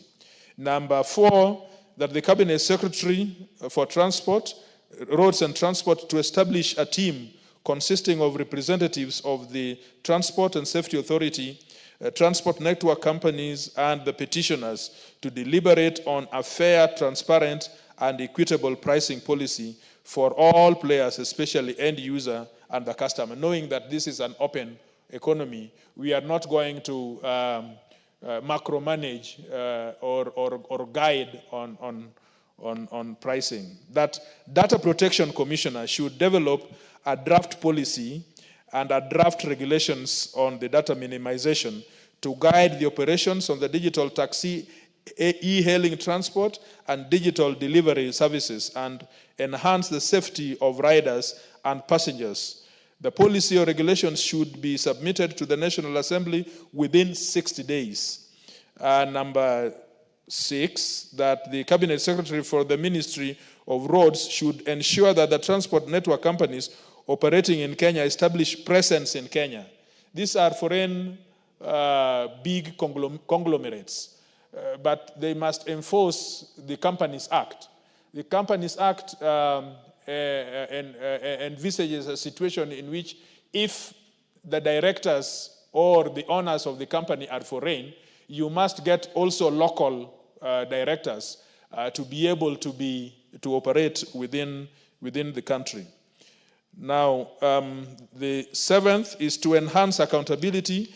The Ministry of the Transport Network companies should file biannual returns to the Transport Authority detailing the discounts. Those are the promos that I was talking about, and compensation to drivers due to discounts and promotions extended to customers. I suppose this will be captured in the regulation that would be filed in the House. Number 8, that the Director General of NTCA and the data protection should strengthen licensing requirements and transport networking companies to enhance the safety and operations standards. Additionally, the transport companies should enhance the vetting of drivers and riders before engaging them as independent contractors. Number 9 is to enhance the safety of the drivers, riders, and passengers. The National Transport Authority should ensure that transport network companies establish 24 emergency response system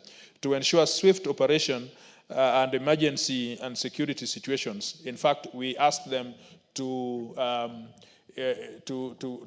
have digital appliances that, I'm just finishing, to have the digital appliances by which they can put a chip, just a microchip, into that bicycle or into that taxi, so that wherever they go, they can be monitored effectively. And I think the last one, in consultation with the county governments, the cabinet secretary should designate a pickup or a...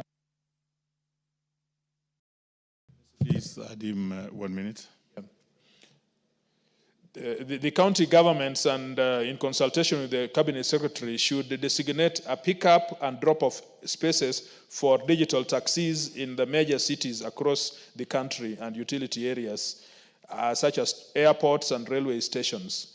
The last one is pursuant to provisions of those standing orders, the findings arising from the consideration of this petition debated by the House. So, Mr. Speaker, this is the report of that committee, and I want to urge members out there of the public that under the Constitution, under Article 19, and under the standing orders, you have an opportunity. Instead of picketing out there, I saw the nurses and the doctors, every day they come and I meet them, and I'm glad that they come. But let them come and give us something which can be coordinated or put together as a petition, so that we as a House, we can be able to deal with it. It is of no use to come and shout haki yetu if we are unable to decipher from you what it is that we can turn into law and help you. I thank you, Mr. Speaker. And Mr. Speaker, may I ask the venerable member for Baringo County to second these very good discussions, because they help them. At that age, I'm sure they need these things. Thank you, Mr. Speaker. Very well. Let me just take your seat, Honorable Jamatia. Let me direct as follows, because this is a matter and this is a petition that really will have great interest to many members, given the population of people and the monies that we have been told are involved in this sector. I direct as follows that the seconder will speak on this during the next sitting. This will also give the honorable members a chance to just get a synopsis of what you have talked about. And then also direct further that this petition and motion will have 2 hours, 8 minutes to be dealt with. And having said that, let's be upstanding, honorable members.